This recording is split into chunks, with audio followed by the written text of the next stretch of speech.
unclear whether head coach Mauricio Pochettino will continue to oversee the team. Asked about his future with the U.S., Pochettino said after the match, quote, "Now is not a moment to talk about that. I'm sure in the next weeks we can start to talk." The Mariners open up a tough road trip in Florida today. This afternoon, it's the first of 3 against a hot Marlins team. They have the best record in MLB since June 1st. This weekend, a series against the Rays. First pitch at 3:40 p.m. Pregame show starts at 2:30 on Seattle Sports. Snapshot, brought to you by Miller Lite. When it's game time, it's Miller time.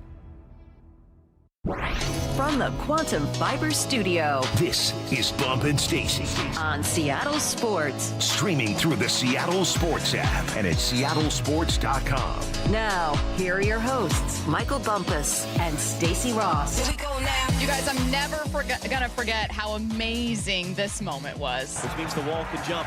Tillman over the wall, scores! Malik Tillman! Lightning strikes twice, and the United States has tied the game! For just a moment there, like roughly actually a minute, Bump, it was electric. I almost texted you, our friend Taylor, a couple other folks I knew were out there to go, tell me what that crowd was like. I heard the crowd pop on TV. It was crazy. Just tell me what that emotion was like.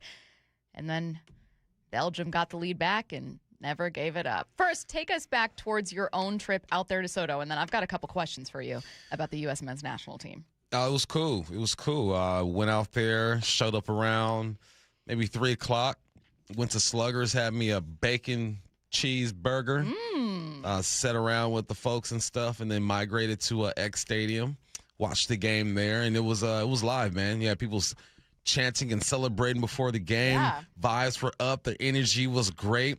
And energy was really good for 61 seconds. Exactly. I'll give this to us collectively. Seattle knows how to have a party. Seattle knows how to set a sports scene. Like, Seattle as an environment was popping, at least on the broadcast. I was watching on the broadcast, and it looked like an electric crowd, not a single open seat in the stadium itself. I mean, I thought that Seattle, I was like, good job, pat on the back, we did it. Now on to the U.S. to figure out what happened. I put out a tweet after the game, and I kept it really simple. I just said, look, I'm not a soccer analyst, right? I know that what happened is it was a 4-1 loss. Like, I see it, I watched it, but I need someone to tell me who knows way more than I do. I need the root of the issue here. What happened? Explain it to me like I'm 5. And these were the answers that I got. Tell me whether or not you agree. Because I know that you are not a novice and that you understand some of the deep-rooted issues. So I want to know what happened here. The first one I got, and maybe the most common answer, was we just weren't that good and it was all hyped. Agree?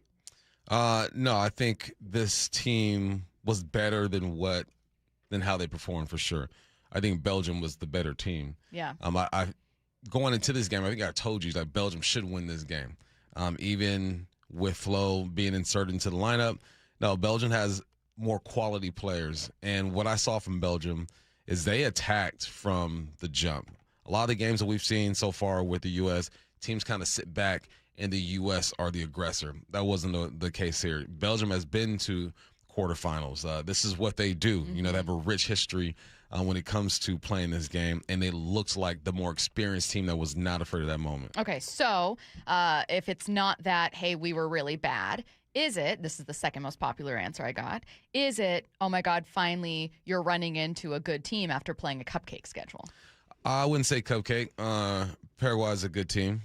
Turkey, you said everybody. What was the second game? Oh, my tripping. Australia.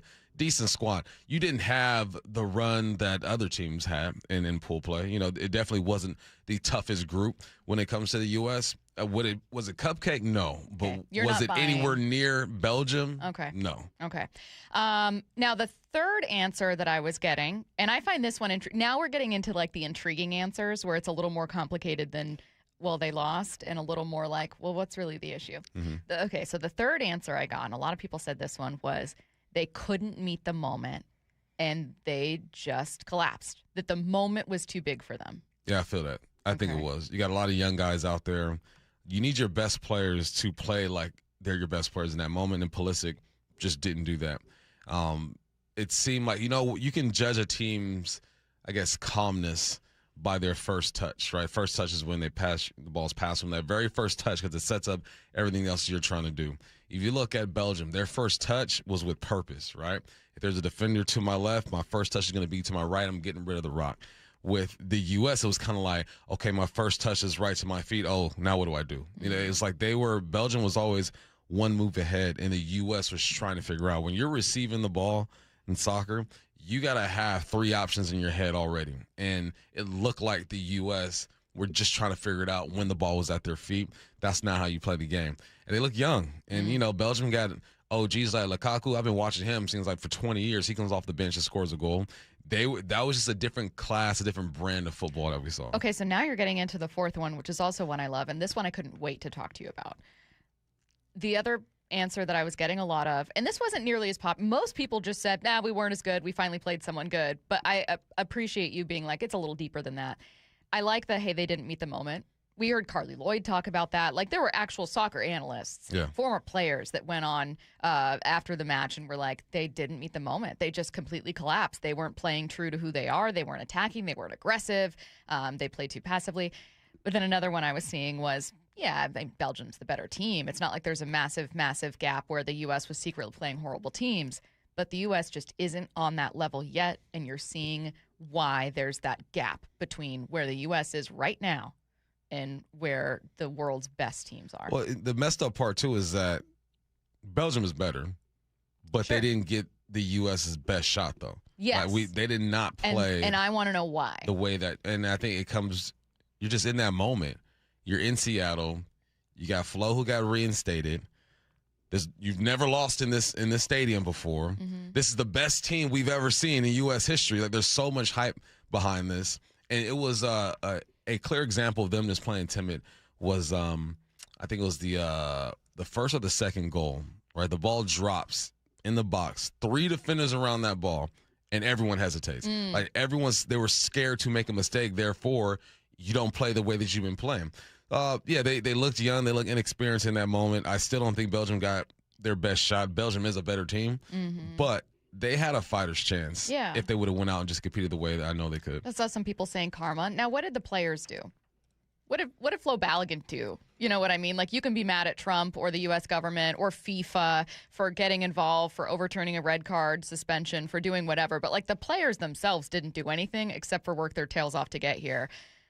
I don't know that karma's really fair when, like, Flo Balogun himself didn't do anything except for just become the face of, like, government interference in FIFA and how unfair that is to a lot of people. And, like, I don't feel like that's fair to put on Balogun.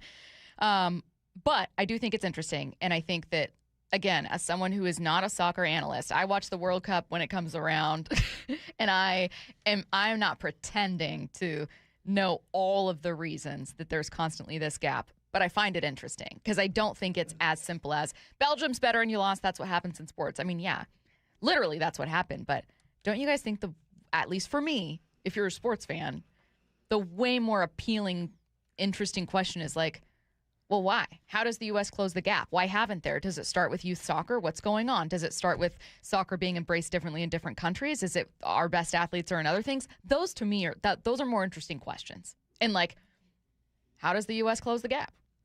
It's it's deep. Belgium has a rich soccer culture. They have, I would say, I don't know this for a fact, I would say they have more players that play across the world in these international leagues, the EPL, La Liga, Serie A. I'm sure that they have they just have more experience playing on a big stage. When you play EPL and you go to Champions League and all that stuff, you play in these tournaments, the stage is huge. Like, you've been in this pressure before, and you could tell they were calm, they were confident, they were decisive, and we just looked young. We looked like we were some teenagers out there playing against some grown men. Like, they had full control of that game, and that's what's so disappointing because I saw the timidness in them. I'm like, why? Like early? Yeah, I'm like, within 10 minutes, I felt they're going to lose that game because I'm like, they're not playing the way that we're used to seeing them play. What do you even do if you're Pochettino? You can't do anything. He's an experienced coach. It's not like he can go out there and play for them. It's not like he can tell them, what are you doing? You can't. You, as a coach, you hope that you prepared your team for this moment, and you sit down and you watch it all go down. Every now and then you can stand up and give some direction, but as soon as the ball is kicked and that clock starts, it's all up to these players, man. So hopefully we learn from this. The most disappointing part for me is that we needed Pulisic to be the guy. We needed to see him be the guy. He's got international experience. He's played for Chelsea in the EPL. He plays for AC Milan right now. He's been in these moments, and it didn't feel like he affected the game enough. Now, you need help. You can't do it all by yourself, right? You need a Flo to do his thing. You need a Richards to be solid in the back. That's probably the most shaky I've seen Richards look in the back. This first game, he completed like 100-something total passes, or the first 3 games. He just didn't look like himself. So, no, the old heads won, man. It's like the aunts beating up on the nephews at the cookout. Someone mentioning that March friendly that the U.S. had against Belgium, losing 5-2. Sure, but the U.S. looked pretty horrible in friendlies leading into the World Cup and then absolutely hit the ground running. And I understand that, like you said, Paraguay isn't the same level of Belgium. But I don't know. I think that there's a conversation here to me that's way more fascinating than you lost. And it's, well, you haven't been to the quarterfinals since 2002. That's a long time. That is a long time. So how does U.S. soccer close the gap? Why aren't we doing it? It starts at the youth level. You know, there's Salk has spoken about this too. It's just so expensive to play this game. Like, soccer is a privileged kid sport in this country. The money I spend on my kids traveling, cleats, kits, and stuff, it's just, if I weren't in the position I was in, my kids couldn't do it. So what's youth soccer like in, I don't know, pick a country. Sponsored. Yeah. They got companies who just sponsor these kids. You send them into the academies, and they train and get after it. But I think once you get into, I think the MLS is doing better. I know kids who play are in the Sounders Academy. They're at the facility all day. They do school there. It's paid for. But it's, if you're not at that level and you're at the ECNL level, which is like the level underneath the academy, high-level soccer, you got to pay for all this stuff. And it's so expensive. And it's a money grab for these coaches. I'm not knocking anyone who coaches soccer. You do your thing. I know a lot of good coaches. But these guys, literally, that's all they do is coach these teams, right? And then you get into these organizations. If you don't win right now, at 9 years old, they will fire you. So now they're forced just to play the bigger, faster kid so they can win at 9 instead of focusing on development. Like, a kid at a soccer practice should have 2,000 touches of practice, just working on the fundamentals. Don't worry about getting deep into the schematics or whatnot. You understand spacing and all that good stuff, but you have to touch a football. You have to understand and develop, and we don't do a great job of doing that. Is that just like an American culture thing? Is it how specific to soccer? Say it again. So is it just something where it's like, look, and I appreciate a lot about being an American, but we are kind of hyper competitive. Yeah. Is that just like a cultural thing here in America, or is it more unique to, like, we can change this about soccer? Because you're involved in a lot of youth sports. You've been a coordinator and a head coach with football. You've obviously played. Is that something that's like, we've kind of made soccer this and we're doing it backwards? Or is it something where, look, we're just always going to be a country where our single best athletes go become a wide receiver for LSU? No, I think that because of the pageantry around football, college football, 100,000 people, tailgates and all that stuff. Like, I had scholarships to play soccer in college, but I chose football because of all that, right? Because of the love that you get. Now, I think soccer's on the rise and we're moving in the right direction. But I don't know where it started or how it started, but we are kind of backwards when it comes to that. You're forcing – it's a U.S. soccer cultural thing. Anywhere else, I think they're doing it right. Interesting. We're forcing a coach to win a national title with this U9 group, and 90% of these kids ain't going to play college ball. You know, our emphasis is too much on winning than developing. That's where our competitiveness as a country is in, because we always want to win. We want to win. We want to be the best. At 9, it don't matter, but that's not the way these organizations, these clubs are built. Now, like I said, once you get to the academy level, right, you're playing for Sounders or Dallas FC or whoever the heck, that's where it becomes free, and it's done right there. But if we can't do it at the foundation level, we're going to lose a lot of kids. Okay, my last question for you before we get to headline rewrites and before we move on to some Mariners stuff, opening up a tough series in Florida against the Marlins today. Mauricio Pochettino, head coach of the U.S. men's team, obviously has not committed to staying with the team. He was asked about it after the match and just said, now's not really the time to talk about that. moving forward, I'm sure that me and the U.S. will have conversations.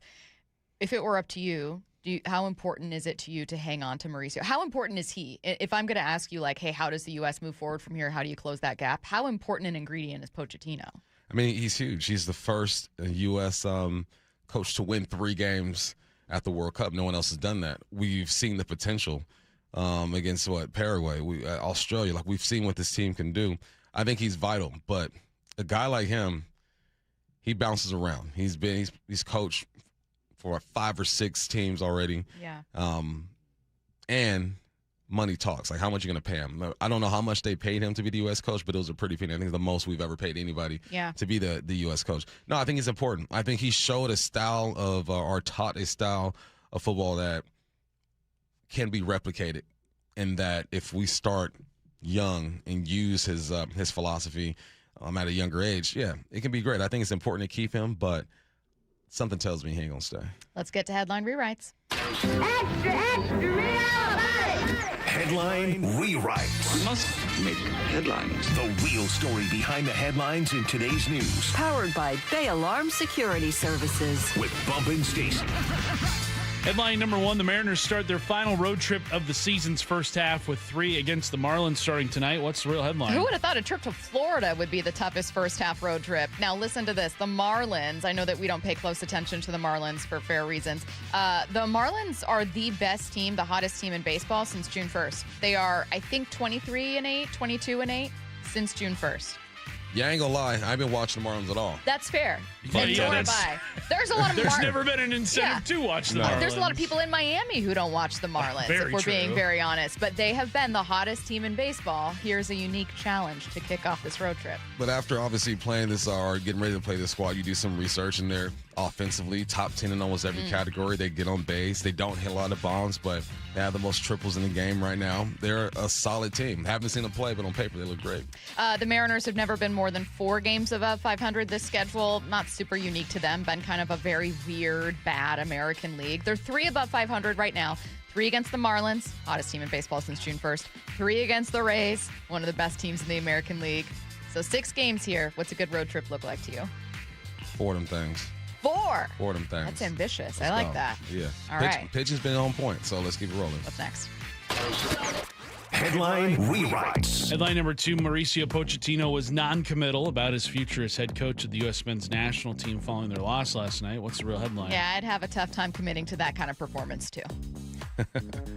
Yeah, it's emotional. I mean, you saw him get up, kick the water bottles. Like he was extremely disappointed in his team because he knew what they were capable of doing and just didn't live up to it. You can't ask someone that right after a game. That's tough because in the moment he's probably like, heck no, I ain't coming back to this. But then go home, have some wine, a cigar, calm down, talk to your peeps, and you might change your mind. But it was disappointing because I know that he felt they had at least one more win in him. It was weird. I mean, I know odds makers aren't always 100% correct about everything, but it's not like they're completely uninformed and just going with what's popular. This was seen as a toss-up, and I wonder how Mauricio saw it heading in. Like, I wonder if he was surprised by how they started. I didn't see it as a toss-up. I felt Belgium should win this game, but I felt that the U.S. could win the game. Put up a better fight. Yeah, if I was putting money on it, I probably would have put it on Belgium. But no, he's as a coach, when you have your guys or girls go out there and don't execute the way nowhere near that you know they're capable of, you start to look within too, like what did I do to not get these guys prepared? So he's got some time, no rush. Headline rewrites. Headline number 3, in a new feature column on ESPN detailing Sean Payton's tenure with the Broncos, it was revealed that Payton wanted Denver to let Bill Belichick break the all-time wins record by becoming a temporary head coach until he got 15 more wins. What's the real headline? You know, it's funny. Bill took the same approach with letting his girlfriend get to 18. Temporary. He was just lurking is what you're saying. It's just lurking. I actually think that they met when she was 19. I do want to preface that. It's just the joke was right there. That's cheap though. trying to get to 15. Yeah. Like, hey, let him take over. Nah, man, go do it the right way. I think Bill will want to do it the right way too. I also, you don't know how long that's going to take. 15 more wins, that could come across 2-3 seasons, depending on how much work your team needs. You know what I mean? Yeah. That's not like, I'll step aside for this season and let him get to 15. What? That would be an incredible season. Yeah, it would be. Yeah. It'd be something like the Seahawks. Yeah, one shy of the Seahawks even. Yeah. God, the Seahawks really should have had. What game do you think you most of the 3 losses Seattle had, all of them being so close? Or are you Tampa. most like, God, you were right there? Tampa. Because they had the ball driving to win the ball game. And I think Sam threw a ball that hit someone's head. And it got tipped. He was looking for Cooper Kupp across the middle. I think it was tipped or poor decision, one of those. And he had multiple interceptions that game. But that game I felt kind of gypped because I don't think J Love was playing that game. I think he had backup safeties in. Everyone was out. We were banged up. So if they had all their dudes, who knows what could happen. You know what's so weird about all 3 losses, unsurprisingly, because they were by a combined 9 points, is that the Seahawks were driving to end all of them. You know what I mean? Like, there's Tampa, you're driving, you just need to keep converting and stay ahead there, and then obviously you turn the ball over. Against San Francisco, I don't remember if they were in the red zone, but they were close to it. And then you have the turnover because Nick Bosa, who was healthy for 2 games, shoves Abe Lucas into Sam Darnold. And then, of course, with the Rams, you have a chance to win it with that the Rams one is probably the one where I look back and I go, look, I know Sam played horribly, but if you're 5-10 yards closer, do you make that kick and sweep the Rams on the season? Probably. And Sam battled that game. 4 interceptions that game, but still put him in a position to win. Yeah, I see all of those. Tampa is the one for me because I know they were banged up. Yeah. I also wonder how different the the Rams should be favored to win a Super Bowl over the Seahawks conversation. Egypt would up be. 2-0 on Argentina. Let's go. What if Argentina's knocked out? Down goes Spain Frazier. the favorite after that? France. France. How could I forget? La la. John Morant. All right, we have kind of covering our bases to start our first hour here. Coming up at 10:45, ESPN released their top 10 cornerbacks list. Yes, Devon Witherspoon is obviously on it, as he should be, but we'll tell you how high he actually ranked. He was not number 1. I'll spoil it.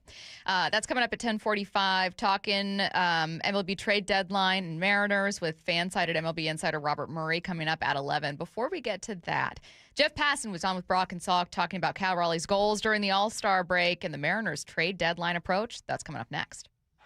Seattle, you sure know how to do it big. One of the greatest things about the World Cup, Seattle is being showcased to the world. Tom Rinaldi. Anyone with or around the team, if they could pick any place, it would be Seattle. Seattle was made for this. I wonder if old Roger in Park Avenue does look at this and wonder, wonder if we can find a way to get a Super Bowl there. Are you kidding me?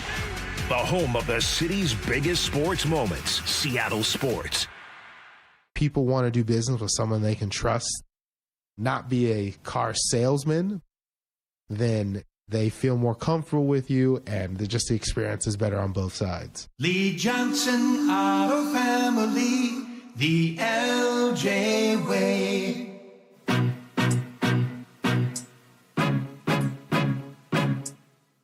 I had a young woman who was on a new SUV, and she had attachments to her old car because it was her first car, and she was very fiscally responsible.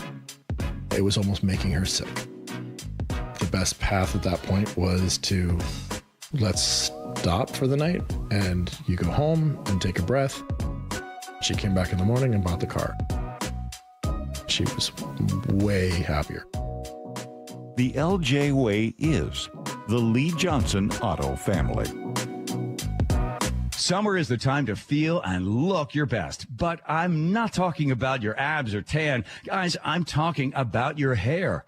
Restore that bald spot, reverse your receding hairline, or add volume to thinning during Advanced Hair's once yearly summer savings event. Advanced Hair's simple one-day treatment begins to regrow your very own hair the very next day, and they guarantee your new hair will grow. They are the team that addressed my hair loss, and I recommend them to everyone. Take advantage of your flexible summer calendar and get the most hair for your dollar. Advanced Hair's summer sales event is on for a limited time. So get the details and schedule your free consultation today. 425-449-8185. One-day treatment, life-changing results. With Advanced Hair, your new hair is guaranteed to grow. Check out the incredible before and afters and make the call now while their summer savings event is still on. That's 425-449-8185 or advancedhair.com. Running a small business means juggling a lot. Your network has to handle it all. That's where a fiber-only provider falls short. You deserve a partner who gives you a greater advantage. Introducing the Total Solutions Advantage only from Comcast Business. A first-ever combination of the largest, fastest fiber-powered network, the most reliable Wi-Fi, gig speeds with equipment and security included, and a 5-year price lock. Plus, it's all backed by a 30-day money-back guarantee. The Total Solutions Advantage only from Comcast Business. A new standard for small business with reliability, security, and savings in one. When you add it all up, no one does business like Comcast Business. Switch today. Get started for $60 a month for 12 months when you add an advanced solution to a qualifying internet package. Limited time offer. New customers only. Requires 300 megabits per second internet, security edge, and additional qualifying service. 1-year agreement, paperless billing, and autopay with bank account required. Taxes and fees extra. Most reliable Wi-Fi based on Open Signal Awards USA Fixed Broadband Experience Report, May 2025. 50 legends. One unforgettable night. Join the Mariners at T-Mobile Park on Saturday, August 8th for 50 season celebration night presented by Daktronics. A perfect game by a Seattle Mariner. It was done by the King. Arrive early to witness an epic pregame ceremony featuring the biggest gathering of franchise icons ever assembled. Junior with a 2-run home run. Everybody is going bonkers. Seats are going fast. Get yours at mariners.com/tickets. Mariners and Marlins today in Miami. 3:40 first pitch, 2:30 pregame. Get every pitch of every game for free on the Seattle Sports app. Dave Wyman joined by another Swedish cyberknife patient to offer a glowing endorsement of their prostate cancer treatment. Tim Hunter, a lifelong local radio host, underwent Swedish cyberknife treatment for prostate cancer. How did you hear about Swedish cyberknife? Well, it was this familiar sounding voice on the radio telling me about it, and so I thought I'd investigate that. Everything I heard was what I wanted to hear, and so I reached out. What's it like to go through the cyberknife treatment? You do a 5-day-in-a-row stint. You go to the Swedish hospital. They say set aside 45 minutes for each treatment. It's really only about 35 minutes of that little robotic arm dancing around you. There's no pain involved. It's just a matter of listening to music in headphones and trying your best not to move. Looking back on your Swedish cyberknife experience, what stood out? It was too easy. It was just too easy. I went through it and I just went, that's it. Treat prostate cancer with Swedish cyberknife. Swedish.org/cyberknifeprostate. Cyberknife is a registered trademark of Accuray Incorporated and is used with permission. Olympic Hot Tub's All-American Soak, Swim, and Sauna event is here. Now's the time to save thousands on a saltwater hot tub, swim spa, or sauna. With up to 3 years to pay for it, interest-free. OlympicHotTub.com. Better you, better life. Whatever the heat index, stay cool this summer. Ask your Bryant dealer to maintain your current system or install an energy-efficient Evolution system. Learn more and schedule an appointment with a factory-authorized dealer today at BryantNorthwest.com. Whatever it takes. Looking for a new Mazda? Check out Mazda of Everett during the More to Move You sales event. As the West Coast's largest Mazda dealer, they have over 700 new Mazdas in stock and are known for always offering the Mazda of Everett price. Awarded Mazda's President's Award 13 years in a row and ranked among the top 20 Mazda dealers in the USA for customer service. Shop at 11409 Highway 99 in Everett or Mazdaofeverett.com. Dealer awards and rankings based on Mazda USA reporting and data. From the Quantum Fiber Studio, you're listening to Bump and Stacy. Weekdays 10 to 2. On Seattle Sports and 97.3 FM HD2. VAR took away that goal from Egypt because they are pro-Messi, and the fix is in, Bump. I don't know. I don't like how it was a goal, but it wasn't allowed because of a foul. You shouldn't, you should only be looking for offsides, I feel like, when you're looking at goals. Not a foul that happened prior to the shot. I've always said that. Yeah. I've always said that. So still 1-0. 1-0, if you will. 1-0. Up over Argentina. That's not what we're talking about here, though. What we're talking about instead is the latest from Jeff Passan, MLB insider for ESPN, who was on with Brock and Salk this morning. We got a lot to cover. The trade deadline approach, what's going on with the Mariners, what's working for the Mariners, how good the Marlins have been as we get ready for a series here in Florida, and also whether or not Cal's struggles can be helped at all during the All-Star break. Let's start there. Here's Jeff on what he's seen from Cal and what a couple days off could mean. The reason that I think baseball is the toughest sport to play of any of the 4 major men's North American professional sports is because of the schedule. And I don't mean the volume of it. 162 games is a lot, but it's what the volume of it prevents players from doing. And what I mean by that is it prevents you, because you are playing every day and because you are expected to perform every day. It prevents you from making those changes and those adjustments and those things that you need to do in real time as effectively as you can. I think about that a lot when it comes to another goal. Got it back. Come on, Egypt. Got it back. Same guy, too. We got this back. We got it back. We got it back. 2-0 over Argentina. Egypt is. We are.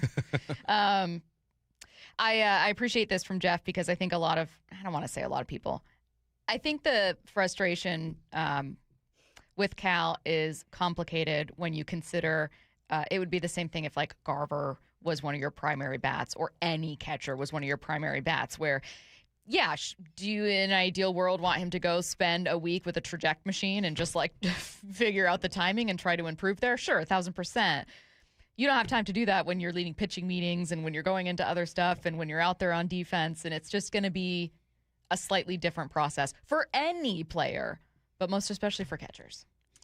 Yeah, he almost lost me. I love Passan, but he almost lost me when he said really the toughest sport. I'm like, okay.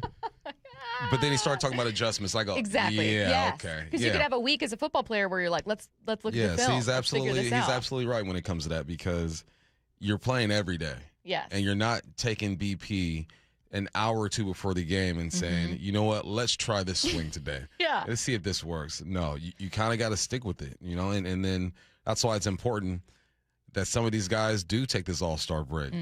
Granted, Randy's the only one who's going to the All-Star game, so all these guys can take a break and kind of tweak some things that they want to. I agree 100%. You almost lost me passing, but you brought me back. Then he got you back. Yeah. Jerry DiPoto mentioned this being a more buyer-to-buyer trade deadline. Jeff was asked about that.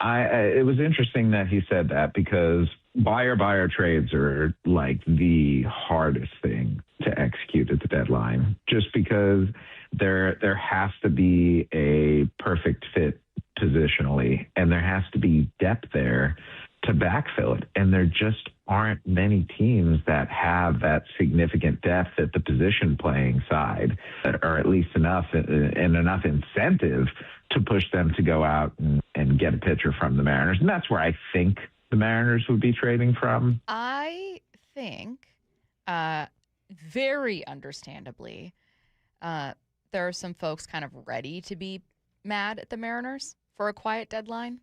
I will give them credit for this. While there are always things I wish that they would do in the offseason and in the winter, including spend a bit more, they've been pretty aggressive at the deadline. Yeah. And I'm sorry, but this deadline is kind of weird. Who's a seller right now?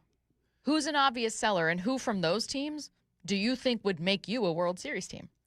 No, and the buyer situation is you're trading a baller for a baller, right? And it just has to fit. Yeah, that doesn't hurt sides. either of you. Yeah, it's like we're both winning, right? We're almost trading the equal player, just his style works for us and his works for you. That is a tough situation to be in. Yeah. And then, like you mentioned, who's willing to give up some, assets right now, because the league is so crazy at this point. So, yes, I think that people are always ready to be mad at the Mariners at the trade deadline. There's a buildup that happens every year since we've been doing this show. That I see the text lines get more frustrated and frustrated the closer you get to the trade deadline, because they want their team to execute a trade. And some of the trades that our texts throughout there be crazy sometimes. Like, oh, that's not the way this thing works. So this is just the process of being a Mariners fan, is that you see a team that probably isn't playing to their full potential, but you know how good they are if they do play to their potential, and you want to do something to massively shift the way that you feel and view this team, and it's just so hard to do at the trade deadline. Mm-hmm. But over the last 2 to 3 seasons, the Mariners have been one of the best at doing it. Mm-hmm. I think Castillo is still very much a candidate to be moved. I think if you're talking buyer to buyer, you're looking at a competitive, like, National League team in a little more crowded division, maybe that needs some starting help. I know that people have looked to the Cubs a ton. I don't know if it's the Pirates, but I've seen a couple people look at some righty bats there. But I think that this division's a little different, and that you're not going to make the blockbuster move the way they did last year. What you desperately need is just help against lefty pitching. Mm-hmm. That doesn't have to be the single best bat at the deadline. It needs to be just a good right-handed bat. Yeah. It just needs to be someone that can, maybe it's an outfielder, right-handed bat helping you against those lineups, whatever it is. It's not going out to get Gino Suarez, who isn't going to be the kind of bat available. But I don't know. It's going to be a fascinating conversation just given the state of the American League right now. Let's move on to a couple other topics here from Jeff. He talked about whether or not the Mariners would be hesitant to involve another starter, Emerson Hancock, in a deal. It's really hard, man, to give up 4 years of control on a guy. And that's what Emerson Hancock's going to have after this season. Like, he's not going to be a free agent until, I think, after 2030. And considering the contract statuses of Logan Gilbert and of George Kirby, those two especially, to a lesser extent, Brian Wu and Bryce Miller. But the first two, even if you have Anderson and Sloan, you can't sit here and say to yourself, well, those two are going to be in the rotation. They're pitching prospects. You have no idea what they're going to be. You have hopes for them. You have expectations for them. But anybody who sits here and says, this is a pitching prospect and I know what he's going to be, is completely delusional. So just kind of throwing that out there for anyone, and I've wondered this too, who wondered if Emerson Hancock's breakout season would mean that he suddenly becomes a valuable piece to move. It's pretty hard to do that when you're the Mariners and when you're a team that likes to draft and develop the way that they do. One more here on the deadline. He talked about whether or not there could be a number of available relievers. Garrett Whitlock, who's under contract for multiple years beyond this year, would be absolutely great. But are the Red Sox going to be willing to sell him at a reasonable price? I don't know. I'm just looking at my list right now. We have Pete Fairbanks next with Miami. I don't know if you've noticed, but the Marlins are good. So I don't know if he's going to go anywhere. Yennier Cano with the Orioles, Riley O'Brien with the Cardinals. And you get to the lefties, A.J. Minter, Daniel Lynch, Brooks Raley, Blake Bacher with the Marlins, maybe. None of these names are particularly titillating. Do you feel like Jeff Passan is priming you for not seeing an exciting trade deadline? Yeah, pretty much. I think he is. But I appreciate that, right? Prepare the people, right? Just settle in, because if they were to make a move to get everyone excited, it would have to be a buyer type of move, and probably something that's not even on our radar at this point, at least not on mine. Probably Passan, he knows all these names and players, but yeah, and I appreciate it though. Fans, just settle down and let's go on with low expectations for this trade deadline. Last one here, and it's a look to this upcoming series against the Marlins. They've been the hottest team in baseball since June 1st. The Marlins were the best team in Major League Baseball in June. They went 20-6. You're going to see Max Meyer today. He's been really, really good. And you're going to see a lineup that you look up and down, you're like, what do we got here? And turns out they can really hit. They've got Kyle Stowers back in the middle of the lineup. He's been fantastic. Otto Lopez is the best hitter you don't know, hitting almost 350 this year. Liam Hicks is in the middle of the lineup, another guy who sort of came out of nowhere and as a catcher and first baseman has just done nothing but hit this year. Xavier Edwards, over 300 as well. Joe Mack, a rookie catcher, really good. Like they've got a bunch of good ball players. How about this stat, Bump? Teams over the last month with the most hits total. Number 1, the Rockies. That's fun. Number 2, Pirates. Number 3, your Dodgers. And number 4, Miami Marlins. Okay. Whew. Okay. They're also 4th in, unsurprisingly, RBIs over the last 30 days. Yeah, their own base is on point as well. Not a lot of power in that lineup, at least according to the numbers. So, but here's the thing, man. Those arms got to perform on the road. I think Wu on the mound today. Curtis, yeah.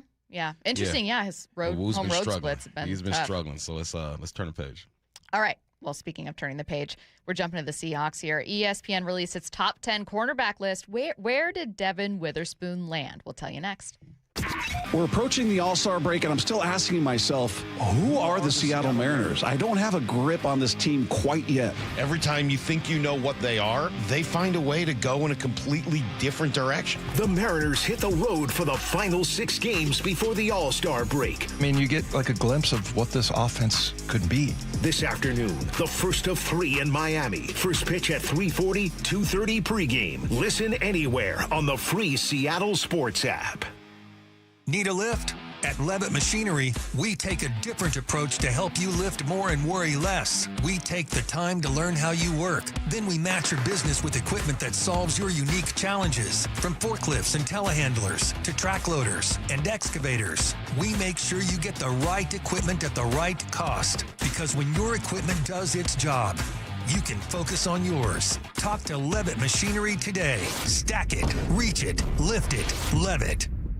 Dave Wyman here, and the folks at Bellevue Rare Coins say higher prices have enticed more Americans to cash out their jewelry, gold, and silver items. Here's a story from a real customer. She walked into Bellevue Rare Coins with an old bag of jewelry, a little bit nervous, a little bit embarrassed because it was mostly old tangled chains and pieces she hadn't looked at in years. When they gave her the total, she couldn't believe what it was worth. Go see what your jewelry is worth with a free consultation. Bellevue Rare Coins is now in Linwood, Issaquah, Tacoma, and Bellevue. Guys, I'll never forget the first time I saw somebody get results at our clinic. He was an 81-year-old man who hadn't been intimate with his wife in over 8 years. Viagra had stopped working for him, and he was desperate for help. After several treatments, he walked into my office and told me he couldn't believe the results. Needless to say, this was a very happy man. This man made me a believer in what we do. He had taken pills for years, but he had never fixed the problem. When he came to us, we fixed the problem. Our treatment does what no pill can do. So give West Coast Men's Health a call today. Speak with our clinic manager. Ask him any question you like, how it works, the science behind it, and even the cost. Change your life today, like the thousands of men who already have. In addition to treating ED and Peyronie's disease, we now offer testosterone replacement therapy. With clinics in Redmond and Tacoma, call 206-519-6541. 206-519-6541. Online at westcoastmenshealth.com. Summer is the time to feel and look your best, but I'm not talking about your abs or tan. Guys, I'm talking about your hair. Restore that bald spot, reverse your receding hairline, or add volume to thinning during Advanced Hair's once yearly summer savings event. Advanced Hair's simple one-day treatment begins to regrow your very own hair the very next day, and they guarantee your new hair will grow. They are the team that addressed my hair loss, and I recommend them to everyone. Take advantage of your flexible summer calendar and get the most hair for your dollar. Advanced Hair's summer sales event is on for a limited time. So get the details and schedule your free consultation today. 425-449-8185. One-day treatment, life-changing results. With Advanced Hair, your new hair is guaranteed to grow. Check out the incredible before and afters and make the call now while their summer savings event is still on. That's 425-449-8185 or advancedhair.com. Do you know a woman making a difference in Seattle's sports and events community? Someone who leads with purpose, mentors others, champions inclusion, and inspires those around her to be their best? Wise Seattle and Seattle Sports want to celebrate her. Nominations are now open for the 2026 Women of Inspiration Award, recognizing an outstanding woman whose impact is helping shape the future of sports and events in our region. Submit your nomination today at woiseattle.org. Nominations close July 10th. Mariners and Marlins today in Miami. 3:40 first pitch, 2:30 pregame. Get every pitch of every game for free on the Seattle Sports app. Stay cool this summer and save big. Lake Washington Windows and Doors delivers the quality, comfort, and energy-saving performance you deserve. During July, buy 3 windows or doors and get 1 free. Plus, make no payments for 12 months. LakeWashingtonWindows.com. For over 50 years, Bucky's Complete Auto Repair has been the one locals trust for honest pricing, expert service, and guaranteed repairs. This dedication has earned them a Carfax Preferred designation. At Bucky's, every customer gets detailed Carfax updates, timely service reminders, and a full service history, all at your fingertips. With 16 family-owned locations, no appointment needed, and easy financing, Bucky's makes auto care simple. Visit Bucky's.com today and drive with confidence. Bucky's.com. Pests and poor insulation have something in common. One call to Eastside Exterminators takes care of both. For more than 50 years, families across Western Washington have trusted Eastside Exterminators to eliminate pests for good and protect homes from crawl space to attic. With dedicated insulation services and the state's only smart pest detection technology. From Everett to Federal Way, one call handles it all. 425-482-2271 or visit EastsideExterminators.com. Eastside Exterminators, family first pest control. What is that sound? Ugh, that sounds like a plumbing sound. Luckily, there's a company that fixes all the plumbing sounds across Puget Sound. That's All Sound Plumbing. Puget Sound's plumbing experts. Have a sound? Visit allsoundplumbing.com. Emerald Queen Casino Event Center presents the main event, powered by WFC, Saturday night, August 8th. A night of professional boxing, where champions are made and every punch counts. Contenders from the region go toe-to-toe, ready to prove they belong at the top. Tickets at emeraldqueen.com. Don't miss Fight Night, August 8th at Emerald Queen Casino. Always entertaining. 21 and older. Need gambling help? Call 800-547-6133 or visit emeraldqueen.com.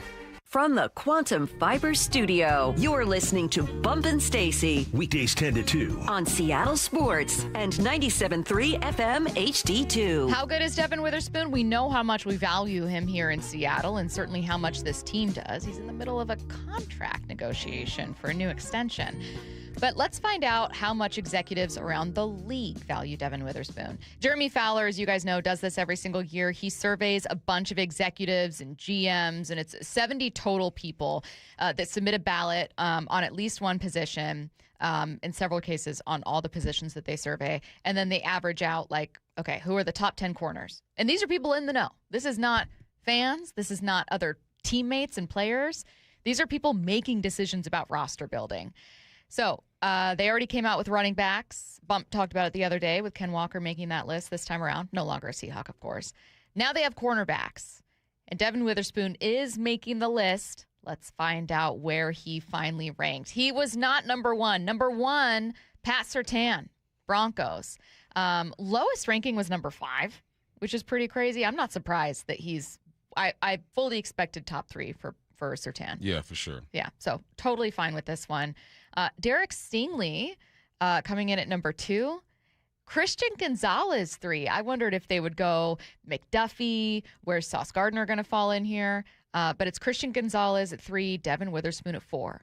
What do you think of that ranking? Highest ranking, by the way, for Devon Witherspoon was 3. Yeah, last year he was 10.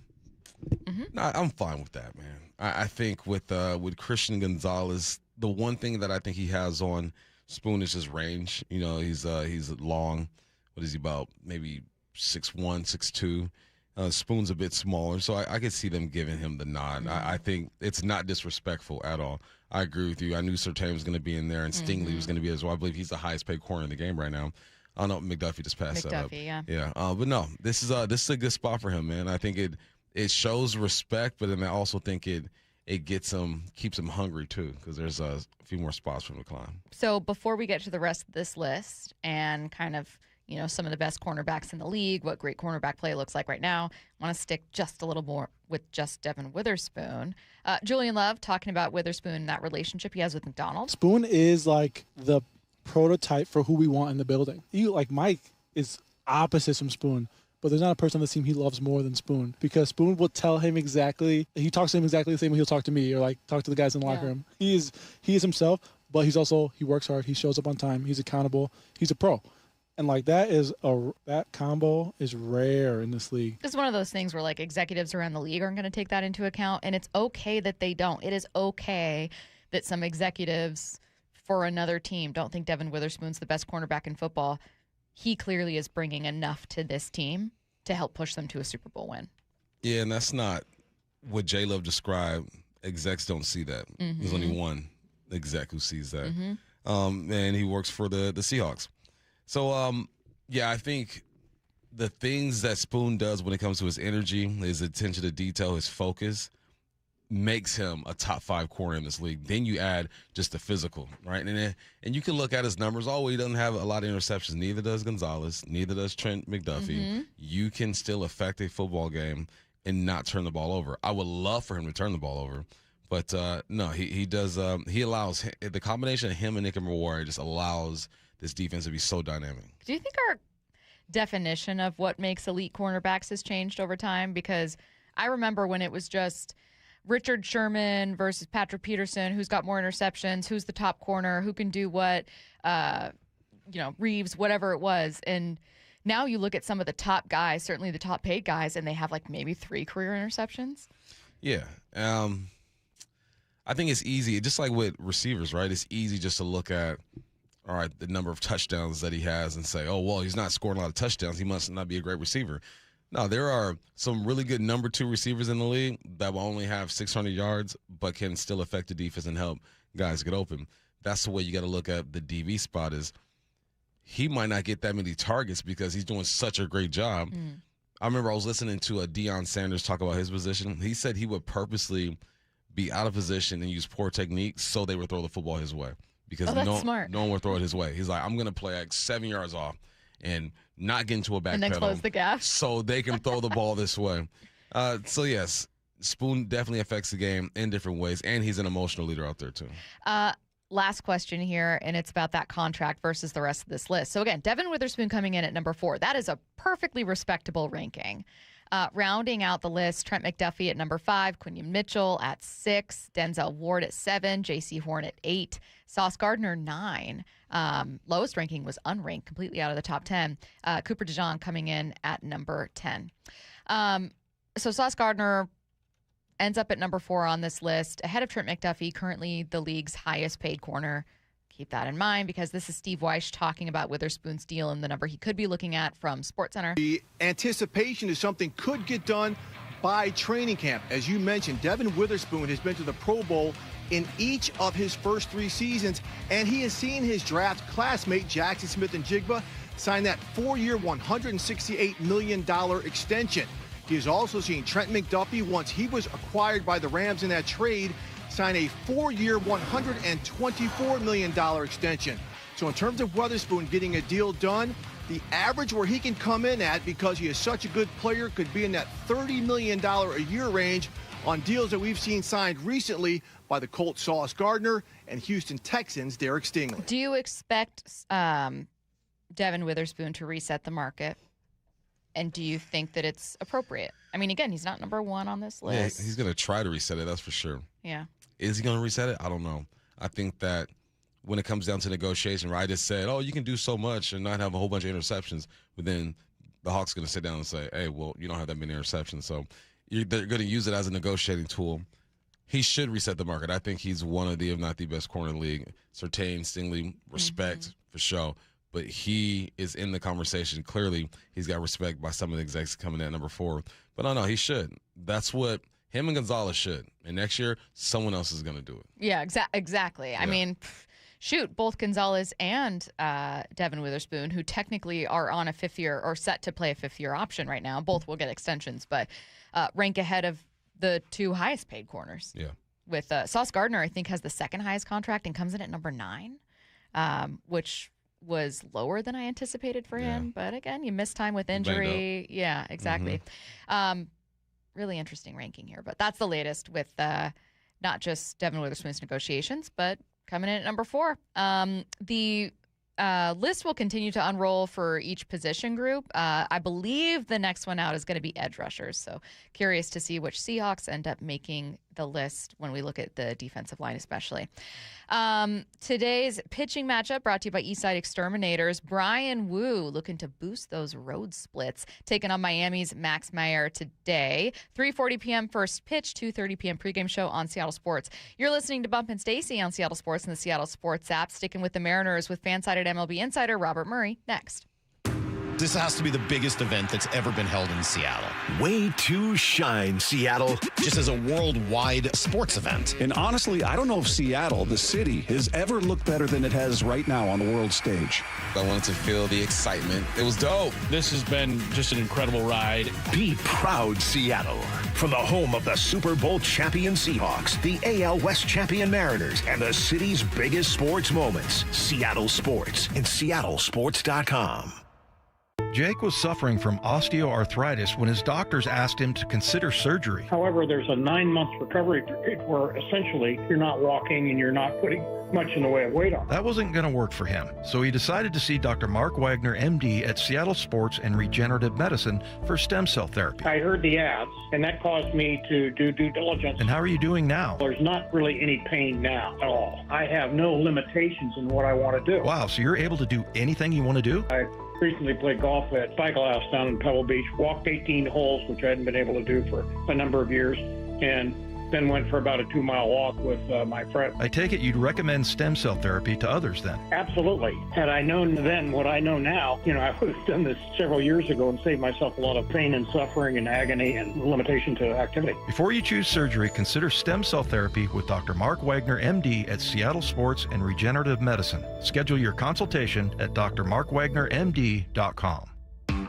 T-Mobile has an exclusive bundle for customers 55 and up. I'm Sarah Bowl. Yeah, I'm Frank Bowl. A reliable network is key for us. And with T-Mobile, it's been wonderful. And going to the 55-plus plan saved us so much money.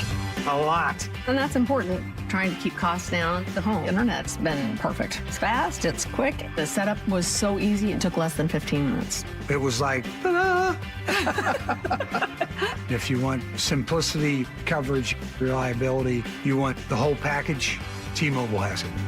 Right now, T-Mobile customers 55 and up can get 2 phone lines on America's best network, plus America's fastest 5G home internet for just $30 each.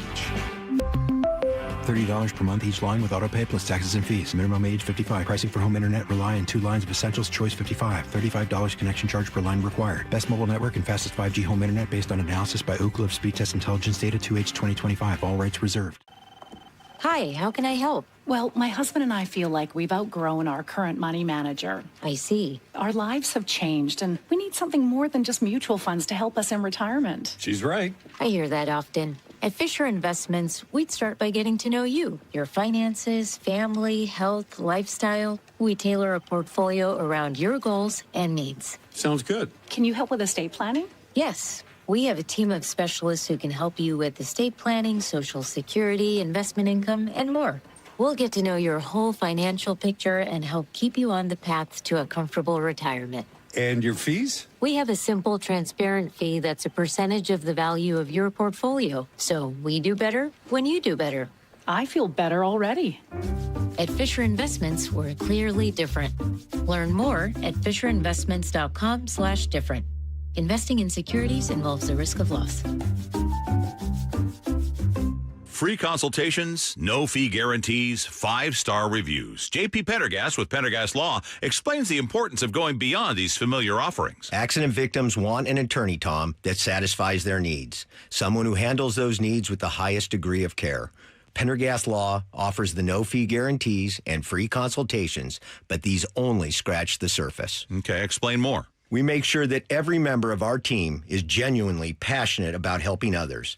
Customer service and communication are our top priority. It's how we take care of our clients so they always feel one step ahead of the insurance companies. Our strong reputation for high standards provides comfort and confidence when it's needed most. Pendergast Law offers the free consultations, the no-fee guarantees, and, of course, they are 5-star rated. But what really makes them different is their genuine passion for helping others. I can't recommend them enough. If you or a loved one has been injured in a car accident, call Pendergast Law. We can help. That's PendergastLaw.com. Running a small business means juggling a lot. Your network has to handle it all. That's where a fiber-only provider falls short. You deserve a partner who gives you a greater advantage. Introducing the Total Solutions Advantage only from Comcast Business. A first-ever combination of the largest, fastest fiber-powered network, the most reliable Wi-Fi, gig speeds with equipment and security included, and a 5-year price lock. Plus, it's all backed by a 30-day money-back guarantee. The Total Solutions Advantage only from Comcast Business. A new standard for small business with reliability, security, and savings in one. When you add it all up, no one does business like Comcast Business. Switch today. Get started for $60 a month for 12 months when you add an advanced solution to a qualifying internet package. Limited time offer. New customers only. Requires 300 megabits per second internet, security edge, and additional qualifying service. 1-year agreement, paperless billing, and autopay with bank account required. Taxes and fees extra. Most reliable Wi-Fi based on Open Signal Awards USA Fixed Broadband Experience Report, May 2025. Let's go!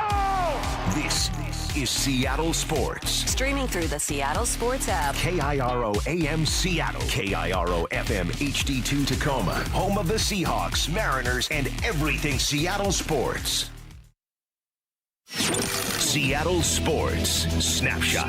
The Mariners opened up the first of 2 series on a tough road trip in Florida. This afternoon, it's the first of 3 against a hot Marlins team. Brian Wu on the mound for a 3:40 p.m. first pitch, 2:30 p.m. pregame show right here on Seattle Sports and the Seattle Sports app.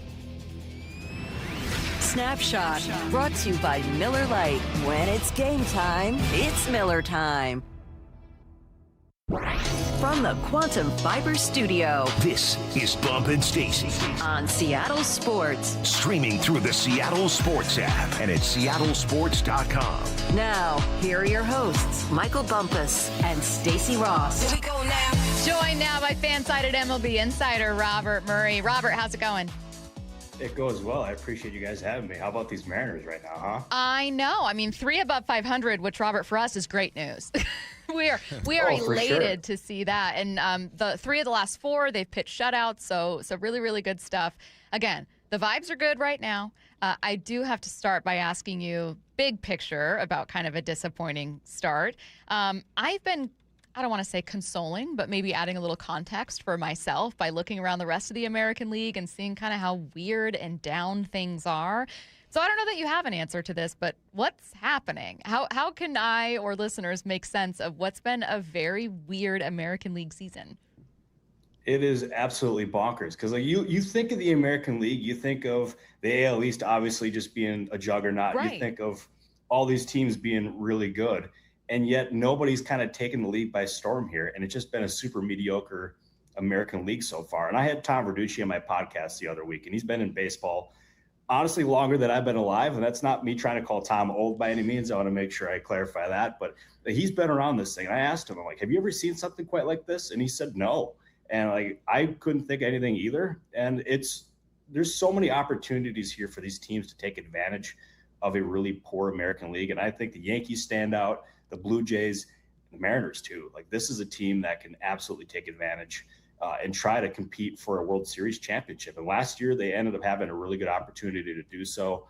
Obviously that team is not exactly the same as it was last year, but there's still a lot of the same pieces. So if I'm Jerry DiPoto, I see this American League and I really look at baseball as a whole. Like there's no team that's like jumping out as like, okay, yeah, like there's the clear and obvious World Series team. I see this and I try to take advantage by being super aggressive at the trade deadline. And we all know Jerry DiPoto. He loves being aggressive. What does we were listening to cuts from Passan earlier today. He said this might be a buyer type of a trade going down. Do you see a scenario where the Mariners put themselves in a buyer situation, and any names that kind of ring a bell? Yeah, I do. I can absolutely see this being a case where the Mariners or any other team really tries to do a buyer for buyer trade, because this deadline is going to be a seller's market, and the fact that there's going to be super limited sellers, and these buyers can end up seeing themselves having a strength and then them trying to take away from that to upgrade a different part of the roster. And the Mariners, they need bullpen help. I don't think that's any secret here. That's probably their biggest, most glaring weakness. And if you can end up adding a bullpen arm, and let's say you can part with maybe a starting pitcher, or maybe you can end up parting with an infielder or even a catcher, I think that's something you really have to take advantage of. And a lot of these teams in previous years and also this year have always been looking for catching help and have really struggled to end up doing so. And this catching market could end up being relatively weak again. We've seen reports that the Mets could try to take advantage of it or at least listen to those opportunities. And the Mariners have 3 catchers on the roster. Obviously, Cal Raleigh is not going anywhere. But they could end up trying to move from that to upgrade a different part of the roster. So those are immediately where I'm thinking. And I think if the Mariners do that, it makes a ton of sense. One of those catchers, Cal Raleigh, obviously you mentioned he's not being moved, and we all know that. He's also kind of underwhelmed this year. He's had a weird season, and we've been able to add the context of WBC took away a lot of ABs, busy offseason, probably not the prep that he wanted to get, and then he deals with that oblique. And given that it's an oblique, I think most people are assuming he's not 100% still and won't be. What can an all-star break do for someone like Cal who isn't going to get as much as the time he'd probably like just getting BP and getting that work in because you're in pitcher meetings? Yeah, I would say this all-star break is going to be super important for him. It's also something I was even talking about it this morning with other people across baseball. So it's funny you mentioned that. Like, this is a time where these guys can end up resetting. They can gather themselves. They can have some family time and just take a step away, because baseball is a very grueling game. It's very consuming. And I think taking a step back, maybe even getting 1 or 2% more healthy and just resetting the mind can end up being a really good thing for him. And also, if you're the Mariners too, you're 47-44. And you're in first place in that division, and Cal Raleigh's not even hitting over 200. I would be feeling pretty good about myself right now. And like, he's going to be better in the second half. And if he ends up becoming the player that he was last year, I don't know how realistic that is, but like, if he can like dramatically improve himself from what he's been in the first half, this is a team that can end up taking the next step here. So I think that'd be a really good thing for him. I also think this all-star break is coming at the right time for him, for sure. Wanted to follow up about maybe some of those conversations you've had in terms of, you know, how Cal can fix what's wrong. He's still got the power, even though he's not healthy. Like, that home run the other day is a 41-degree launch angle. Like, you got to have power to be able to get that out of the park. But it's been very much a timing issue with him. Is timing something that a batter could fix midseason? I think it is. It's always tricky because there's so many different things that end up going on with these guys' swings, whether it's the angle of their swings, even with the position where they put their feet. I don't know specifically what exactly it is with Cal that's like impacting his swing, besides potentially not being 100%, which I think it's pretty obvious he's not 100% at this point. But I absolutely believe that it's possible. When I was with the Milwaukee Brewers, I watched Christian Yelich really change up his swing mid-season. I believe it was a double foot tap, I want to say it was. And he implemented that mid-season, and he ended up going on that big tear where he ended up winning the MVP. So it's absolutely possible. It will take time, but I think the issue for Cal right now is he just needs to get healthy. And once he does, this is when that Mariners team could really end up taking the next step here and becoming that World Series team that I think everybody thought they would be coming into the season here. I'm glad you said that. That was going to be my question, is how difficult is it to change your swing mid-season? I was talking to Stacey, I'm like, I can't imagine going to BP an hour before, 2 hours before the game and say, you know, let's try this out and see if this works today. Tweak this. So brutal. So what do these hitting coaches work on? If we're not trying to tweak anything that these guys are doing, if we're not trying to change it too much, what are these conversations like with these hitting coaches when someone is struggling? Yeah, it's obviously, like, you got to focus people aspect first, allowing them to vent, hear them out, hear exactly what's impacting them. And then you can end up taking that to the cage, whether it's something with just the stance, whether it's, something just with timing overall, or just possibly, like, I think something that a lot of these hitters these days struggle with is having too much information in their brains and like declogging their brain. I don't know if that's the issue with Cal. I have not spoken to him about it, so I don't want to put words in his mouth. But I think a lot of that these days is information overload. And we've heard other players talk about it as well. But one thing that I've heard from talking to different hitting coaches across baseball is it's a case-by-case basis. You need to have a different strategy, a different formula for each and every player. And like, it's a reason why I'm so optimistic about Cal is he's such a talented player. He's one of the best catchers in ball. I think he'll be totally fine. But I would love to know what those conversations are like behind the scenes, because I think that'd be totally fascinating. I'm going to backtrack a little bit. You've answered part of this already, but you mentioned, like, I want to see them have an aggressive deadline. I've been wondering what that looks like, because to me, the biggest name we're all going to be talking about is Tarek Skubal. I don't think the Mariners are going to add Tarek Skubal. And I don't think being aggressive looks like what it did last year, but I want to ask you what it looks like to you, right? Does it look like an uncomfortable move? Does it look like adding 2+ bullpen arms? To you, what's an aggressive and successful deadline for the Mariners? Yeah, I think everybody last year at this time was watching them with the Arizona Diamondbacks. Yeah. It felt like Geno Suarez and Josh Naylor. I thought they'd get at least one of those two, and the fact that they got both, I thought was pretty cool. And this year, it's like obviously everyone's going to be looking at them for bullpen help. Mm-hmm. And the name that I think makes the most sense for them is Aroldis Chapman. He is an established guy, great late inning guy. You add him to that back end of your bullpen, and you can end up being in a position where you can have a much stronger bullpen. And then once you get everyone healthy in that unit, could end up really just revamping it. But there's also some different ways that they can go about this as well. Could they end up going and calling the New York Mets about a guy like Luke Weaver? Could they talk to their division rival Houston Astros about Josh Hader? There's a bunch of different ways that they can go about this. And I don't know if they necessarily end up getting Hader, because I can't imagine the Astros would be in a hurry to move him. But they did have, or move him to a division rival, I should say. But they did want to shed payroll in the offseason. And Hader's obviously making a big salary, so you never know what that could look like. Could they end up adding another bat too? A guy I think that would make a ton of sense would be Seiya Suzuki. Mm-hmm. He's got a no-trade clause, so that would obviously impact things there for sure. But with Jerry Dipoto, one thing that I've learned is you can never count out anything with him. He is as aggressive and as bold as they come. I do agree with you. I cannot see Tarek Skubal ending up in Seattle, but I'm never going to rule out a big move from Dipoto. But I think this year is probably a bit more measured than usual. We have the privilege of coming on here and interacting with our Mariners crazy fans and stuff, the passion that they come with. And, you know, Dan's always a big topic over here in Seattle. What do you make of his manager techniques and philosophy, and how do you think he's doing? I like the guy. I don't necessarily agree with everything that he's done. Like the pitching piggybacking is not necessarily my favorite thing in the entire world. I get that it ensures you can limit these guys' innings, can allow them to be more healthy. But I think the proof is in the pudding. He's had a lot of success there in Seattle. Last year, obviously had a great season. This year had to overcome some early turbulence, and they were unable to get over 500, but now they're above 500. And I think this is a time where the Mariners can really take that next step.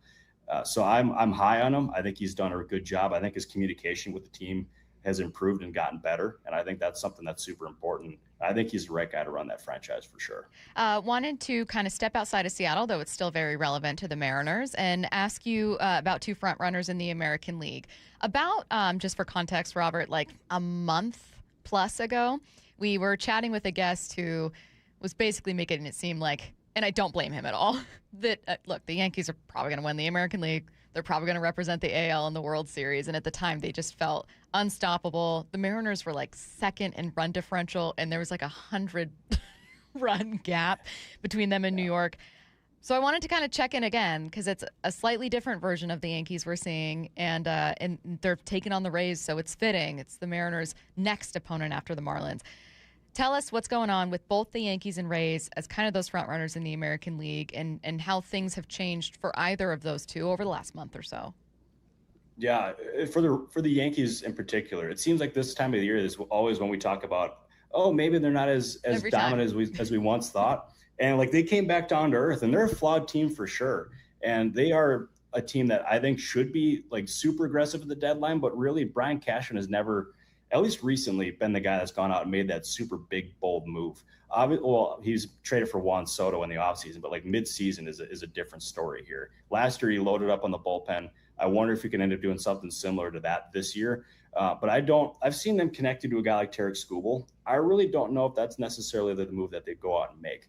I think that's probably a bit more measured of a move, whether it's a Ryan Jeffers with the Minnesota Twins or just upgrading the team incrementally, whether it's catcher or bullpen. But there's definitely chips in the armor here for sure with the Yankees. And I do expect them to be the front runner, if not one of the front runners there for sure in the American League. But I do not think it's a foregone conclusion at all that they are the team that represents the AL in the World Series. The Rays, they are not the most talented team here by any means. So obviously very small budget. But that being said, they always find a way to beat the odds. They always find a way to overperform. To start the season, they were unbelievable. Come back down to earth a little bit, but this is a team that I'm definitely watching at the deadline to possibly make a splash. We've seen them try to go for Shohei Ohtani in the past.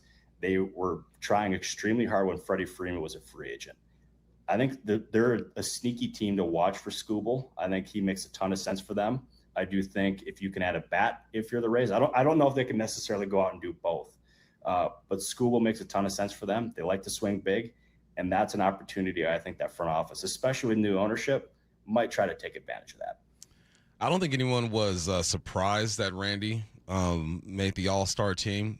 Did you think one or two other guys will get in for the Mariners? You know, I did. I think this is a team that absolutely deserves, especially on the pitching side. I think that could end up being something that would have made a ton of sense for them. But overall, I think Randy's a total pro. I think he's a great guy to represent the fan base. And I don't take too much stock into the initial rosters, if I'm being totally honest, because a lot of these guys bow out and there's replacements upon replacements upon replacements when it comes to this. But I think Randy was definitely deserving, but I thought maybe a couple other guys deserved it for sure. Last one here before we let you go. Out of curiosity, where do you think Skubal lands? It's a great question. I feel like I've wavered on this so many different times. I still think he's going to get traded. I don't think it's as foregone of a conclusion as it once was. But I thought the Brewers made a ton of sense for him. That it's a team that they have been talking for 10, 15 years now about how big the CC Sabathia trade was for him when he ended up getting him to the postseason. But it sounds like they're not going to be the team. I think the team that we all got to watch, and people are going to hate me saying this, is probably the Dodgers.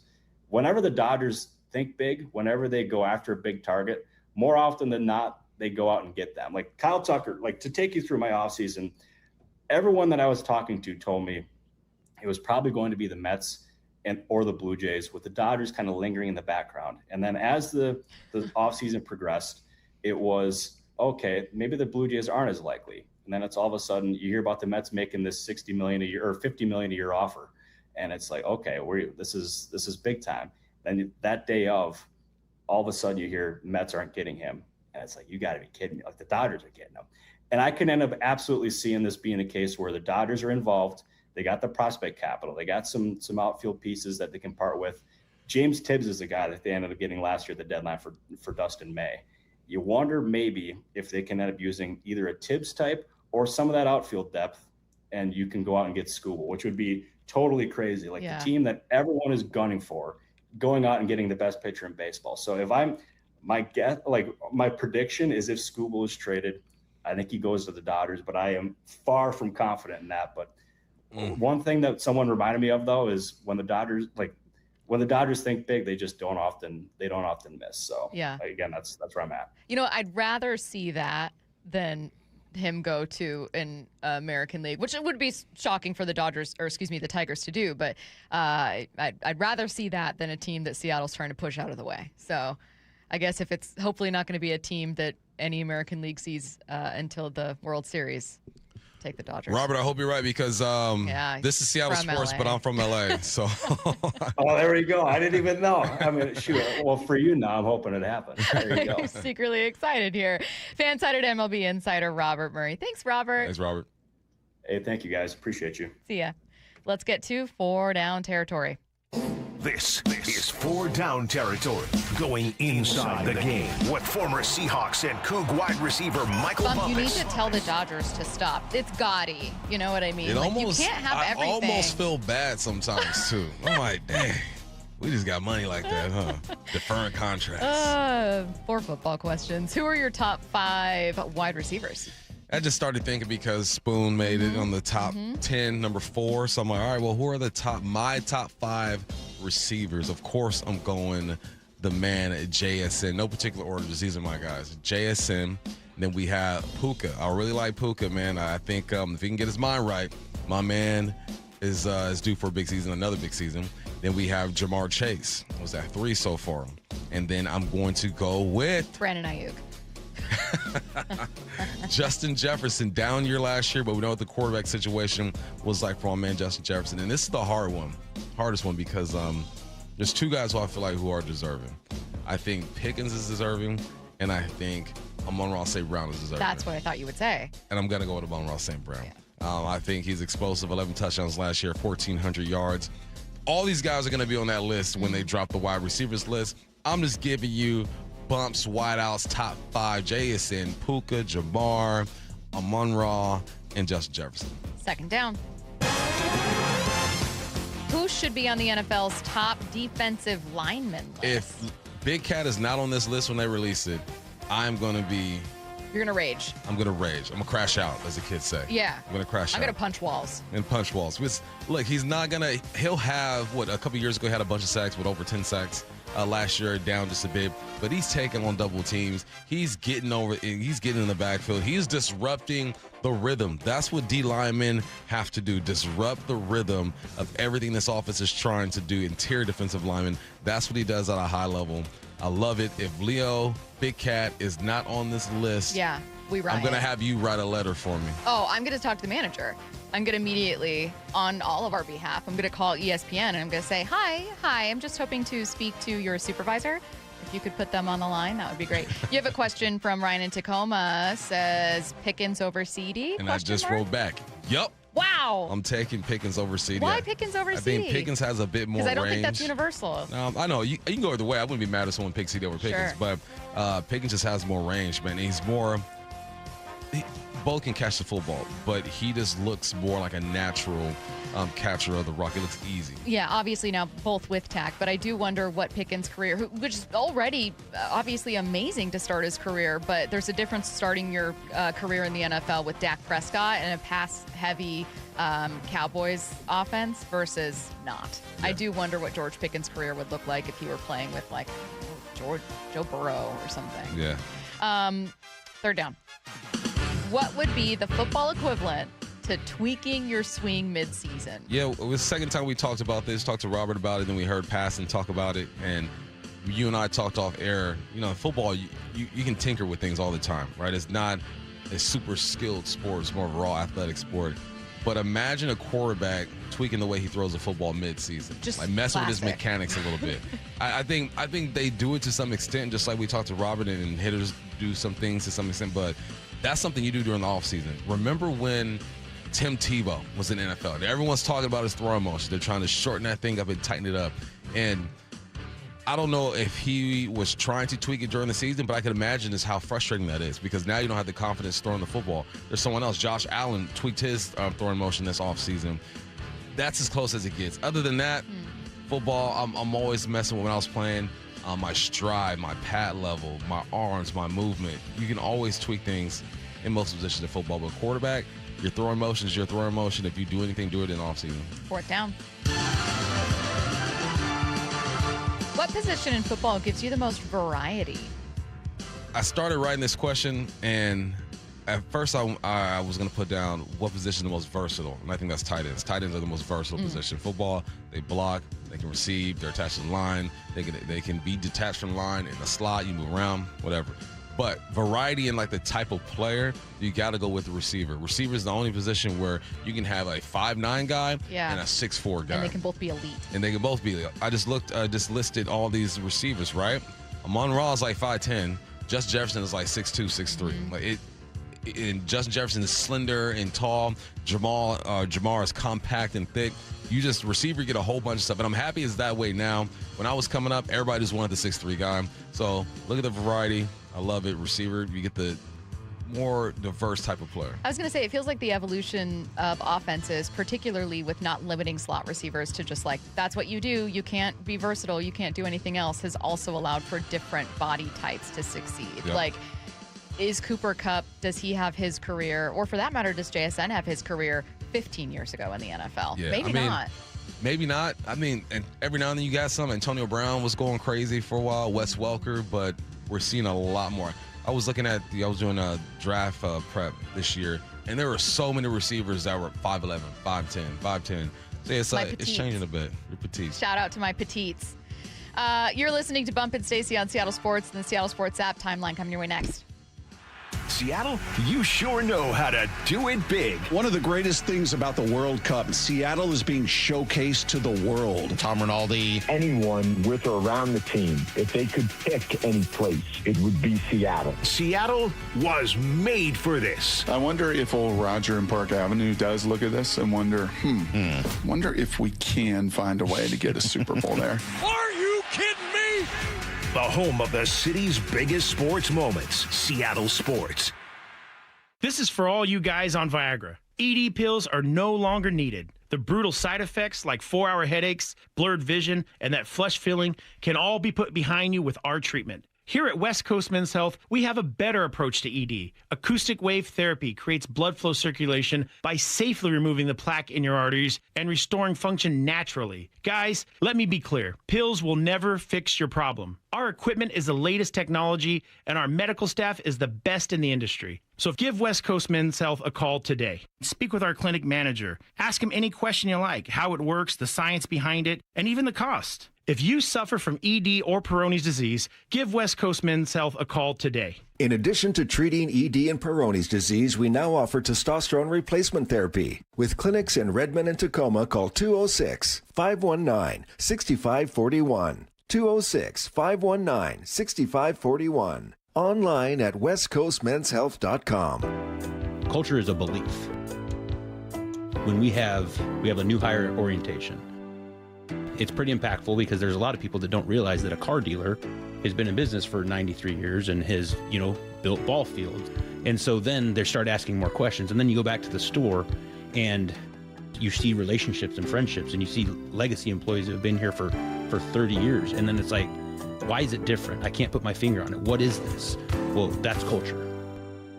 You feel it. And then you're like, oh my gosh, this feels really, really good. And before you know it, now that individual is the one fostering that environment of culture. So then when the next person comes through the door, all of a sudden it's like you can identify it and you say, this person can feel it. And then all of a sudden, what have we just done? We've built culture. The Johnson Auto Family, the LJ way. Hey, when was the last time you inspected your crawl space or your attic? What's the last time you went in there just to see what kind of shape they're in? Oh, never? Yeah, same. I don't want to go in there. Most homeowners completely avoid those areas, but it is important to check on them regularly. It's why you call Crawl Pros. They'll come out and go where you don't want to. Hey, it's Mike Salk here. And yes, when Crawl Pros came out to my place, they realized we had a little problem with our insulation. So they've set about fixing it, and they did a great job. But if you've got the same problem, they'll also look to see what kind of energy rebates are available. Right now, local utility companies are incentivizing homeowners to make their home more energy efficient with proper insulation. And some homes qualify for several $1,000s in savings with these utility rebate programs. So don't just assume your crawl space and attic are in great condition. Do what I did. Call Crawl Pros today and schedule a free corner-to-corner inspection and find out if you've got water intrusion, mold, rodent issues, or even damaged insulation. Schedule your crawl space and attic inspection at crawlpros.com. Seattle summers are sneaky, so when the heat wave hits, it hits like I used to.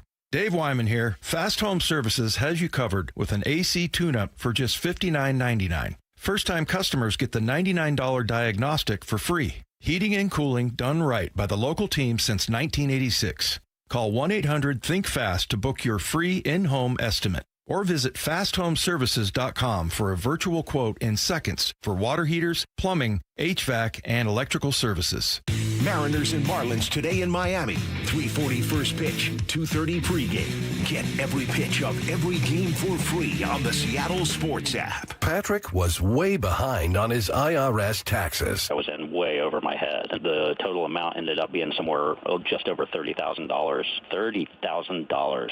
Then the IRS came to collect. Started getting letter after letter. A lien had been filed against me. They were going to basically hang me completely out to dry. He had to do something. That's when I reached out to Optima Tax Relief. Patrick's life quickly got a lot easier. It was very easy. Pretty much hands off, They picked up the ball and ran with it. And how'd it go? I couldn't believe it. I had to ask 2 or 3 times. I saved an incredible amount of money. How does Patrick feel about Optima? Couldn't be happier. They definitely helped me. Optima Tax Relief. The best place to call. They're the best in the business. Do what Patrick did and call Optima Tax Relief for a free consultation. Call 800-343-6460. 800-343-6460. 800-343-6460. Optima Tax Relief.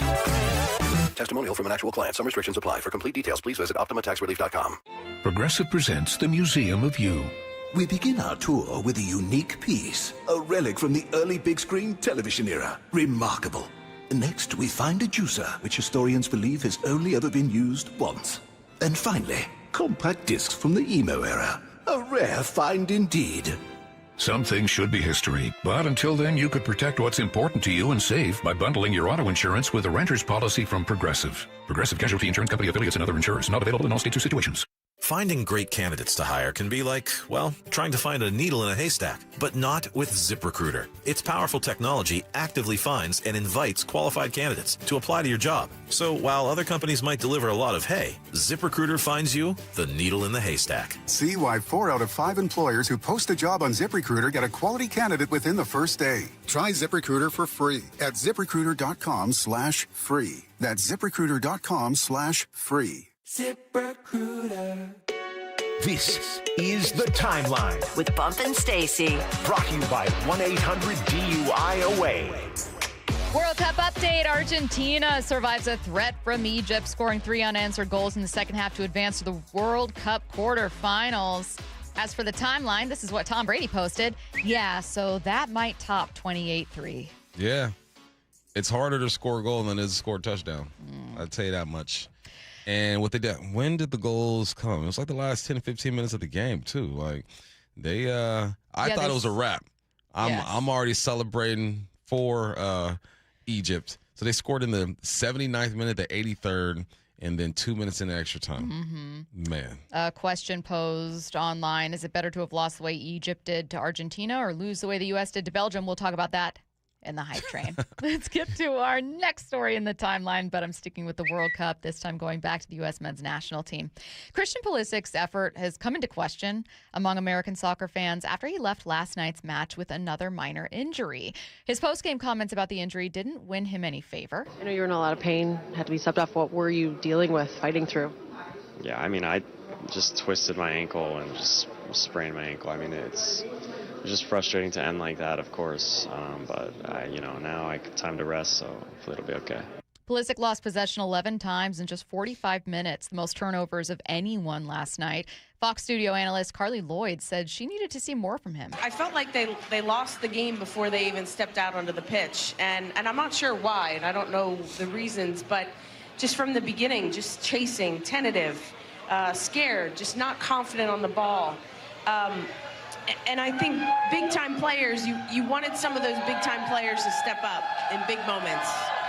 And I got to be honest, I was a bit disappointed with Christian Pulisic. I think whether he wants to be the star of this team or not, we didn't see enough from him in this particular game and really the whole World Cup. Little glimpses here and there. I'll say this, Flo Balogun might have become the star of the World Cup for the USA, but everyone was talking about Pulisic heading into it, and Bump, I didn't feel like he blew anyone away. Did you?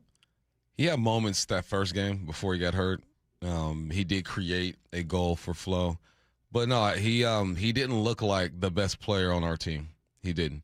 And yesterday, no one looked like the best player on our team. I can't remember one moment other than our free kick. I can't remember one moment where I'm like, that's our guy. It's like, nah, we're just sitting there, deers caught in the headlights. And also, not get time to rest. You rest when you're dead. It's the World Cup, man. You want to hear some passion out of him. Now I get to rest? No, you should be mad that you're resting. Come on, man. That's my question for you and for Curtis. I know Curtis wanted to chime up about this one because you had a couple people, Joe Schad, who covers, I think, the Giants and Jets for the New York Post, said, I feel like Pulisic's approach and personality is more appropriate for a contributing player and not a captain, certainly not Captain America. Yeah, this is your team leader, and he's just being like, well, now I get time off. This is great. No, I get to rest. This is the most important tournament you'll ever play in your life. And there were those quotes that he had in GQ prior to the tournament where he had said, well, it's just another tournament to me. Like, I'm not going to make too big of a deal out of it. And it's like, dude, this is the World Cup on home soil, and you're captain of Team USA. I don't know that it's my place to say this. I'm not a soccer expert. I'm not an analyst. And Lord knows that Pulisic is much more knowledgeable, better, whatever. I don't love that mentality. I'm just so used to a very different mentality from athletes that I cover. And I feel like that classic, like, I want to know you have that dog in you kind of thing. Yeah. We might joke about it, but it's 100% true. And I don't sense that. Like, if that's his response after the game, I would assume he doesn't inspire any of his teammates. Now, you don't have to be a big talker or whatnot, but your demeanor, the way you say things, how you carry yourself, that rubs off. And it just seemed like he had no passion in that moment, and that's what's disappointing. And he might have passion. He might be different in the locker room, but as a leader, you must be aware of what you say and how you say things. Does it matter to have a really fiery guy? I think every team needs it. I'm sure the U.S. has that guy in that locker room. But typically, I mean, I don't think Messi goes around the locker room and hypes people up. I think he works hard and he plays the game a certain way and treats people a certain way, so they automatically follow. But he's Messi. Pulisic has got a lot of work to do. Yeah, I didn't love how passive that kind of approach was. Yeah. Just in general, I don't like meekness, so it wasn't encouraging to hear. Like, now I get time to rest. Okay, I get it. Like, maybe I'm picking him apart. Maybe I'm being mean. Maybe I'm being unfair. No, I think you are being fair. This is the World Cup. You're going to rest for 4 years now, son. The World Cup, Craig. Come on, Craig. It's disappointing, man. I just love passion. When you watch the great teams play in this World Cup, there's a passion that just oozes out of them. I didn't see that or hear that from our team yesterday. So I'm not being unfair. See, I wasn't thinking twice about it until you guys were talking about it, and then I got fired up. Once Curtis was like, man, I don't love that approach. Yeah. This is the biggest moment of your career. Yeah. You're in your athletic prime because I think he's, 26, 27 years old? 27, Like, I think. You're never going to get this opportunity again. Yeah. Make the most of it. And, like, him pulling himself last night after what looked to be kind of a minor injury, that was not a good look either. Today is Big 12 Media Day, so everyone in attendance wanted to know what Commissioner Brett Yormark thought about Texas Tech and Brendan Sorsby. Yormark refused to answer a question about it. Just curious if throughout the Brendan Sorsby situation, if you supported Texas Tech at any point throughout that, and if that changed, what may have caused you to change your mind on that? Let me start off by saying I appreciate the question. I appreciate other questions that are probably going to come forth today. Today is not the time to address that issue. Today is about celebrating the upcoming football season and celebrating our 16 schools. But I appreciate the question, so thank you. When's an appropriate time? It's a genuine question. And don't say you appreciate the question if you Thank don't. You don't appreciate the question. You don't. No. You don't appreciate the question, and also it's Big 12 Media Day. It's a chance. It's like the one chance these local reporters have to speak to the commissioner. I fear that and honestly, it would be better for you, Brett. And he knows this. That's what I don't get. You're an experienced commissioner. It would be better for you if you just answered. Just rip the Band-Aid off. Yeah. Let's talk about this. Yeah. I'll answer one or two questions, and then let's focus on the athletes. And even if your answer is, look, he's no longer a part of the Big 12, we, trust our schools to still have a level of autonomy in how they want to handle these decisions. And so my answer is going to be that because he's no longer one of our student athletes, whatever. That still would have been an answer, but now's not the day to talk about that. Come on. Curtis, on behalf of your Big 12 I know, I have family, to answer for this. You have to answer for this. I don't even want to be here. Yeah. You're like, frankly, I don't think today's the day. The Mariners are going to take on the Marlins later. We got a big series here in Florida. It's not really the day to answer questions. As a long-time Big 12 alum, we go back many, many years. Many. Just Big 12 up, baby. That's how we do it. I always say that. You've never even said that before. You're right. You know what they say in the Big 12?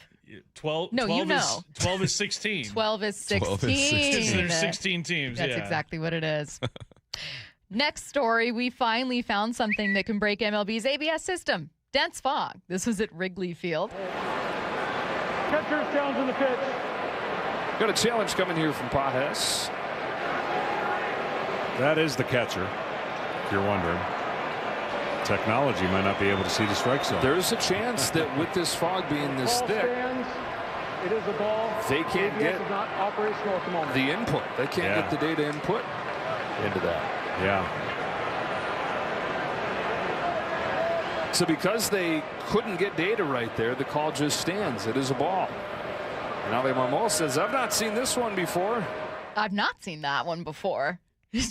Turns out ABS doesn't work because it can't see. I don't know if you guys saw this game. I turned it on just because it was on TV. Yeah. And I was like, is that like sleet? Is that like, are they in a rainstorm? No, it was legit fog. It was heavy. Yeah. Fog always makes me think of creepy movies and October. I love fog. October. And October. I love the fog because October is my favorite month. I hate the fog because my rangefinder can't find the pin on the golf course. Oh, my God. Let's go around the diamond. The Mariners open a road series against the red-hot Marlins. Best record in baseball since June 1st. Pregame starts at 2:30. First pitch at 3:40. Brian Wu on the mound.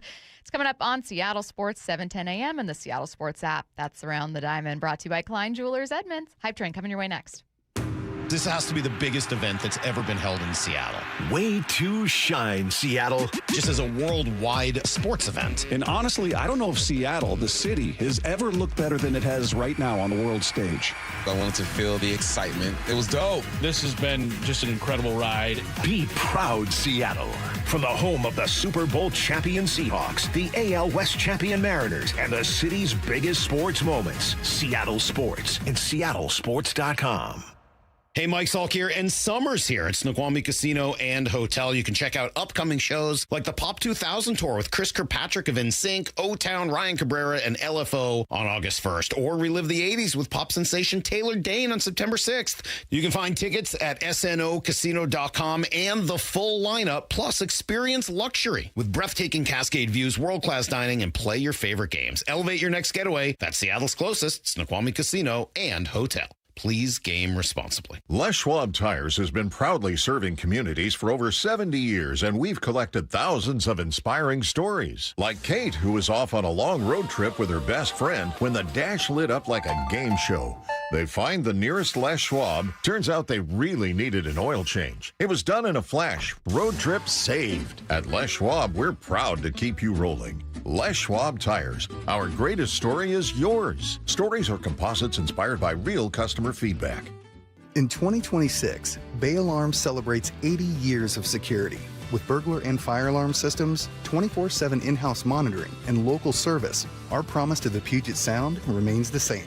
We got you. Learn more at bayalarm.com. This might be the most surprising statistic I've shared in decades of doing local news. More than 75% of commuters will be involved in a car accident at some point. JP Pendergast of Pendergast Law with more. What makes it more surprising? The average person will be involved in 3 to 4 collisions in their lifetime. With accidents unbelievably prevalent, what are some safety tips if it happens to you? Safety first. Secondary collisions are not uncommon while awaiting help. Turn on those hazards and remain in a safe place. If a bystander witnessed the accident, capture their information and encourage them to remain at the scene.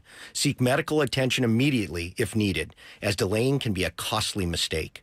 Lastly, remember that statements made to police and insurance adjusters can affect your case. Collisions are more common than we'd like to think. If you find yourself in one, follow these helpful tips and then call my friends at Pendergast Law. If you or a loved one's injured in a car accident, call Pendergast Law. We can help. PendergastLaw.com. What is that sound? Ugh, that sounds like a plumbing sound. Luckily, there's a company that fixes all the plumbing sounds across Puget Sound. That's All Sound Plumbing. Puget Sound's plumbing experts. Have a sound? Visit allsoundplumbing.com. Need a lift? In your business, equipment downtime is not an option. With parts in stock and factory-trained mobile technicians, Levitt Machinery is here to get your business back up and running. From forklifts to telehandlers, aerial lifts to track loaders. Trust Levitt Machinery to lift you back up and get your equipment back to work. Because at Levitt Machinery, if it's forked, we fix it. LevittMachinery.com. Give us a call today. Stack it, reach it, lift it, Levitt.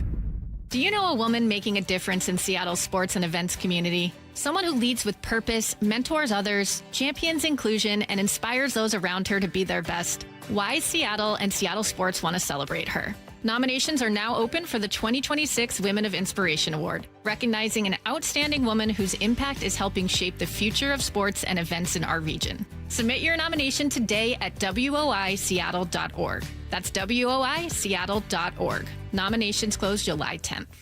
Mariners and Marlins today in Miami. 3:40 first pitch, 2:30 pregame. Get every pitch of every game for free on the Seattle Sports app. This is the story of the one who keeps multiple buildings running smoothly day after day. Plumbing that flows, HVAC that hums, cleaning supplies that keep surfaces sparkling. That's why she counts on Grainger. With easy reordering online and 24/7 support, Grainger helps her keep the products she needs on hand. So shelves stay stocked and buildings stay ready. Call 1-800-GRAINGER, click Grainger.com, or just stop by. Grainger, for the ones who get it done. Finding great candidates to hire can be like, well, trying to find a needle in a haystack, but not with ZipRecruiter. Its powerful technology actively finds and invites qualified candidates to apply to your job. So while other companies might deliver a lot of hay, ZipRecruiter finds you the needle in the haystack. See why 4 out of 5 employers who post a job on ZipRecruiter get a quality candidate within the first day. Try ZipRecruiter for free at ZipRecruiter.com/free. That's ZipRecruiter.com/free. ZipRecruiter. It's summertime and the living is easy. If you're like me, you're spending nights on the patio listening to the game and enjoying what makes our area so beautiful. Dave Wyman here, and I have just the offer for you to get the most out of your outdoor living space. $500 off each window, $750 off patio and entry doors, and $200 off the final project. I've loved working with Harley Exteriors. They're a local company right here in Bothell, down-to-earth people who enjoyed the same things we all do, rooting on our local teams and doing the best job we possibly can day in and day out.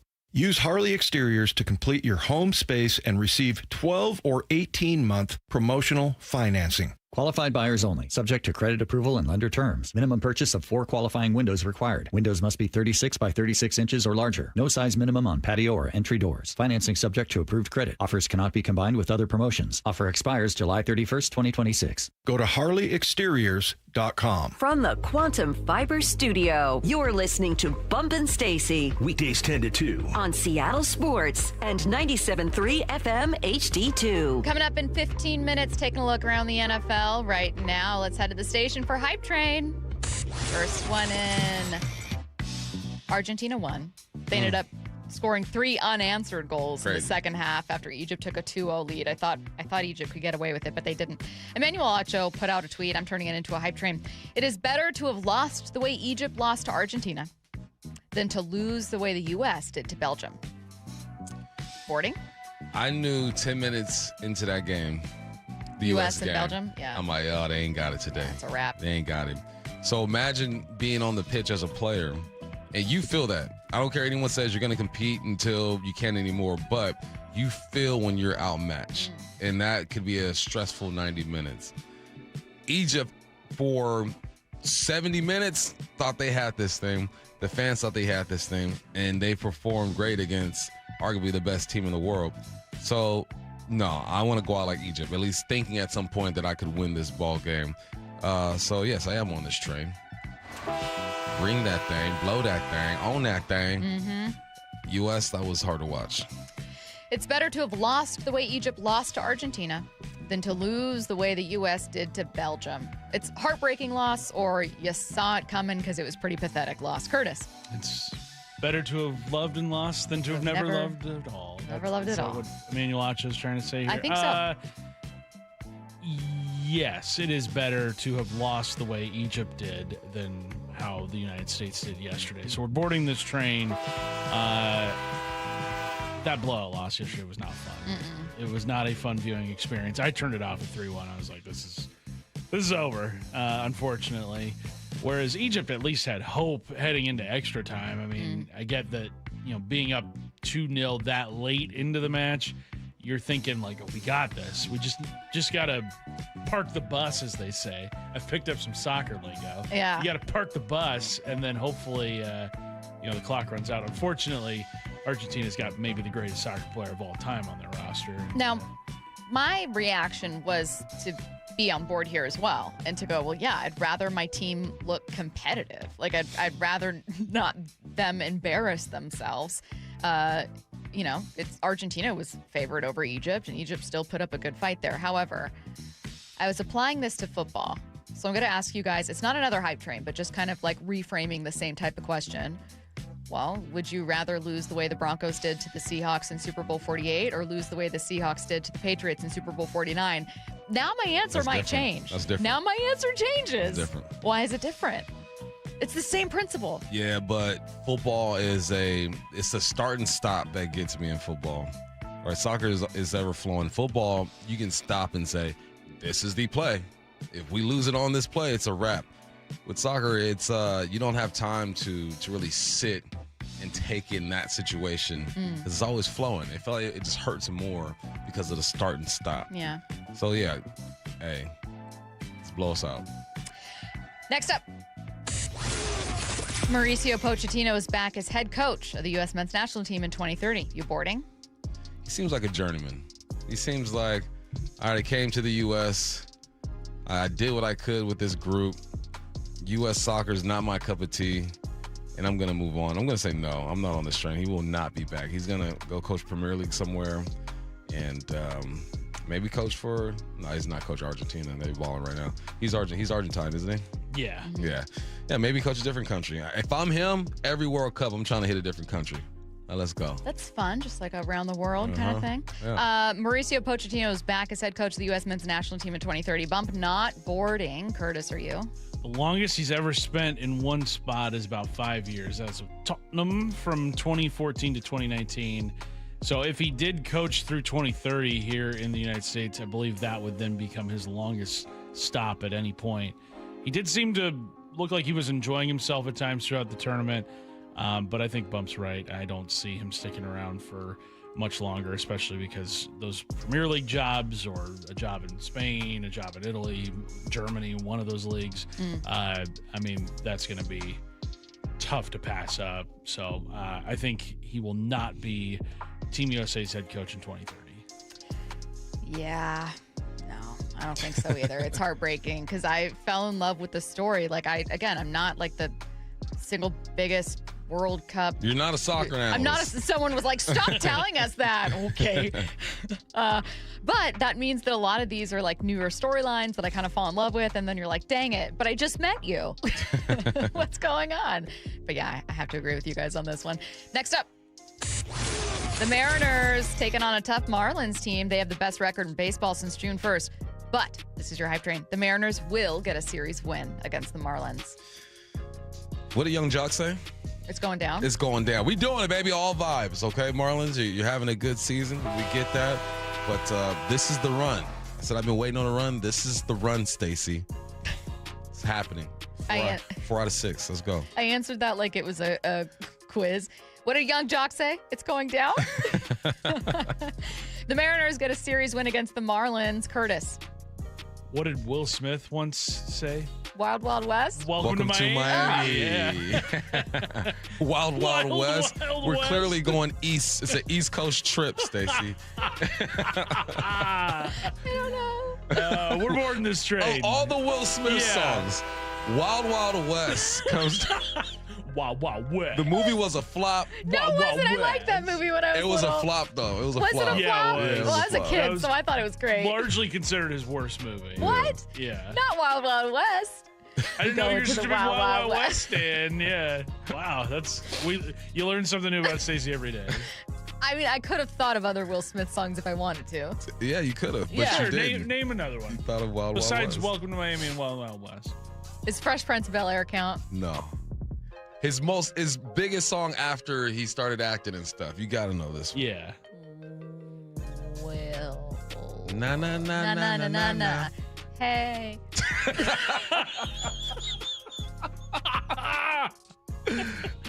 Getting jiggy with it. I said getting jiggy with it. I said that. I said it. No, I do know that song. I know that Parents song. just don't understand. Yeah, parents just don't understand. Of course, your parents just don't understand. Summertime. Summertime. We'll put together a compilation album of Stacey singing what she thinks are Will Smith songs. The Mariners. Okay, yes, I'm boarding this one. It's going to be tough. I think it's going to be really, really tough. Marlins I've not been paying attention. So much better than I thought they were. Why did no one tell me they were the hottest team in baseball? Right. No one thought to warn me. No one told us. But yeah, I think I'm liking the vibes with Seattle right now. I'm feeling good about it. All right, that was Hype Train. Coming up next, taking a look around the NFL. We're approaching the All-Star break, and I'm still asking myself, who are the Seattle Mariners? I don't have a grip on this team quite yet. Every time you think you know what they are, they find a way to go in a completely different direction. The Mariners hit the road for the final 6 games before the All-Star break. I mean, you get like a glimpse of what this offense could be. This afternoon, the first of 3 in Miami. First pitch at 3:40, 2:30 pregame. Listen anywhere on the free Seattle Sports app. Hi, Andy Klein here. There's something special about a baseball game. The moments and the memories. At Klein Jewelers, that's exactly how we feel about our diamonds. They're a beautiful reminder of life's biggest moments. We're here to help you find the perfect diamond or beautiful piece of jewelry to celebrate your engagement, anniversary, birthday, promotion, or just because. Klein Jewelers by the Fountain in downtown Edmonds. Shine with Klein. Hey, baseball fans, Rick Riz here. I'm excited to introduce you to my good friend Keith Dashafee, owner of Pella Windows and Doors of Western Washington. Keith? Thanks, Rick. At Pella Windows and Doors, we pride ourselves on delivering top-quality windows and doors that enhance the beauty and energy efficiency of your home. Our products are built to last with innovative designs and exceptional craftsmanship. Whether you're looking to upgrade your windows or install new doors, Pella has you covered. That's fantastic, Keith. Don't wait. Schedule your free appointment today at PellaPNW.com.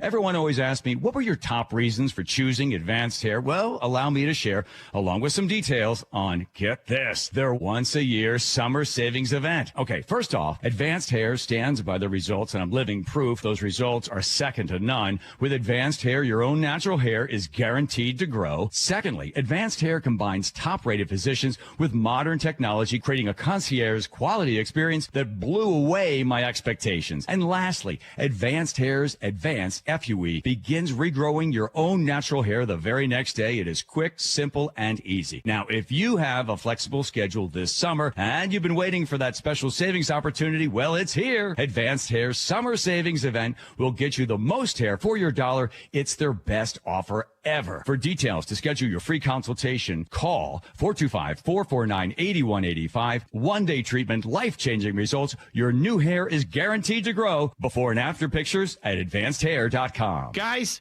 I'll never forget the first time I saw somebody get results at our clinic. He was an 81-year-old man who hadn't been intimate with his wife in over 8 years. Viagra had stopped working for him, and he was desperate for help. After several treatments, he walked into my office and told me he couldn't believe the results. Needless to say, this was a very happy man. This man made me a believer in what we do. He had taken pills for years, but he had never fixed the problem. When he came to us, we fixed the problem. Our treatment does what no pill can do. So give West Coast Men's Health a call today. Speak with our clinic manager. Ask him any question you like, how it works, the science behind it, and even the cost. Change your life today, like the thousands of men who already have. In addition to treating ED and Peyronie's disease, we now offer testosterone replacement therapy. With clinics in Redmond and Tacoma, call 206-519-6541. 206-519-6541. Online at westcoastmenshealth.com. Hey, Brock Ewart here for my friends over there at People Come First Construction Group. You know I love my acronyms, PCF. They designed and built our outdoor living space for Molly and I, and we just loved it. And right now, PCF is making it easier than ever to get started on your new dream deck with 50% off your custom professional design and architectural drawing package. That means you can save over $9,000 on your project. And with 12 months of no interest, no payment financing, you can design your deck now and pay later. You know, most people who start with a design package end up with the exact outdoor space they've always wanted and dreamed of. This offer is your first step. Do what we did and contact PCF Construction Group today. Get your project ideas, browse amazing photos, and find all the offer details at PCFgroup.com. That's PCFgroup.com. Making your outdoor space your favorite place. When people come first. This is a special alert to all Americans who own a vehicle with less than 200,000 miles with an auto warranty about to expire or with no warranty coverage at all. Due to a decline in the economy, CarShield is announcing a low-cost month-to-month vehicle protection plan that is now available to the public to save any driver out-of-pocket expenses on future auto repairs. Call now to find out how you can pay almost nothing for covered auto repairs. Yes, you heard that correctly. Pay almost nothing for covered auto repairs. An open phone line has been established for all drivers to call for a free quick quote.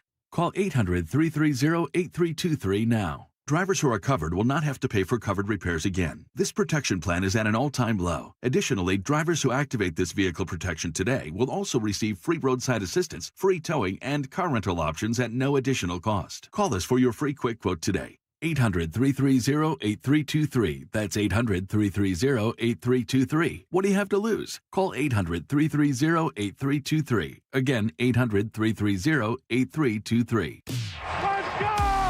This is Seattle Sports. Streaming through the Seattle Sports app. KIRO AM Seattle. KIRO FM HD2 Tacoma. Home of the Seahawks, Mariners, and everything Seattle sports.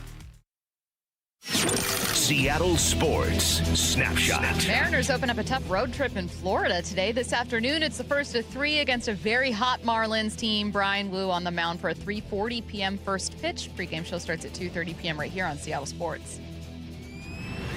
Snapshot, brought to you by Miller Lite. When it's game time, it's Miller time. From the Quantum Fiber Studio, this is Bump and Stacy on Seattle Sports. Streaming through the Seattle Sports app and at seattlesports.com. Now, here are your hosts, Michael Bumpus and Stacy Ross. Here we go now.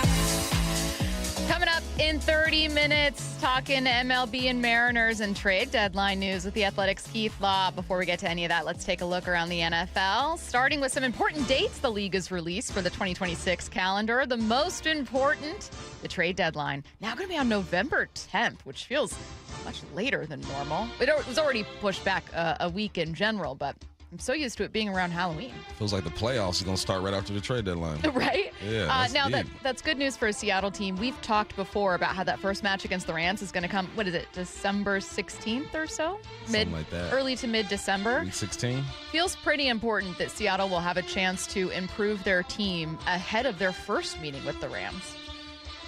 Yeah, I like the trade deadline being pushed back because you know exactly what you need. And in football, you know, guys get hurt every single week. So by that time, that injury list is full. So, yeah, push it back and allow teams to get exactly what they need. And Seattle's been so great with the trade deadline, too. Really, I don't want to say you can't really say underrated part of John Schneider's career when he was executive of the year now and is one of the longest tenured GMs in the league. But I will say, for all the flack that he had gotten in years past for blockbuster deals that didn't work out, like for Percy Harvin or Jimmy Graham, Jamal Adams, he had been knocking it out of the park with midseason deals. He's doing his thing. He's in his zone. One of the biggest trades of the offseason was David Montgomery going from Detroit to Houston. Montgomery told James Harrison and Joe Hayden's podcast he didn't take the news very well. And, you know, people like to try to create their own narrative and their own perception of how they think that I treated it. But in all actuality, like, it was something that was out of my hands. And when it came, like, I was sick. I was sad that I had to leave. But it's the business part of it. I wish them nothing but, you know, respect, and I hope that whatever they're trying to do, like, we get to see them at some point, and it'll be a fun matchup. But I'm always gonna have love for Detroit. You know, that's always gonna be home for me, and I'm always gonna love that city. But I'm in Houston now. You know, I'm in the 8, so it's time to go. What's your outlook? Oh my God, outlook for Houston with David Montgomery. I was surprised that they were ranked so high. What was the ranking? Roster ranking? Oh, God, yeah. They were top 10. I just or 9. 9? Yeah. Okay. I was surprised. I thought them and the Patriots were higher than I thought. I mean, that's how you help a quarterback that's been struggling to turn the football over, right? You find him a run game. We know the defense is going to be on point. Maybe they change their philosophy a little bit and take the football out of Stroud's hands as much. Hand the football off, play good defense. I like the recipe. Now you just got to go execute. Let's talk about Brandon Ayuk, who continues to concern everyone in the NFL with his erratic behavior on social media. The latest was a message that Ayuk posted to Instagram this morning, and it's just text, and it's talking about how he's not going to, apply for reinstatement to the 49ers. Ends it with saying he looks forward to being on the field in 2026. And then what's the Washington Commanders hashtag? Hail something. Raise hail. Raise hail. Thank you. Ends it with hashtag raise hail. So still seemingly trying to play for the Commanders, even though he's publicly feuding with Jaden Daniels. That seems at odds. Jason McCourty of ESPN says getting back in a locker room might be the best help that Brandon Ayuk can get. I would just, if I was his friend, I would just say, hey, just put the phone down. Yeah. Just go work out and don't say anything. Yeah. Because for all of the necessary steps, you talked about applying for the reinstatement with Commissioner Goodell and doing all of those things, being released, all of those things he doesn't have to do. File the paperwork and then let all of those things take its course. Then when whoever signs you, you show up renewed and ready to go. From everything from the outside looking in, it looks like a troubled person that's posting videos and doing all these things of this nature. I hope somebody does take a flyer and signs him on a veteran minimum so that he can be back in the locker room. I think that's such a key component of being back around guys, being on routine, and being with people that have your best interest in mind. Would you take a flyer on Brandon Ayuk if you were a team? I'm assuming it's not going to be the Commanders, certainly not the 49ers. Maybe. I got to talk to him. I got to sit down and I mean, because obviously he feels hurt or betrayed by the 49ers, and that can bring out certain reactions, and maybe a fresh start would help him. If I'm just going off of what I see and hear, no. But if I sit down and talk to him and kind of pick his brain and see where he's at, possibly, because he's talented. You know, talent makes you ignore a lot of flaws. It would be pretty concerning for me too if I was, a friend or someone just looking from afar. And it's not just Brandon Ayuk is by no means the first player to publicly have issues with his team. Yeah. But the way that he's handling the entire thing with talking about Jaden Daniels and then still clearly trying to be part of the Commanders. You know what I mean? There's a lot of things at odds and in conflict, and it doesn't quite make sense. It's the nonsensical nature of the posts that I think people are having issue with. Yeah. So he just seems a little reckless right now, a little wild. Where's the people around you, man? He must not have To good be like, people, bro. or he's just stubborn. Sometimes you got that homie that you know you just can't say anything to. See, I know you guys feel that way about me because I be posting. You be posting a lot. Yeah. And you know what? You just do you. Sometimes you just have to let me spread my wings like the butterfly that I am. Who's the biggest dark horse MVP candidate this year? ESPN Radio's Chris Canty says an NFC South quarterback could make a big leap in year 2. I actually think this take's really interesting. If you think back to where the New Orleans Saints were a year ago, we were questioning whether or not anybody would want to take that job when they had a vacancy as their head coach. And now we're looking at the New Orleans Saints, and we're talking about the job that Kellen Moore did, his name being included in Coach of the Year conversations, even though he was on a 6-win team. But then also, we're talking about a quarterback that wasn't a first-round pick having an opportunity to win the majority of the games that he started this season. So I do think that Tyler Shuck has it teed up for him in a very unique way that we don't see a lot of second-year quarterbacks have. Tell us a bit more about Tyler Shuck's season, because it kind of flew under the radar. It was quietly very intriguing, but by then no one was interested at all in what the Saints were doing. Completed 67% of his passes, played in 11 games, 10 touchdowns, 6 interceptions. I think it's more on the potential. When you watch Tyler Shuck throw the ball, you watch him move. He's athletic. He has a cannon. He's got a new weapon over there with the young receiver out of Arizona State, Jordan Tyson. I don't know. I wouldn't go as far as a MVP candidate, but I can see him making some noise. I think it's more of a, I agree with you. I don't know, even if it's a dark horse candidate, I don't know that I see that. And frankly, if someone were to say, I think an NFC South quarterback's going to be a dark horse candidate, I would think that he was talking about Baker Mayfield, not Tyler Shuck. That's exactly what I thought he was talking about. Exactly. And my next story is about Baker, but I think Tyler Shuck flew under the radar last year, and we could just be, if nothing else, talking more about him and about where the Saints go. Because it was just a team in salary cap hell, and how do they dig themselves out? Well, maybe it's getting good quarterback play on a bargain. And you got, how do you say, not Etienne, Achane? Achane over there. You got a Kamara over there. You got Jordan Tyson, who I talked about. You still got Olave. Offensively, I think they'll be okay. Defensively, Cam Jordan is back. Do you see that? Yes, at 30. He's 36. Oh, okay, younger than I thought. Actually, he'll be 37 in 3 days. Yeah.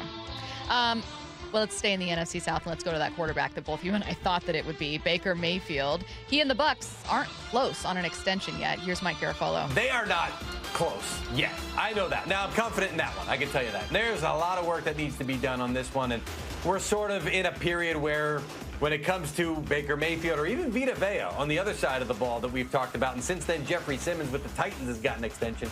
The Bucs are in no rush on either one of these. Now, around the start of training camp, that's where some pressure could be applied and say, hey, maybe we want to get this done and not have this be a storyline as we get ourselves into camp. But I can tell you right now, where Baker and his camp, where they have in their mind where the numbers should be and where the Bucs have offered to this point, yeah, they're not close. And it's about finding that middle ground. They're not close to that just yet. How much do you think Baker Mayfield's worth? Because, again, he's got a pretty good amount of leverage here. It's not like,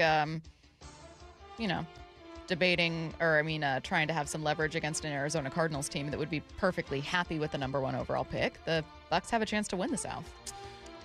I think Baker Mayfield is worth, I'm pulling up these contracts right now. Getting 35 he's getting 33. 33. No, he's 45 easily. Yeah. At least 45. You think he's looking for 50 plus? He's probably looking for 55. But 55? Yeah, but he's 45. Do you have the list up? Where would 55 put him? 55 would put him with Josh Allen. Josh is getting 55, but it's 55 over 6, though. So he's getting 330. I don't think he's going to get a contract like that. Oh, so like 55 over 3 kind of thing? Yeah. Oh, yeah. Okay. Do you know a woman who gives her all to the sports community, encourages diversity, and empowers those around her? Seattle Sports is partnering with the Seattle chapter of WISE. That stands for Women in Sports and Events. And together we want to recognize a woman in our community, and we need your help finding her. Nominations for the 4th annual Women of Inspiration Award are open now until July 10th. The winner will receive a donation to the cause of their choice. Nominate an inspiring woman at woiseattle.org before the deadline. Coming up next, the Mariners start a tough road trip, and the Athletics' Keith Law joins us at 10:30. This has to be the biggest event that's ever been held in Seattle. Way to shine, Seattle. Just as a worldwide sports event. And honestly, I don't know if Seattle, the city, has ever looked better than it has right now on the world stage. I wanted to feel the excitement. It was dope. This has been just an incredible ride. Be proud, Seattle. From the home of the Super Bowl champion Seahawks, the AL West champion Mariners, and the city's biggest sports moments. Seattle Sports and SeattleSports.com. Hey, when was the last time you inspected your crawl space or your attic? What's the last time you went in there just to see what kind of shape they're in? Oh, never? Yeah, same. I don't want to go in there. Most homeowners completely avoid those areas, but it is important to check on them regularly. It's why you call Crawl Pros. They'll come out and go where you don't want to. Hey, it's Mike Salk here. And yes, when Crawl Pros came out to my place, they realized we had a little problem with our insulation. So they've set about fixing it, and they did a great job. But if you've got the same problem, they'll also look to see what kind of energy rebates are available. Right now, local utility companies are incentivizing homeowners to make their home more energy efficient with proper insulation. And some homes qualify for several $1,000s in savings with these utility rebate programs. So don't just assume your crawl space and attic are in great condition. Do what I did. Call Crawl Pros today and schedule a free corner-to-corner inspection and find out if you've got water intrusion, mold, rodent issues, or even damaged insulation. Schedule your crawl space and attic inspection at crawlpros.com. It's summertime and the living is easy. If you're like me, you're spending nights on the patio listening to the game and enjoying what makes our area so beautiful. Dave Wyman here, and I have just the offer for you to get the most out of your outdoor living space. $500 off each window, $750 off patio and entry doors, and $200 off the final project. I've loved working with Harley Exteriors. They're a local company right here in Bothell, down-to-earth people who enjoy the same things we all do, rooting on our local teams and doing the best job we possibly can day in and day out. Use Harley Exteriors to complete your home space and receive 12 or 18-month promotional financing. Qualified buyers only. Subject to credit approval and lender terms. Minimum purchase of 4 qualifying windows required. Windows must be 36 by 36 inches or larger. No size minimum on patio or entry doors. Financing subject to approved credit. Offers cannot be combined with other promotions. Offer expires July 31st, 2026. Go to HarleyExteriors.com. Whatever the heat index, stay cool this summer. Your local Bryant dealer can make sure your system is up to the task. Whether it's maintaining your current system or installing an energy-efficient Bryant Evolution cooling system with perfect Humidity Plus technology, your dealer will give you what you need to help your family beat the heat. Learn more and schedule an appointment with a factory-authorized dealer today at BryantNorthwest.com. That's BryantNorthwest.com. Bryant, whatever it takes. Ryan Reynolds here from Mint Mobile. With the price of just about everything going up, we thought we'd bring our prices down. So to help us, we brought in a reverse auctioneer, which is apparently a thing. Mint Mobile Premium Wireless. How to get 30, 30, to get 30, to get 20, 20, 20, to get 20, 20, to get 15, 15, 15, 15, just $15 a month. Sold! Visit mintmobile.com/radio. Upfront payment of $45 for 3 months, $90 for 6 months, or $180 for 12-month plan required. $15 per month equivalent. Taxes and fees extra. Initial plan term only. Greater than 50 gigabytes may slow when network is busy. See terms. From the FIFA World Cup to competitive business environments, Grand ambitions lead to game-changing achievements. At Bank of America, we're there to support businesses at every step, providing insights and expertise to help you gain an edge. He shoots, he scores! What would you like the power to do? Explore winning business solutions at BofA.com/gamechangers. Bank of America, official bank of the FIFA World Cup 2026. Compassion, communication, results. That's Pendergast Law Personal Injury Lawyers. Go to PendergastLaw.com. That's PendergastLaw.com. This is a special alert to all Americans who own a vehicle with less than 200,000 miles with an auto warranty about to expire or with no warranty coverage at all. Due to a decline in the economy, CarShield is announcing a low-cost month-to-month vehicle protection plan that is now available to the public to save any driver out-of-pocket expenses on future auto repairs. Call now to find out how you can pay almost nothing for covered auto repairs. Yes, you heard that correctly. Pay almost nothing for covered auto repairs. An open phone line has been established for all drivers to call for a free quick quote. Call 800-292-4541 now. Drivers who are covered will not have to pay for covered repairs again. This protection plan is at an all-time low. Additionally, drivers who activate this vehicle protection today will also receive free roadside assistance, free towing, and car rental options at no additional cost. Call us for your free quick quote today. 800-292-4541. That's 800-292-4541. What do you have to lose? Call 800-292-4541. Again, 800-292-4541. When you see this in your kitchen, The stainless steel fridge is covered in fingerprints. you hear this. Leslie, people are going to think you were raised in a barn or by wolves, or raised in a barn by wolves. Fortunately, Wyman Stainless Steel 3-in-1 cleans, shines, and protects to give you the best shine. A spray and a wipe will have your fridge shining like a mirror. Wow, my fridge looks brand new. Your fridge looks amazing, Leslie. Sorry, I was being a little dramatic earlier. Your kitchen says a lot about you. Let it brag with Wyman. If the world were like a Sleep Number mattress, everything would adapt for your comfort. Your coffee would never get cold. Your flight would always be on time. And your mattress would always respond to you and your unique sleep needs. Sleep Number mattresses are designed to respond to your body and shift with your changing life, helping you fall asleep faster and stay asleep longer.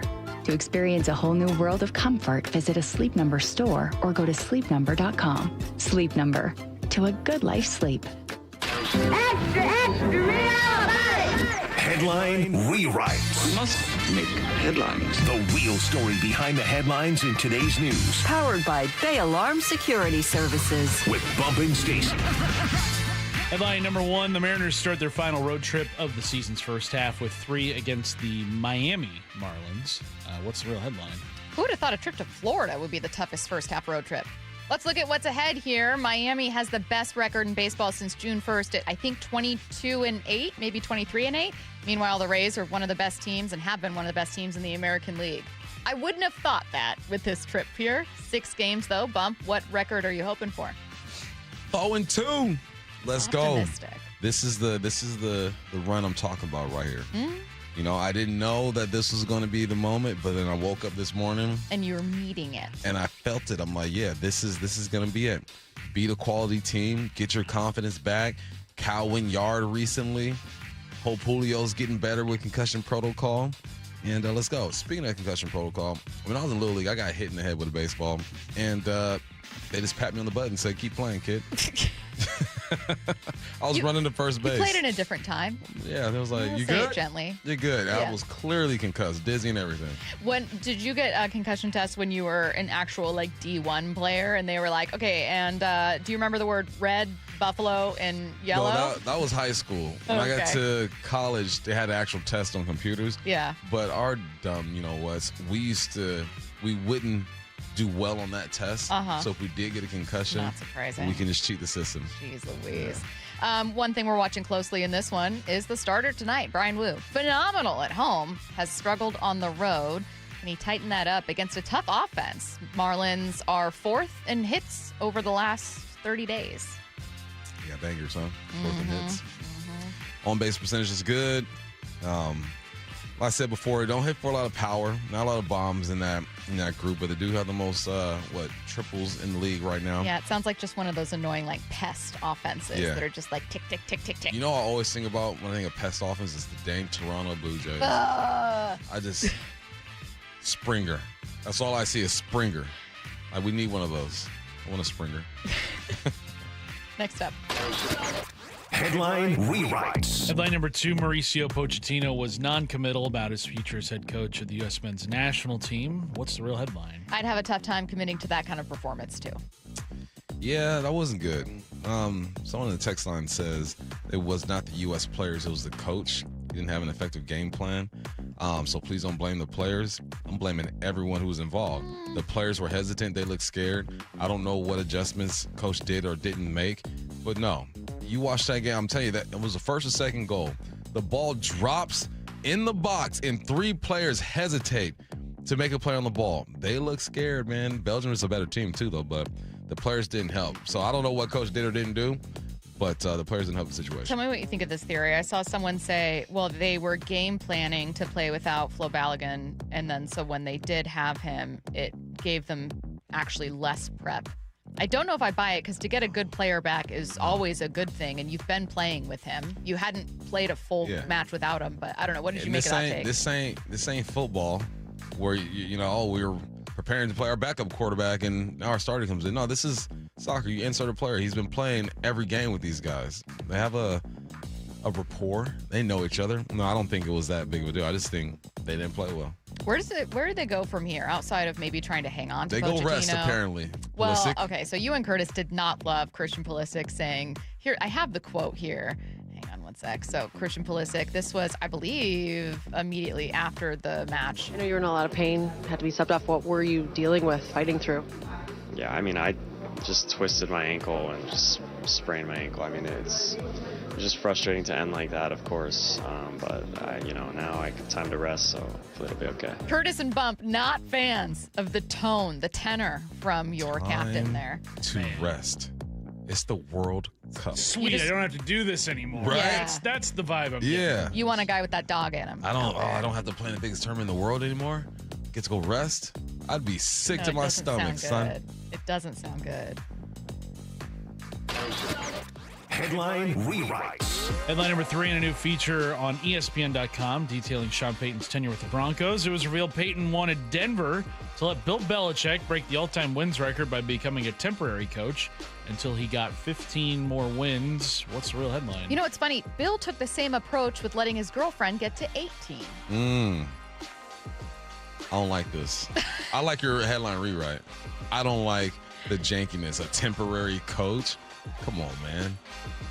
And I think Bill will want to earn it himself. Right? To really have it be his team and do his thing. Let me step to the side and let Bill be a coach for a minute. Come on, man. I guess. It sounds good. But when it comes out to it, I don't think Sean will do it anyway. Do you think Bill Belichick would ever come back to the NFL? He's getting to the age where coaches don't have a lot of success. How old is he? 60? 72 or something like that. Oh, wow. I thought he was still in his 60s. Nah, because his girl's young. He's 72. Yeah, that's what it was. I learned he was dating a 22-year-old, and I was like, well, he's got to be at least 60. Let me see. Let me verify. I thought he was like 64. Your guess is 64? My guess is 64, but I think I'm wrong. Okay. Good old Bill, 74. Oh, my God. Yeah. Okay, yeah. So, no, I think he'll just be 15 wins short forever. Unfortunately. Still a Hall of Fame head coach for the NFL, undoubtedly. Yeah. All right. Coming up, we have the dugout from 1 to 2. All Mariners. We're getting started with Mariners insider Shannon Drayer back from the IL. Had to have surgery to repair a broken finger. Mariners analyst Ryan Rowland-Smith joining us at 1:30. And, of course, one of our favorites for Mariners stats and information, Alex Mayer, joining us at 1:45. So because of that, what I need to know is being pushed up to 12:45. Get your questions in now. Any questions, sports, non-sports, doesn't matter. 866-979-3776. And coming up next, we're going to be joined by the Athletics' Keith Law. A lot to talk about with MLB's upcoming trade deadline. His read on the promotions of Laz Montez and Michael Arroyo, wondering if, is this a trade deadline showcase? Could they be coming up to the team sooner than we think? And we also have some questions about a few other pitching prospects. How soon could we see Cade Anderson? What's it look like trying to work him into a rotation that already has 6 starting pitchers? Keith joins us in just a bit. Those in the know. Know that you can't miss Blue 88 with Brock Heward every morning at 7:45 on Brock and Salk. The offensive coaching staff, how are they unique? A tremendous diversity of skill sets and backgrounds. Fleury in particular, 17 years on the defensive side of the ball. We're not saying you'll get dumber if you're not listening, but you ain't getting any smarter if you miss it. Get Blue 88 on the Seattle Sports YouTube channel. After years of wear and tear, Joe had osteoarthritis in his wrists and shoulders. I've pretty much worked out my whole life. I actually decided I'm going to train for a half Ironman triathlon. The pain was interfering with every part of his life. Basically, can't sleep, causing those kind of problems, very limited movement. Joe had surgery, but it wasn't the fix he was looking for. The doctor told me, he's like, hey, this is just going to be a partial fix. You're going to eventually need joint replacement. That's when he decided to see Dr. Mark Wagner, MD, at Seattle Sports and Regenerative Medicine for stem cell therapy. And they're just getting better. I can basically do full motion. I don't have really any pain. What kinds of things are you able to do now that you weren't before? I like to golf, and it definitely has made my golf game not as painful. And sleeping. I'm sleeping better because I don't have that aching at night going on and have to roll over. So, are you recommending this to others? Oh, everybody I talk to. Yeah, it's a no-brainer. Before you choose surgery, consider stem cell therapy with Dr. Mark Wagner, MD, at Seattle Sports and Regenerative Medicine. Schedule your consultation at drmarkwagnermd.com. Jane is a small business owner. That's right. And tell them what that's like, Jane. Yeah, well, it's like a roller coaster with a lot of ups and downs, and some days things can feel like they're flying off the rails. Yep, it's a lot. But the Total Solutions Advantage only from Comcast Business can help you manage it all. With the largest, fastest fiber-powered network designed for 100% reliability with business internet and wireless connect. Plus gig speeds with security and equipment included. All with a 5-year price lock. Nice. So everything stays on track. Exactly.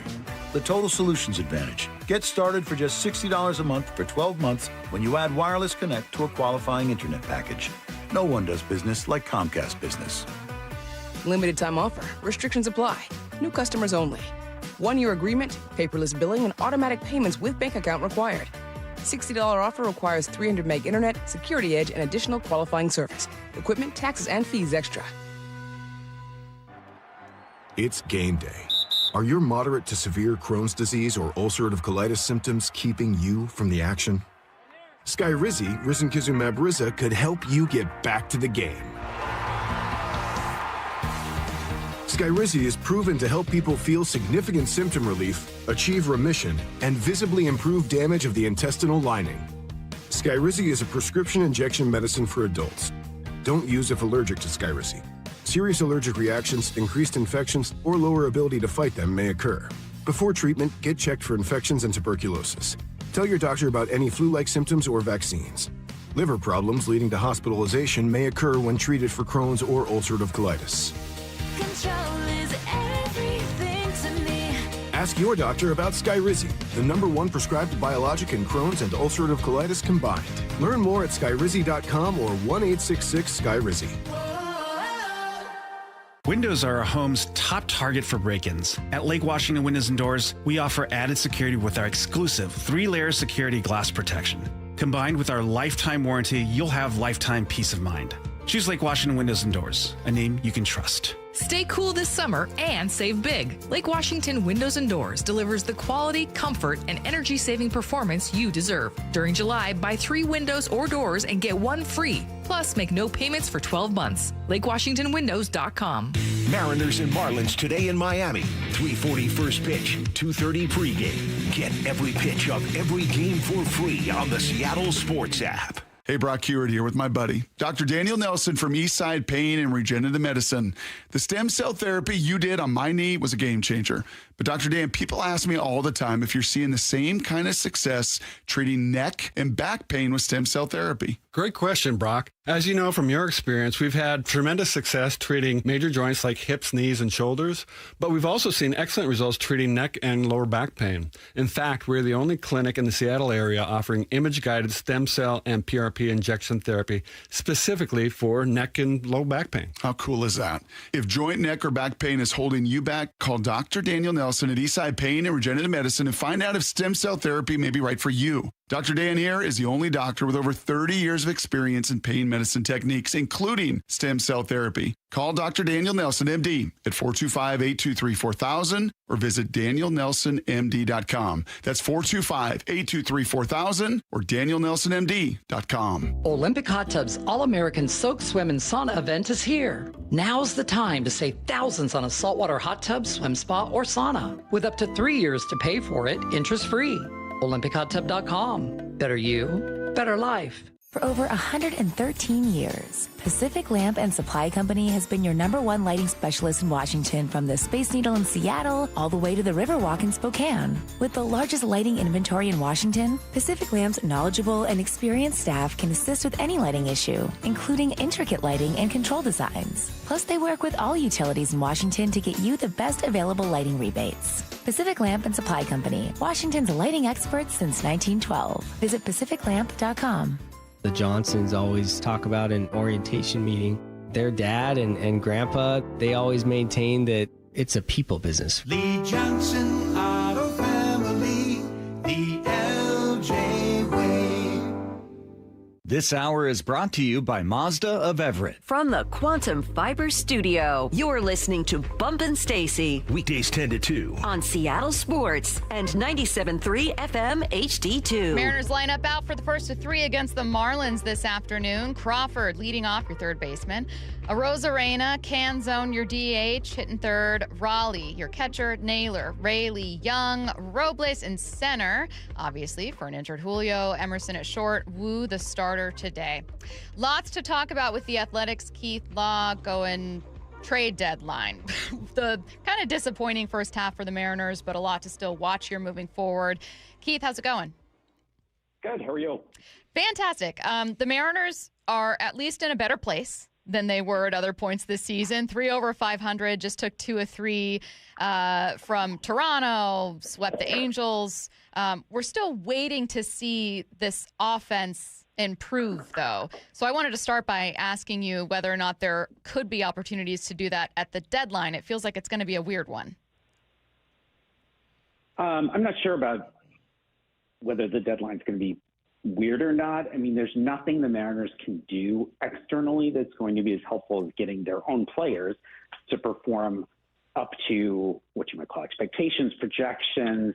I don't think it was reasonable to think Cal Raleigh was going to repeat last year, but he has been nothing close to what he was last year. Josh Naylor has fallen off. Julio has not really been the player I think we expected him to be. They've gotten a lot of their offense from some maybe more surprising corners, and they've gotten obviously great contributions from some of the younger players, particularly Colt Emerson. But ultimately, for the Mariners to have a truly playoff caliber offense, I think that's going to require the veterans to start playing like they did last year over the course of multiple years. We just haven't really seen that.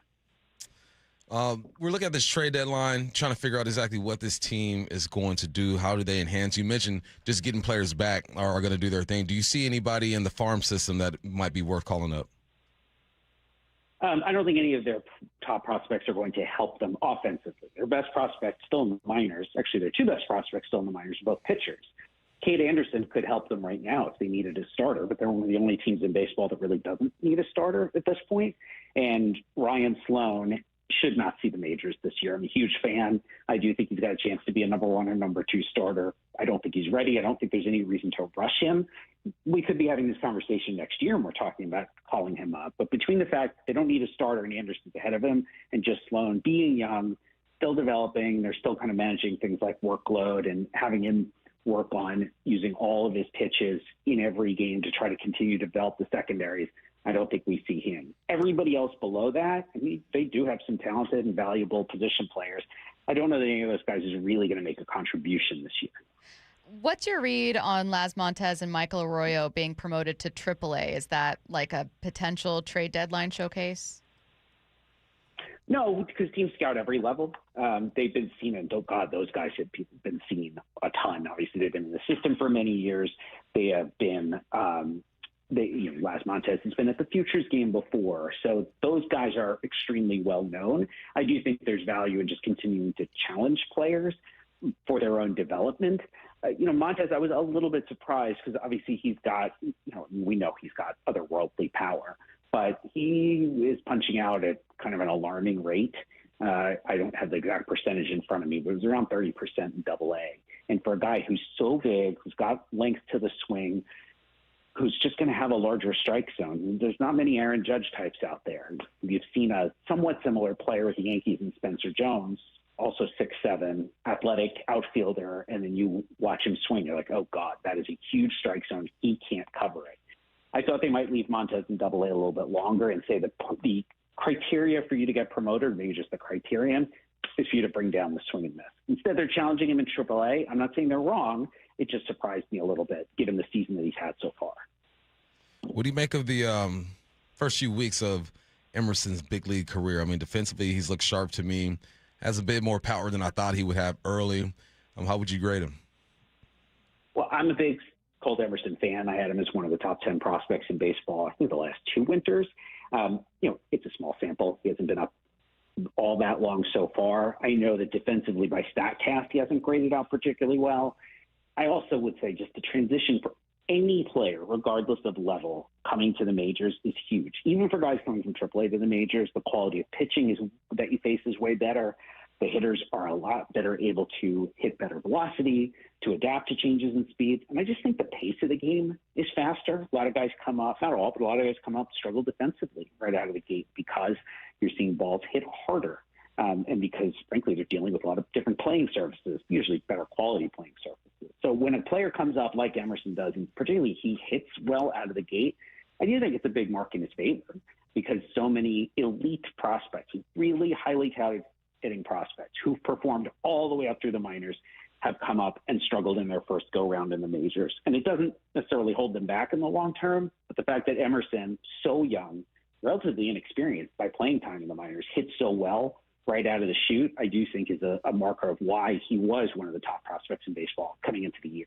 We kept hearing a ton about his maturity. Is that something you remember writing about, hearing about from either your own observations and interviews or other scouts? The Mariners have said that forever. Yeah. I will say everyone thinks their kids have the best makeup, right? Every team, everybody, it's 80 makeup. It's 80 makeup. I'm like 80 being the top grade in the scouting scale. It's like they can't. That's not how it works, right? If you give everybody an A+, then there's no such thing as an A+ anymore. That said, the kid, I do think just from watching them on TV, because obviously when I go out, I see minor league games or amateur games, but just watching him on TV, and like he's pretty poised in the box. I remember watching the first game, and I think the first at-bat, he struck out, and it was like up and in. It was big. I mean, this is just welcome to the big leagues, right? It's different up here. And he seems completely unfazed from the fact that the first couple of games, as he's seeing better stuff, that's what he's probably swinging and missing more than he ever has in his life. And some guys do have a hard time adjusting to that. I look at Christian Campbell with the Red Sox, who got a huge contract before he debuted in the majors, just as Emerson did. Red Sox tinkered with Campbell's swing, which was probably not a great idea. He struggled for 2 months. They sent him back down. He hasn't recovered. Now he's struggling in AAA. Polar opposite of what Emerson's experience has been. How important is this East Coast trip? I was telling Stacy, I just have a feeling, Keith. I can't even tell you why. There's no data to support this. I'm just like, all right, it's about time for that midsummer run that I like seeing these guys do every year. How important is this trip? Yeah, I don't feel like any particular series game is important unless it's late in the season. It's against a team you're particularly trying to defeat, to catch or hold off in a playoff race. For the Mariners, it is like you've got a little less than half a season left. You want to see the offense start performing closer to preseason expectations because obviously the clock is sort of running out on them getting that kind of offense together. They're in a much better position just because of the division that they're in now. Nobody is clearly better. I still think the Mariners are the best team in the division on paper, that is. And I think they're in position to hold off all of those other teams, even if they don't make a big change at the trade deadline. But that's also because I keep looking at this roster and say these guys are better than that. So whether they have a good road trip or not, I don't think really changes the outlook, particularly for the rest of the season. It is much more about what is going on with these individual hitters who have underperformed to date. Hey, I have kind of a weird question, but you're well suited to answer, so perfect. One of the things that we always hear Mariners fans lament, I shouldn't say always, one thing Mariners fans have lamented this year is the injuries they've had in the pen. given how close Cade is, I think people think, oh, well, just put him in the pen. Does that tend to hurt the development sometimes of your top arms if you're planning on someone being a starter and you bring him up that way? That's a great question, and you won't get the same answer from you ask multiple people in and around the game, you will get different answers. I, being my age and remembering when Earl Weaver was the manager of the Orioles, and I've read his book, he was a huge advocate of taking young starters and breaking them in as long relievers. And we don't see a lot of long relievers anymore. And I think the idea behind what you're saying, fans are saying, is call Cade Anderson up and use him as your eighth inning guy or your seventh inning guy, maybe even in the ninth inning in certain situations. Closer's not available. You want somebody else. That idea, I think, is terrible. I think you're putting guys at huge risk by taking them from a starter role where they pitch every 6 days. Suddenly you're in the bullpen, you're telling them to air it out for 20 pitches, and you might have to pitch on back-to-back days, or at least pitch every other day when they have no experience doing that. And I think that's a big part of why teams with good bullpens one year often struggle the next year, because they kind of burn those guys out just through modern usage patterns. They wanted to call Anderson up and say, you are our 3 to 4 inning mop-up guy. We're in a blowout. Either direction, you can come in and just handle the last few innings. That is great. I think that developmentally it helps and takes some pressure off the rest of the pen. But calling him up for a short relief role in high leverage innings, I think really puts him at risk needlessly for a very marginal benefit. What do you think about Castillo and where he stands with this team? Just a quick check-in, because he's been rumored to be, one of the pieces that could be used for a trade. Then he plays some good ball, piggyback. He's just been everywhere. What are your thoughts on Castillo? You're talking about Luis Castillo? Yes. Yeah, I mean, he's not what he used to be, honestly. I'm surprised to hear. I don't really track the Major League trade market. That's just kind of not my job. But I don't think he'd have a ton of value at this point. He has been below replacement level this year. I know he's obviously 33. I can't believe I'm saying that that's old, but it is by baseball terms. It certainly is at this point. And he's due something like $50 million more. Like he has no trade value, honestly. He is a guy you are probably dumping to maybe you taking out another contract. You're trying to equalize a deal. It could be one of those, here's my bad contract for your bad contract. Sometimes those deals are great, right? You can get an overpaid, if slightly productive position player somewhere and move him because you have Cade Anderson, who can come up and be that extra starter and take Castillo's spot ultimately. But in terms of Castillo himself, I don't think he's getting traded at the deadline unless, again, there's another bad contract coming Seattle's way. Kind of a random one for you before we get to more specific questions about prospects. I remember last year we had you on, and it was a really fun conversation because Cal was crushing it. And we were able to look back at kind of your notes and your takes and your opinions about Cal when he was a prospect and kind of what did we miss? And it was fun and made a joke out of it. But I wanted to kind of broaden that and just ask, in hindsight, and this isn't just about Cal, it could go positively or negatively. What do you think's the single hardest thing to predict when it comes to prospects? For me, I mean, pitcher health is its own thing, right? It's just because nobody can predict it, right? And we do sort of throw up our hands and say they all get hurt. Throwing that aside, though, it's whether a guy's going to just hit. I was just I was doing a Q&A on the site the other day because I had a mock draft go up yesterday, and someone was asking about, I actually don't remember which player it was, but I said, scouts really believe this guy's going to hit. And the reader brought up Termarr Johnson, who the Pirates took 4th overall pick out of high school. Everybody thought that guy was going to hit. 7-hit tool on the 2 to 8 scale. One of the best high school hitters we've ever seen. Termarr Johnson has not hit in pro ball. He hasn't stunk, but he hasn't been anything close to what we expected. And it certainly has not been that kind of elite hit tool where you're thinking this guy's going to win a batting average title. If we can't get that guy right, what chance do we have? Now, I can look back and I can nitpick Termarr Johnson and, we should have seen this and we should have seen this and we should have seen this. But I saw Termarr Johnson, and he hit and he played great. And he was like another coach on the team. And you could see him helping other guys hit too. It's just so difficult when, as amateurs, in the spring they're using metal bats. The caliber of competition they're facing is so different. And God, the gap between pro and college now is bigger than it's ever been, particularly anything beyond like the SEC or the ACC. It's just really difficult to figure out which guys are going to turn out to be elite hitters. And one of the names who could go first overall on Saturday when the draft happens, Grady Emerson, is a high school hitter from Texas, and everyone says his best tool is the hit tool. And you better believe that makes me nervous because I don't think we're as good at evaluating that as an industry as we think we are. How's NIL affecting baseball? We hear about, football and basketball. And I know from obviously playing college sports that, they don't get full scholarships unless you're probably an ace or an arm or something like that. But how has NIL affected college baseball? We have seen it's affected college baseball more than it's affected college's relationship to the pros or even high schoolers coming to the pros. There's a greater concentration than ever of talent in three conferences in particular. The SEC dominates, absolutely dominates best teams and dominates the draft. Then you have the ACC and the Big 12. And then you have absolutely everybody else below that. It's really come down to just since the Pac-12 blew up, it's three conferences absolutely dominate the sport. I spend very little time each spring seeing players who are not in those conferences. Not because I don't like those other conferences, but I go where the players are, particularly when there are players on both sides or multiple players for me to see for the price of one plane ticket. What I haven't seen a lot of, and I still think is going to happen at some point, is more high schoolers eschewing pro ball because they can get pretty good money at college. We get a couple of those a year. It's very small.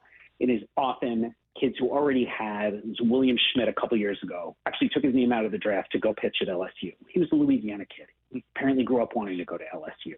And LSU has a ridiculous amount of money to hand out. So that wasn't terribly shocking. We've had a couple guys go back. They were draft-eligible sophomores. They go back for one more year because they say, well, Texas A&M offered me the same amount of money you did to just go play for one more year, so I'll do that instead.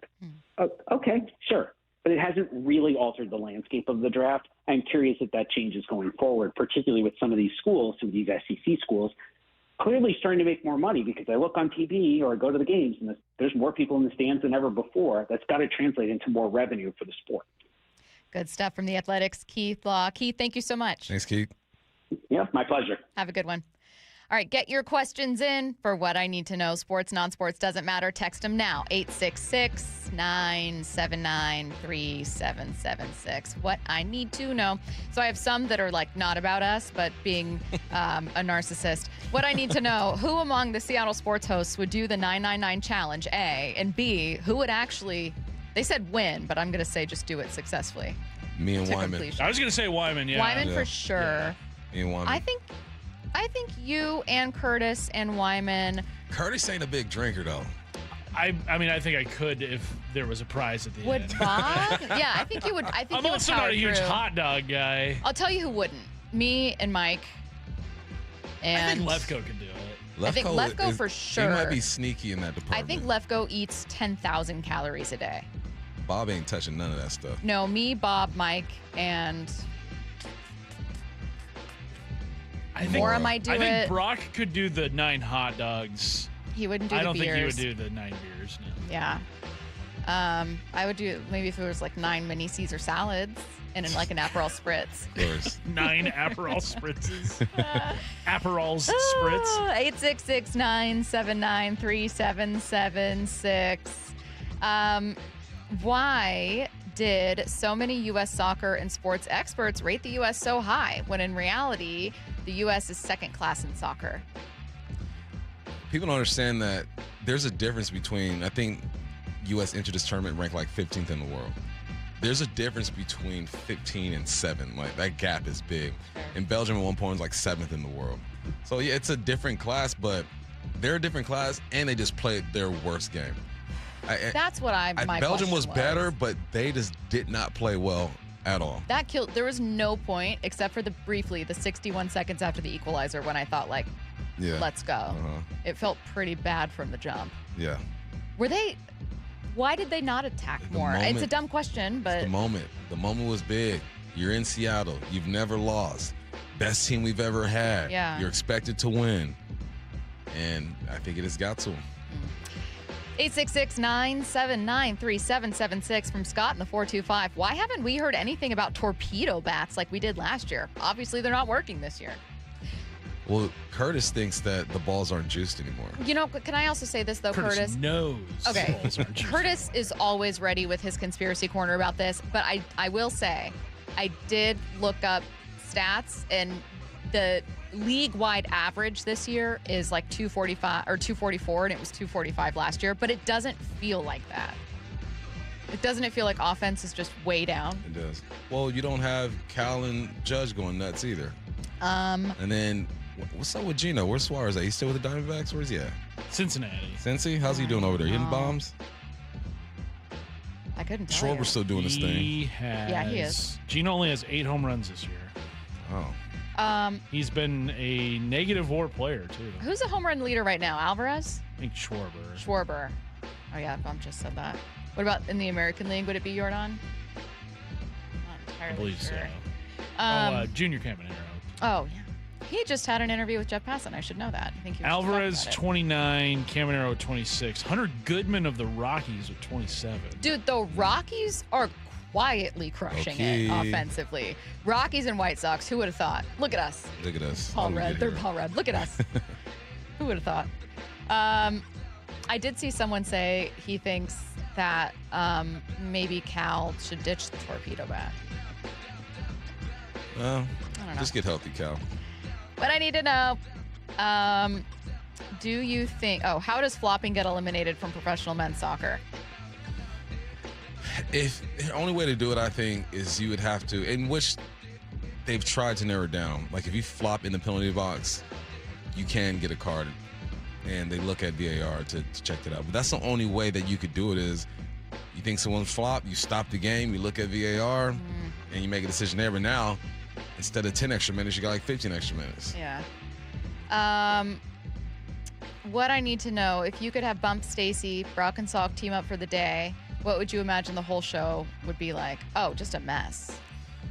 It'd be you and Brock trying to compete for airtime. Yeah. Yes.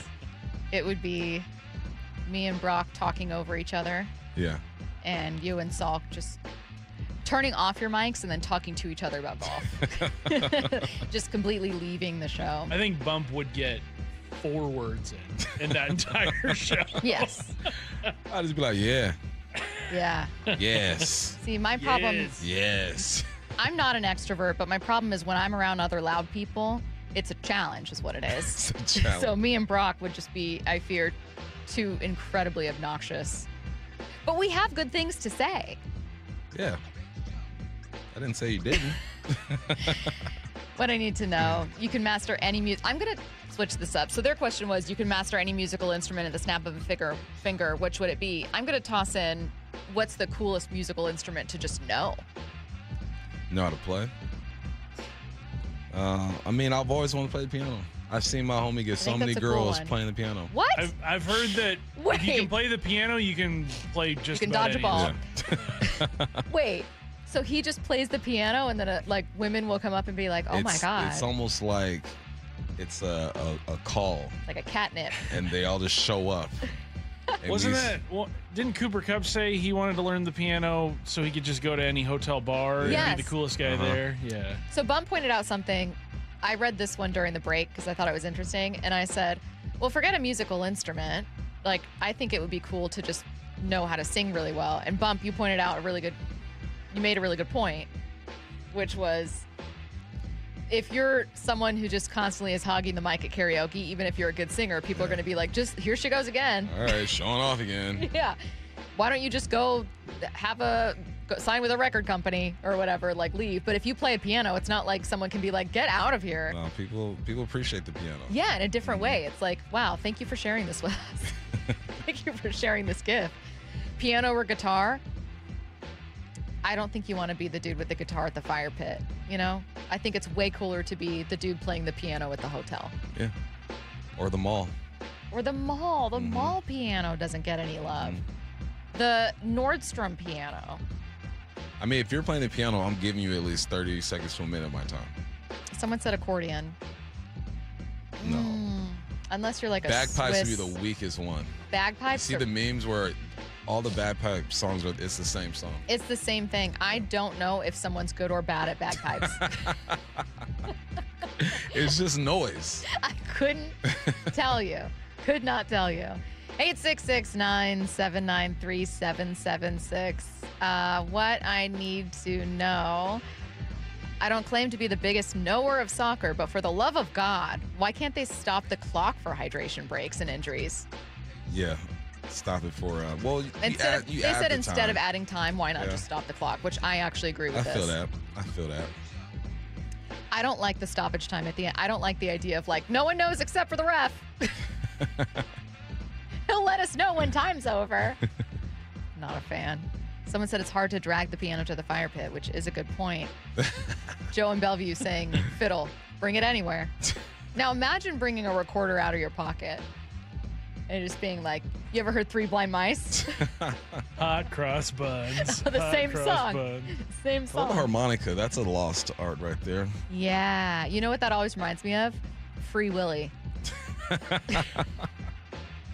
You know? Yeah. Because the kid, he played the harmonica for the whale, and the whale jumped over him or something. I don't remember exactly, but the harmonica had a role. What's that? It's from Free Willy. Oh. It's Michael Jackson. Yeah. Free Willy was way better than Wild Wild West. Just saying. I never said it wasn't. I thought Free Willy was a fantastic movie. I appreciate Free Willy for what it was. I just said, you said Will Smith, and Curtis said welcome to, and I thought naturally what followed was the Wild Wild West. I'm not wrong. You're not right. Dugout's coming up next.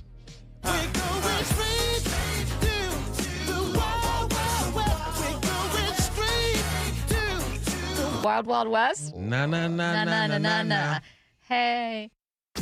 We're approaching the All-Star break, and I'm still asking myself, who are the Seattle Mariners? I don't have a grip on this team quite yet. Every time you think you know what they are, they find a way to go in a completely different direction. The Mariners hit the road for the final 6 games before the All-Star break. I mean, you get like a glimpse of what this offense could be. This afternoon, the first of 3 in Miami. First pitch at 3:40, 2:30 pregame. Listen anywhere on the free Seattle Sports app. Hey, Brock Ewart here for my friends over there at People Come First Construction Group. You know I love my acronyms, PCF. They designed and built our outdoor living space for Molly and I, and we just loved it. And right now, PCF is making it easier than ever to get started on your new dream deck with 50% off your custom professional design and architectural drawing package. That means you can save over $9,000 on your project. And with 12 months of no interest, no payment financing, you can design your deck now and pay later. You know, most people who start with a design package end up with the exact outdoor space they've always wanted and dreamed of. This offer is your first step.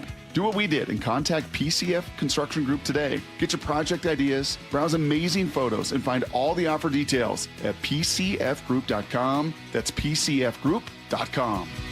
Making your outdoor space your favorite place. With People Come First. Collectors, Front Row Car Show is returning to Tacoma. Join us at the Greater Tacoma Convention Center on July 11th and 12th. 480 tables. Baseball, football, basketball, and hockey cards. Plus collectibles such as Pokemon, Marvel, Star Wars, and comic books. CGC and JSA will be there. So bring your cards, comics, and autographs to sell, trade, or get them graded. Hundreds of vendors, thousands of dollars, and free prizes. Don't miss it. Front Row Car Show. Greater Tacoma Convention Center. Saturday and Sunday, July 11th and 12th, 11 to 5. For more info, go to frontrowcarshow.com. That's frontrowcarshow.com. Summer is here, and it's time to break through your weight loss frustrations. Hey, it's Dr. Coogan with Eastside Weight Loss, and we have a proven system that can help you lose 20 to 30 pounds or more in just 8 weeks. Whether you need a nutrition plan to complement your GLP injections, or you're like many of our clients who don't want to worry about ongoing monthly costs, giving yourself shots, or uncomfortable side effects. Either way, our program provides the support, accountability, and structured nutrition plan so you can achieve your results for the long term. Schedule your free phone consult at eastsideweightlossklinik.com. Look, this plan does work. It's Mike Salk here, and I used Eastside Weight Loss Clinic to lose 35 pounds. Just recently, I heard about one of our listeners who lost 40 pounds. How about that? The plan will teach you lifelong habits to continue eating the food you love while losing weight. We've helped over 4,000 people lose 20 to 30 pounds or more in just 8 weeks. Come to our clinic in Kirkland or do the program remotely from anywhere you live. Schedule your free phone consultation online at eastsideweightlossklinik.com. Dr. Ryan Coogan, D.C. Results may vary. We meet by accident, fixing every last If you've been in an auto accident, you have the right to take your vehicle to any repair facility. Accurate Auto Body has been family owned and operated since 1994, and they work for you, not your insurance company. Your insurance company may not love them, but you will, because We meet by accident, fixing every last bit. Accurate Auto Body. And Doug. Limu and I created a trick to help you remember that you can customize your car insurance and save with Liberty Mutual. You see, the shirts Limu and I wear are yellow, and yellow is the color of lemons, and lemons grow on trees, and trees provide oxygen, and oxygen helps us breathe, and breathing is how you live, and you can live more life when you save money by customizing your car insurance. I agree, Limu. It's really quite simple. Only pay for what you need at libertymutual.com. Liberty, liberty, liberty, liberty. Get in the zone, AutoZone. Annie's first oil change wasn't as hard as she thought because she went to AutoZone, where a friendly AutoZoner helped her find the right oil and save on an oil filter. He explained the job and showed her free how-tos on AutoZone.com. When she was done, AutoZone recycled her old oil for free. Get a free oil filter and more during the Celebrate Free event at AutoZone, now through July 27th. Get in the zone, AutoZone. Restrictions apply. With Progressive's Name Your Price tool, you can choose the best coverage option for you. Because you know you. Like, you know that hiking isn't for you. Sure, it sounds nice to be in nature while exercising, but that's what a gym and houseplants are for. I mean, you don't even like walking upstairs. So why would you walk up a hill for miles? To what, end up high in the air? Come on, you know you're scared of heights. Only you know you. So get coverage options within your budget with Progressive's Name Your Price tool. Progressive Casualty Insurance Company affiliates. Price and coverage match limited by state law. When you see this in your kitchen, The stainless steel fridge is covered in fingerprints. you hear this. Leslie, people are going to think you were raised in a barn or by wolves, or raised in a barn by wolves. Fortunately, Wyman's stainless steel 3-in-1 cleans, shines, and protects to give you the best shine. A spray and a wipe will have your fridge shining like a mirror. Wow, my fridge looks brand new. Your fridge looks amazing, Leslie. Sorry, I was being a little dramatic earlier. Your kitchen says a lot about you. Let it brag with Wyman. Let's go! This is Seattle Sports. Streaming through the Seattle Sports app. KIRO AM Seattle. KIRO FM HD2 Tacoma. Home of the Seahawks, Mariners, and everything Seattle sports. Seattle Sports Snapshot. The U.S. men's national team fell to Belgium yesterday in a gutting 4-1 loss. It's not clear whether head coach Mauricio Pochettino will continue to oversee the team. Asked about his future with the U.S., Pochettino said after the match, quote, "Now is not a moment to talk about that. I'm sure in the next weeks we can start to talk." The Mariners open up a tough road trip in Florida today. This afternoon, it's the first of 3 against a hot Marlins team. They have the best record in MLB since June 1st. This weekend, a series against the Rays. First pitch at 3:40 p.m. Pregame show starts at 2:30 on Seattle Sports. Snapshot, brought to you by Miller Lite. When it's game time, it's Miller time. This is The Dugout, taking you inside your Seattle Mariners. Swing and a miss, and he got him with a slider. Presented by Top Fitness. On the home of the Mariners, Seattle Sports. Swinging a shot over the bag at first, fair ball. The Mariners win it. Here comes Leo Rivas to score.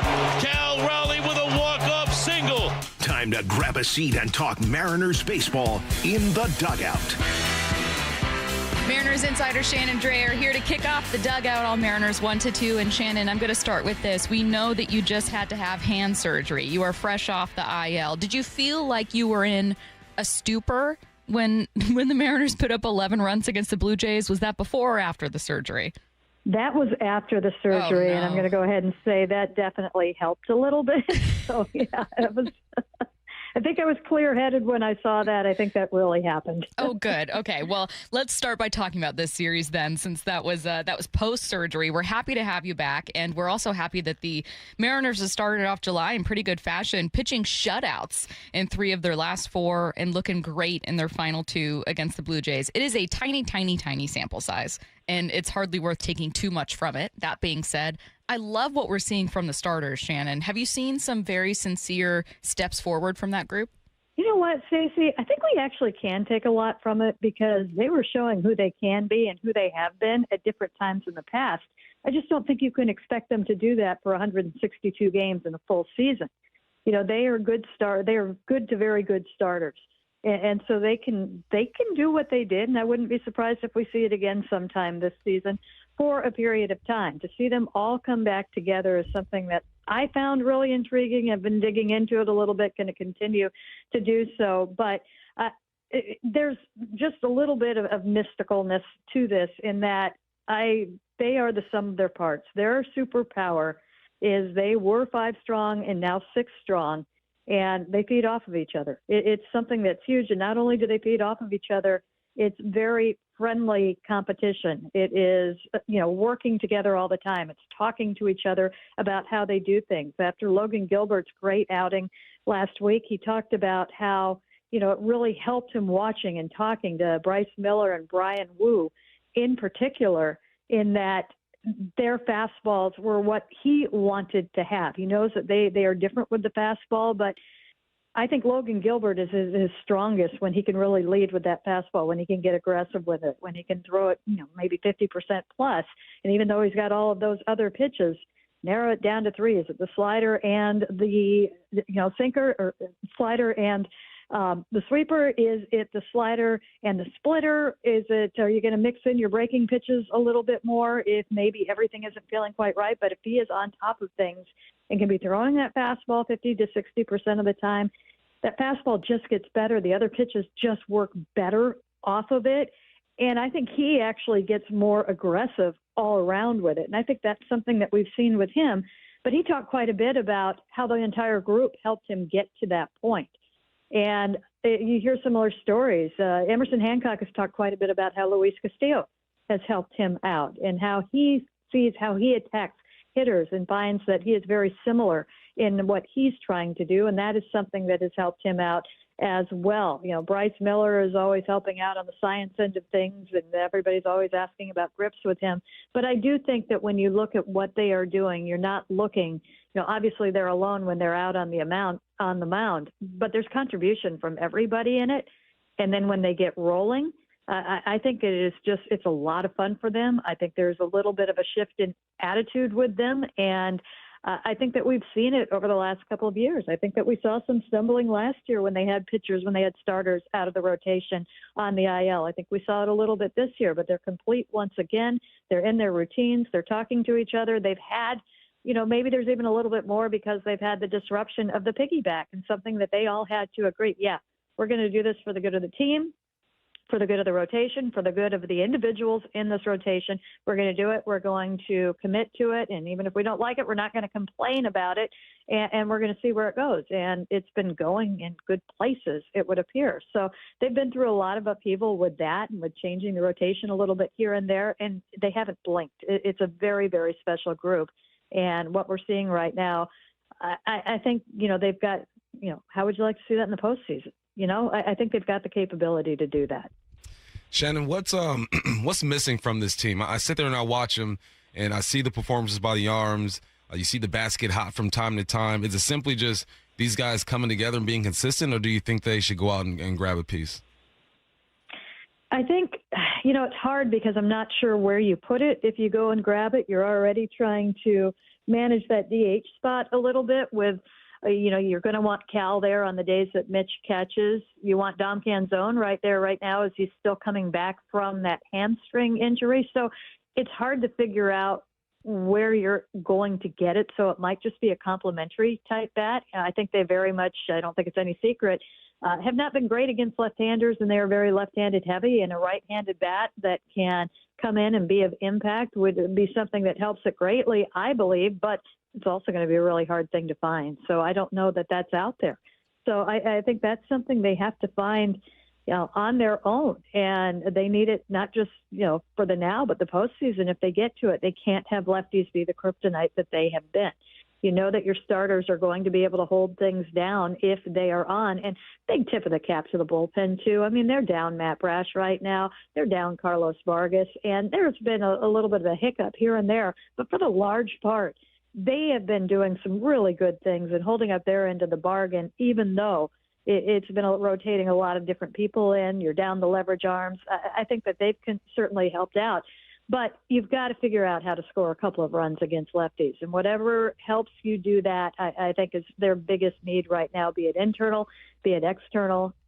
It's critical, I think, for this group. We talked about how big it was for all of us and probably for this team to see Cal's home run against the Blue Jays. And now it was a pretty offense-heavy night, right? It was one of several home runs, including a grand slam from Randy. So everyone kind of had a turn. But we felt like the one from Cal was obviously what a lot of people were waiting to see. And Shannon, I don't know that any of us feel like, oh, the timing's great. Everything's fixed. He's going to be phenomenal. But what might it mean mentally for a guy like Cal to kind of get those wins once in a while?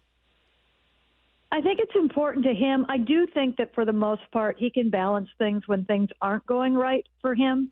I think he understands that, well, I'm not going to be Superman overall at the plate this year, but I can be Superman going forward. Or if I don't, I can still contribute in other ways. I don't think that he puts the pressure on himself in a destructive way to go out there and I've got to try and hit 60 home runs. But at the same time, he is the big guy in the middle of the order. He has been there. He has done that. That is something that he wants to do. So I do think that when he is able to do that, there is a little bit of maybe a little bit of relief might be the word that, yeah, I've got this and I can do this and I can help in this way. But I don't know if he is to the point right now where it carries over. I do think that he looks at everything day to day. I do think that he still is of the strong belief that is if he puts in the work and he does everything right, things are going to even out for him. And hopefully that means some bigger things down the road. He is still, his problem really isn't the power so much as it is what he's swinging at. And so, that's something that he is working on, and that's something that he knows that he needs to move forward in. But deep down, yeah, I do think that he has that game. It feels good for the moment, but I think that he is looking at the overall process. And for him, the goal is what it was last year, and he's just as dogged in that goal as it's the World Series. Nothing really matters until they get there. So I think he's in a decent place in managing that and managing his expectations for himself, and that if he does have a game like that, gives him a little bit of a break for a day, but he's still pushing forward. Shannon, how is JP looked at third base for you? Or to you, sorry. I think that he has, for the most part, I think, it looked great at the start, and that is misleading. It is not as easy as his first 2-3 games looked in moving over to third base. So the fact that there has been a bobble here, a bobble there, shouldn't be surprising. I think that he maybe set the bar a little bit high and that he was able to make a few plays in his first game, but he is still seeing things from different angles, throwing from different angles. He at times, I think he has shown that he can make that throw, and I'm not talking about as much of an arm strength thing as I am talking about an accuracy thing for him at this point. But, there was a throw, I believe it was in the last game, where he did the bounce throw from, deep in the hole at third base, and it looked more like it was a play that he was making from shortstop. He didn't quite get enough on that, bounce the ball in the right place to get it a little bit easier to Josh Naylor at first base. Those are things that every time he does it, it's basically for the first time that he's done it since he was in minor league ball. So that's not an easy thing. I think that, he has got the potential to continue to improve in that direction. And by improve, I don't mean, just maybe get better acclimated is probably a better word for that. So I think that, at this point, I think that you can look at it and say that it is moving along and that he has made some of the tricky plays. And he's also, not quite gotten the right play or gotten the right throw off, but I do think that there is a good chance for him to continue in that area to get a little bit more accurate with it. And I think when that happens, I think things are going to look a lot better. Just one more minute here, Shannon. So we'll ask you about just one thing to watch for. But a tough road trip here to Florida where you're taking on maybe the hottest team in baseball in the Marlins, who have had the best record since June 1st, lo and behold. And also the Rays, who, along with the Yankees, and I believe they're in a series now, have best record in the American League. What's one thing that we should be tracking here?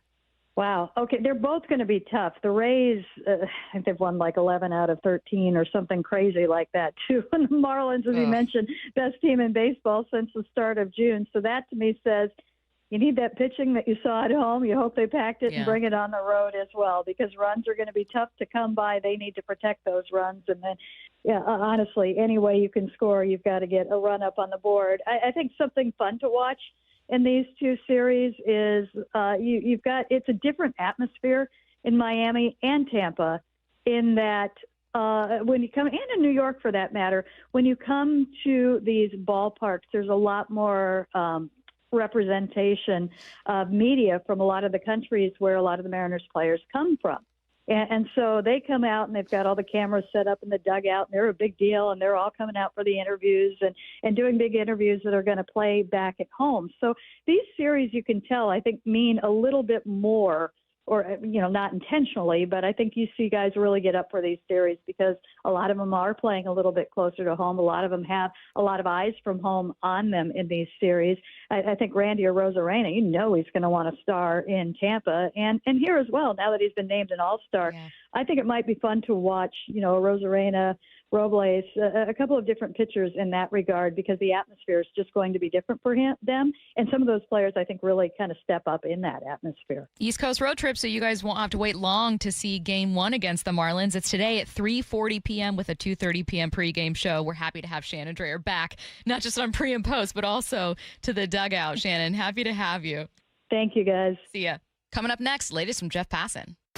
We're approaching the All-Star break, and I'm still asking myself, who are the Seattle Mariners? I don't have a grip on this team quite yet. Every time you think you know what they are, they find a way to go in a completely different direction. The Mariners hit the road for the final 6 games before the All-Star break. I mean, you get like a glimpse of what this offense could be.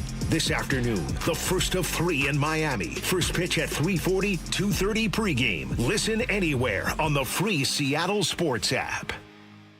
Longer days, warmer weather, and a stronger you all start at Top Fitness. Hey, Brock Hewitt here, and right now, check out the Top Fitness Big Sale in all 3 of their stores. Every category is on sale. Home gyms, weight plates, dumbbells, treadmills, and stair climbers like I've got. Great deals on display models, too. Have a home gym that needs some help? Get your rubber flooring and all the accessories you need. Get into Top Fitness with locations in Tukwila, Linwood, and Bellevue, or visit topfitness.com for more info. That's Top Fitness, your best place for home fitness equipment. Digging in my yard, trying to lay a pipe.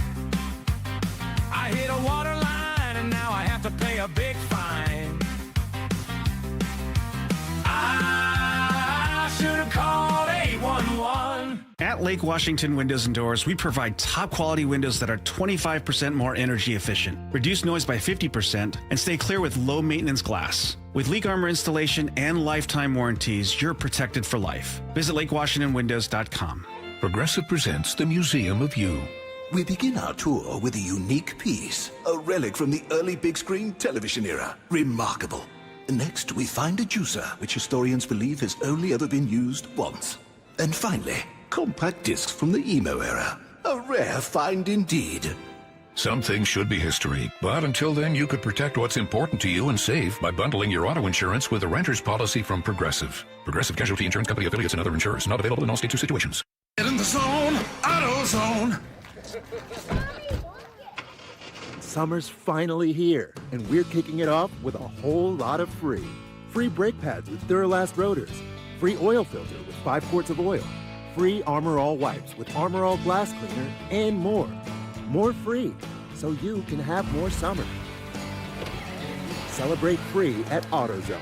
Now through July 27th. Restrictions apply. Get in the zone, AutoZone. Tired of hearing scary radio ads about the IRS? Tax Relief Advocates is different. TRA is here to tell you that if you owe money to the IRS, whether it's $5,000 or $500,000, we have a solution. TRA can eliminate or reduce what you owe to the IRS with zero risk to you. We have over 1,000 5-star reviews on Google and an A+ with a BBB. End your tax nightmare today by visiting TRA.com or call 800-583-6681. That's 800-583-6681. Liberty Mutual customizes your car and home insurance. And now we're customizing this late-night ad to make you more alert, which could help your driving. And science tells us that pulsing beats faster, stimulating audio like traveling sound,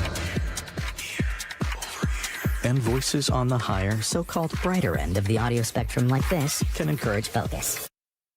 Also, a familiar tune can help, so... Liberty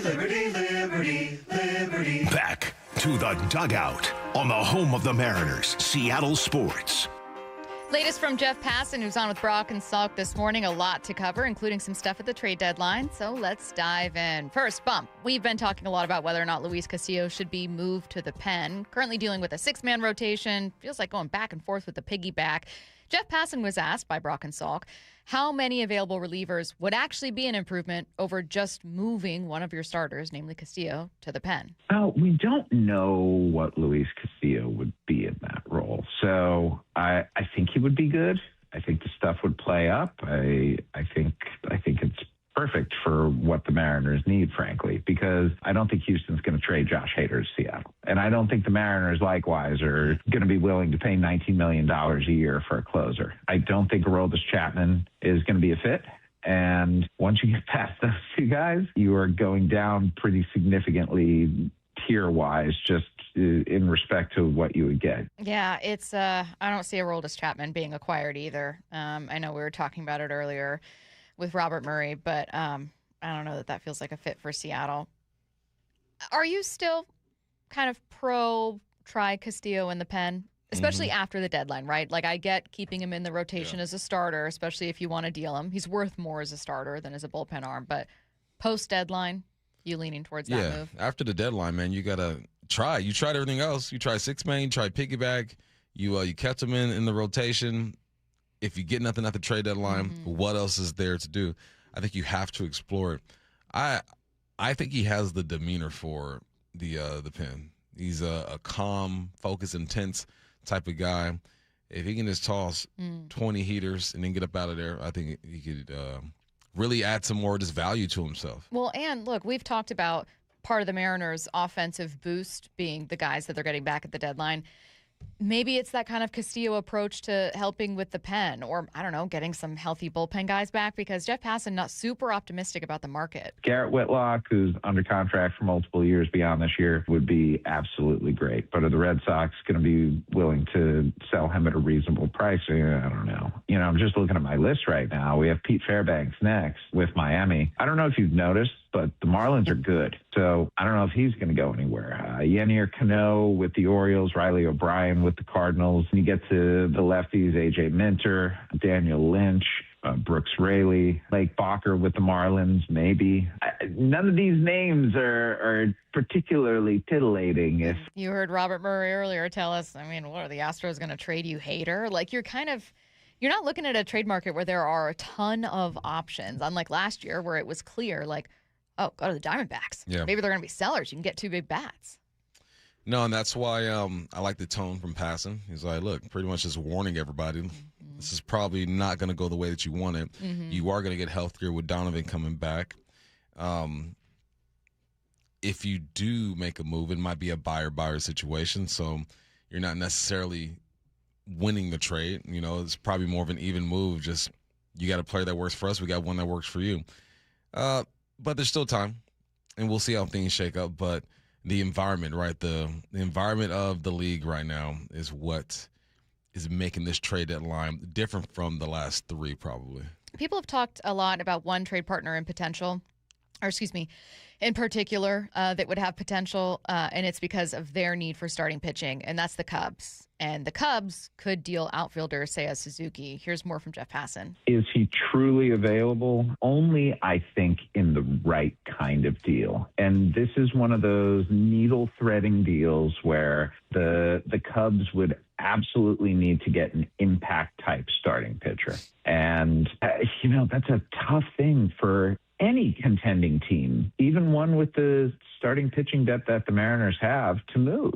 So I don't find it likely that Seiya Suzuki is going to get moved, though I think they have legitimate World Series aspirations. The problem is they need more pitching. And so the fit is right there. Now, Bump, here's the problem with that.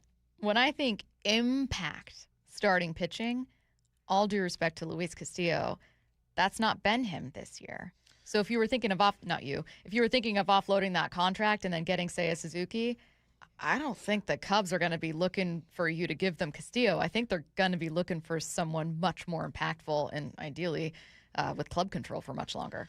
Yeah, but that's why you need him. How many more? Does he have another start before All-Star break? I don't Let me see. I would assume so. Yeah, right. Let me see. Yeah, so on Friday, he's going to start at Tampa Bay. You need him to ball out, right? Because then I wonder if teams look at the situation too, like, all right, maybe it's just not working for him in Seattle. Maybe we bring him over here. He's in a 5-man rotation. There's no more piggyback, like the mental part of it. Physically, I think he still has it, but because of what we've seen from the other 5 starters, his stuff just don't look as good all the time. I'm going to assume that a team is going to look at Castillo and go, maybe it's you.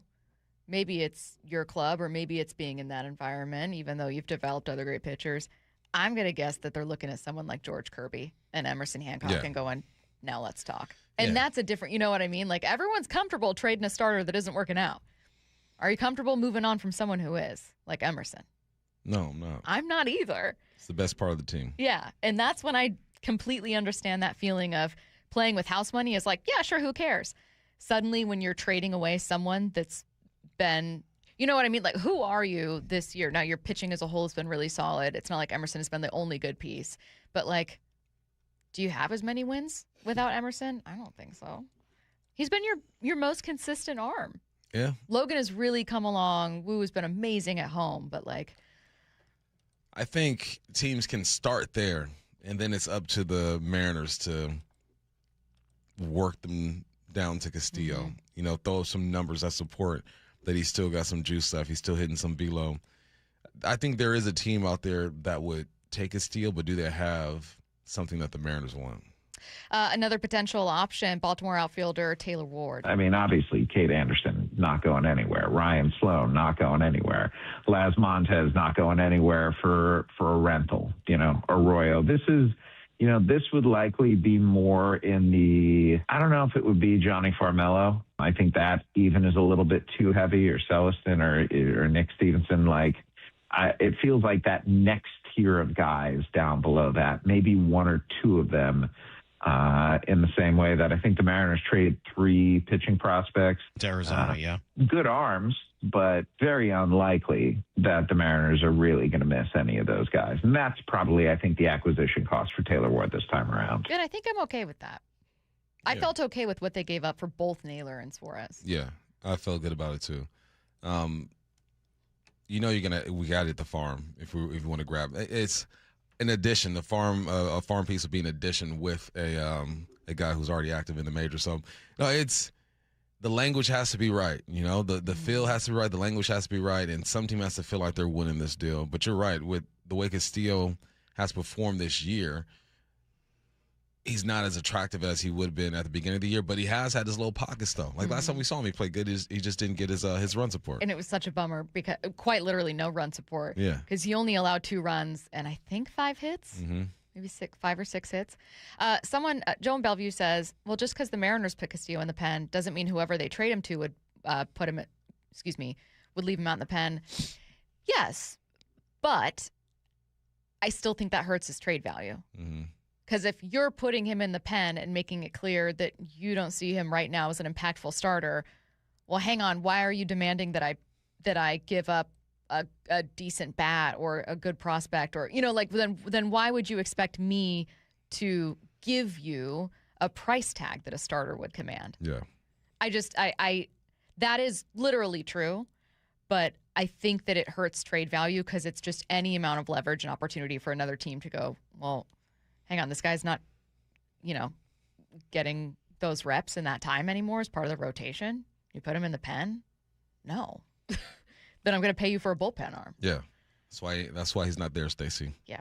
He's in that 6-man, that piggyback. Exactly.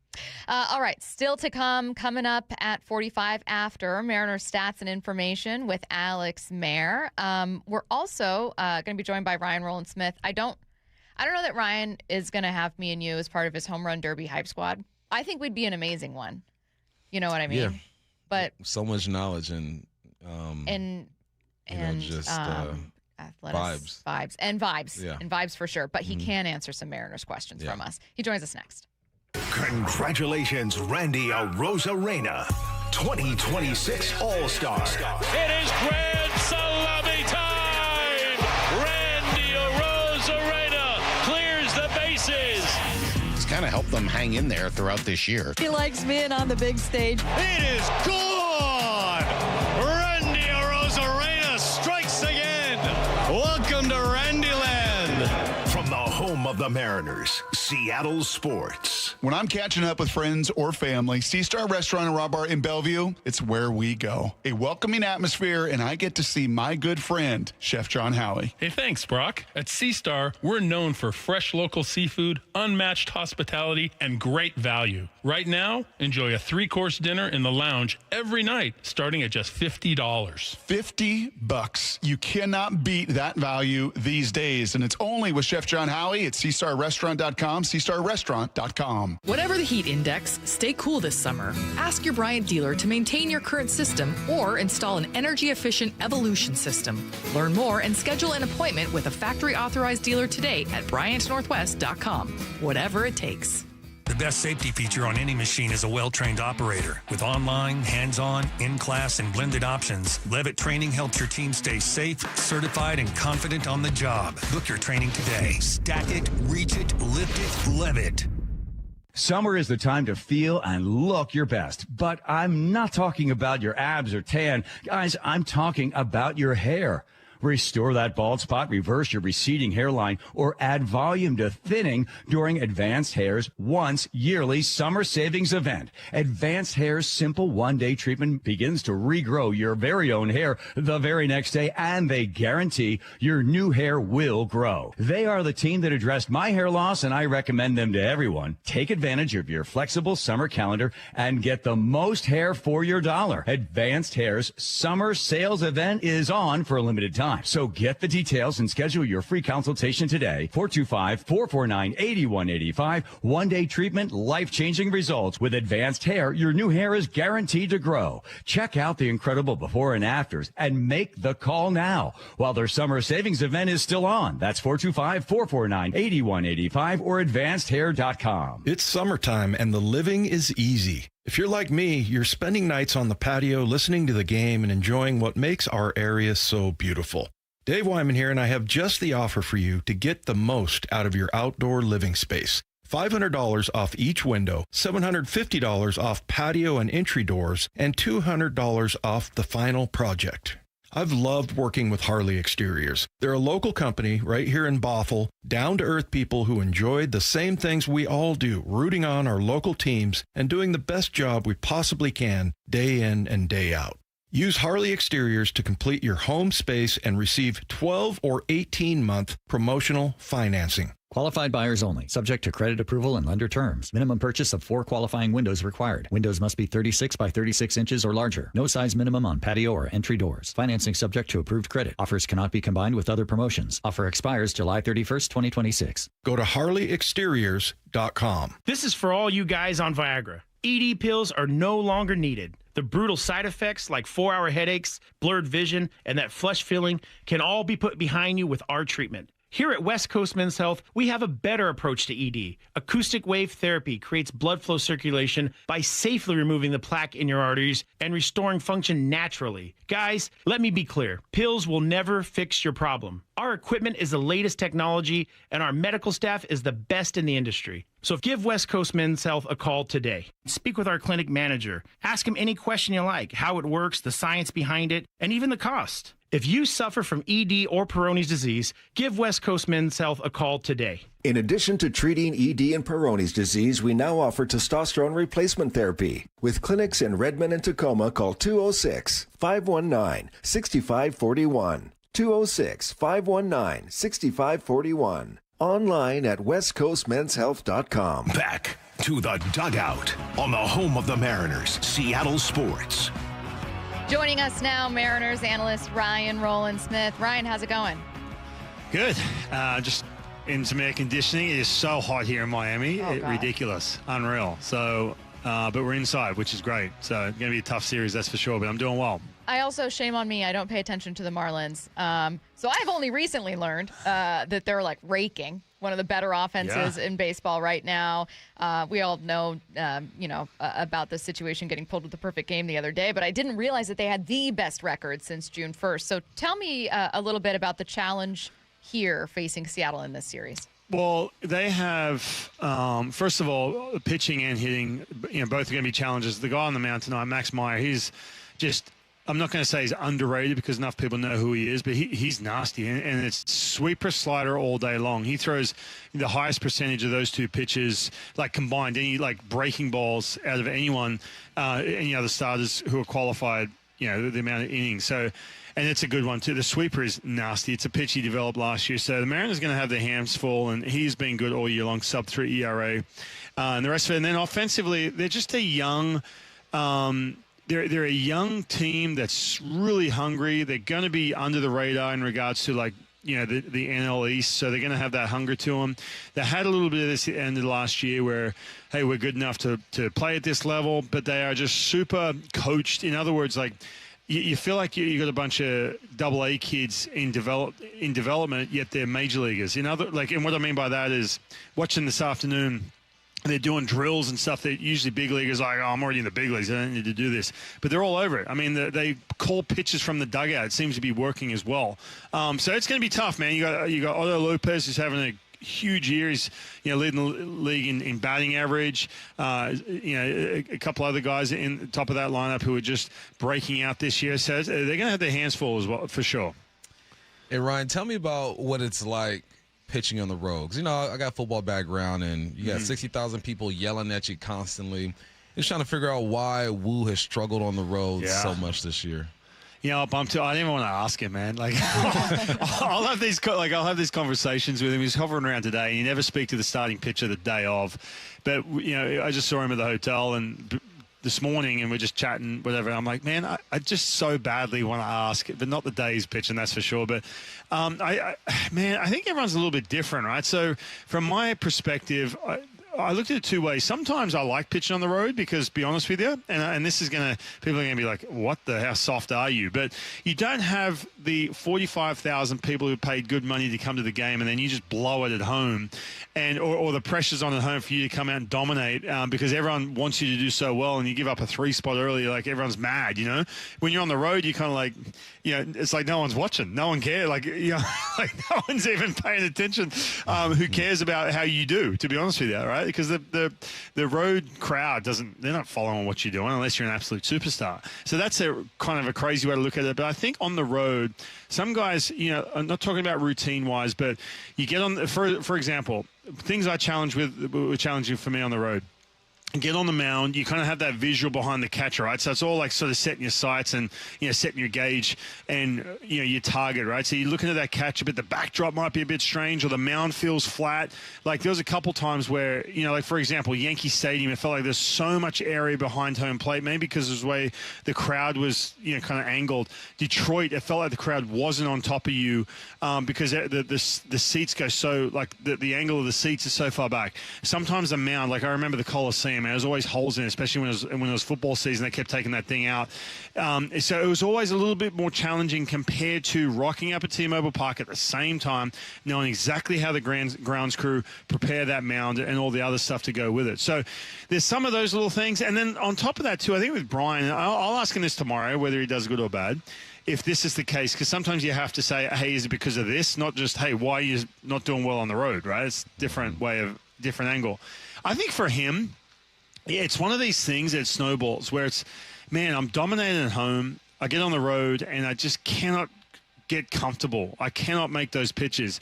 And then you miss a couple early or you give up, hard contact on the first, second pitch, which has kind of been what's happening to him in at bats. And you in your brain, subconsciously, like, oh, here we go again. Right. And you try and fight that. And then next thing you know, you miss another pitch. It's like, and then you start, it's like, don't think of a pink elephant. What are you going to think of, right? Pink elephant, where it's like that thing where it's like, okay, 2-0. It's like, what is wrong with me? Why can I not do this on the road? He's aware of it. Yeah. So it can be a bit of a build-up effect until you go out and face the Marlins and you dominate, and then we'll be talking tomorrow, and we're like, oh, boom, that's all forgotten. So we'll see, but it's always different for everyone. But on the road, it just knocks you out of your typical bubble, if that makes sense. Oh.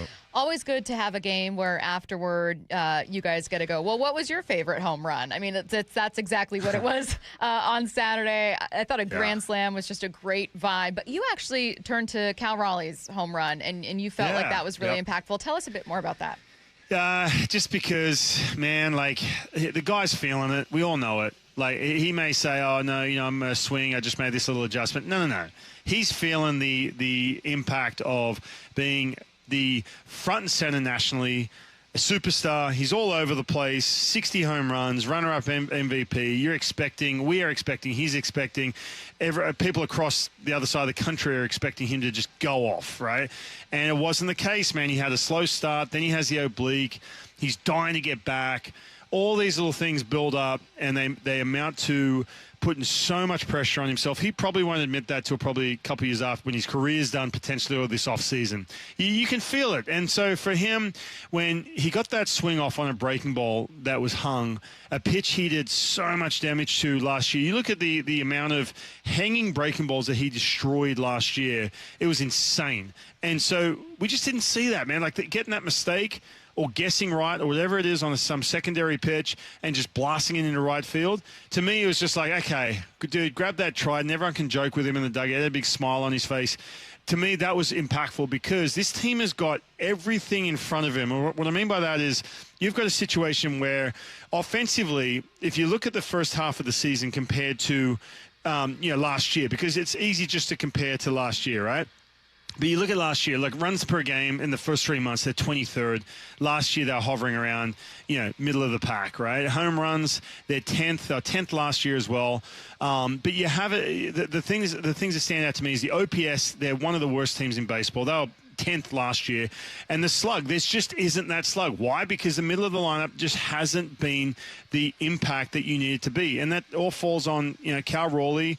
I'll throw Josh Naylor in there a little bit too. And Julio having a tough month of June, right? And they all know it. And they're trying so hard to get back. And so I think that this team, if you can get, talking to Bobby Magianis about this, he said, at the end of the road trip, he goes, Cal is so close, man, you have no idea. I was like, really? He goes, yeah. We had a couple sessions in the cage. He is that close. So I think this team has so much ahead of him. But I think the biggest impact on that Saturday was just seeing Cal go deep, blasting a mistake, and then all of a sudden he had some hard contact the very next day, laid off some heaters at the top of the strike zone, and so on. So I think these little things add up, and for him to have a big second half, or at least a good second half. That's got to be the biggest tease in the world. Cal's like, Dan, I'm close. I can feel my swing coming back, but just can't be consistent. How's he been behind the plate and sequencing the pitches? Oh, great, dude. I mean, I just sat down with Bryce Miller. He's on my show this week, and before we even press record, I was like, hey, man, like having Cal back, he goes, dude, you have no idea, man. Because there's one thing when he can sit in the pitchers meetings, and this is nothing against Mitch Garver or Pareda, who was filling the gap. But when Cal's in the meetings, it's a little bit different when he's active to when he's not, or when he's in Arizona, for example. And sometimes he would jump on or give some. Now all of a sudden he's back there, and you've noticed this too, right? Like Logan Gilbert, it's like he's been watching Logan, saying, "Dude, your heater makes such an uncomfortable at bat. Why are you getting away from that pitch?" And you've seen the uptick in fastballs. And then some other guys, like, for example, Brian Wu and George Kirby, forcing them to throw that sinker on the inner half of the plate to lefties, which is what they did so well. That was, in my opinion, the biggest breakthrough for Brian Wu. Well, here comes Cal in the pitch calling, sequencing and stuff like that, and he says, "Hey, look, man, you're going to go in here until you're sick of throwing it in there." And you can see it, and you can see it. By the way, too, Bump, like, pay attention if Cal's behind the plate and he's kind of like shaking that glove or like being really aggressive with like kind of showing that target. It's basically telling you that the conversation prior to the game was like, "Hey, man, we're going to wear out this part of the strike zone until you're sick of throwing it. We're not going to pitch away from this contact or something that you don't feel comfortable about." And so I think that's huge, having him back in regards to what he's doing behind the plate too.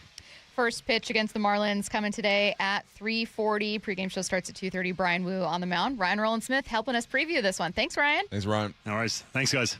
Checking back in on the Mariners All-Star representative, asking Alex Mayer a bit about that, and we'll get a bit more of a preview for this series. Alex Mayer joins us next. We're approaching the All-Star break, and I'm still asking myself, who are the Seattle Mariners? I don't have a grip on this team quite yet. Every time you think you know what they are, they find a way to go in a completely different direction. The Mariners hit the road for the final 6 games before the All-Star break. I mean, you get like a glimpse of what this offense could be. This afternoon, the first of 3 in Miami. First pitch at 3:40, 2:30 pregame. Listen anywhere on the free Seattle Sports app.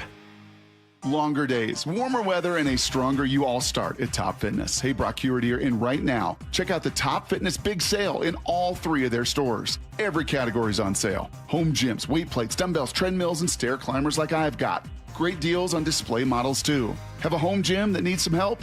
Get your rubber flooring and all the accessories you need. Get into Top Fitness with locations in Tukwila, Linwood, and Bellevue, or visit topfitness.com for more info. That's Top Fitness, your best place for home fitness equipment.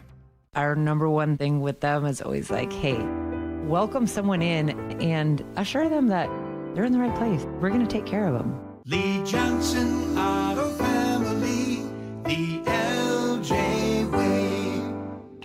What is that sound? Ugh, that sounds like a plumbing sound. Luckily, there's a company that fixes all the plumbing sounds across Puget Sound. That's All Sound Plumbing. Puget Sound's plumbing experts. Have a sound? Visit allsoundplumbing.com. Pests and poor insulation have something in common. One call to Eastside Exterminators takes care of both. For more than 50 years, families across Western Washington have trusted Eastside Exterminators to eliminate pests for good and protect homes from crawl space to attic. With dedicated insulation services and the state's only smart pest detection technology. From Everett to Federal Way, one call handles it all. 425-482-2271 or visit eastsideexterminators.com. Eastside Exterminators, family first pest control. Dave Wyman here, and the folks at Bellevue Rare Coins say higher prices have enticed more Americans to cash out their jewelry, gold, and silver items. Here's a story from a real customer. She walked into Bellevue Rare Coins with an old bag of jewelry, a little bit nervous, a little bit embarrassed because it was mostly old tangled chains and pieces she hadn't looked at in years. When they gave her the total, she couldn't believe what it was worth. Go see what your jewelry is worth with a free consultation.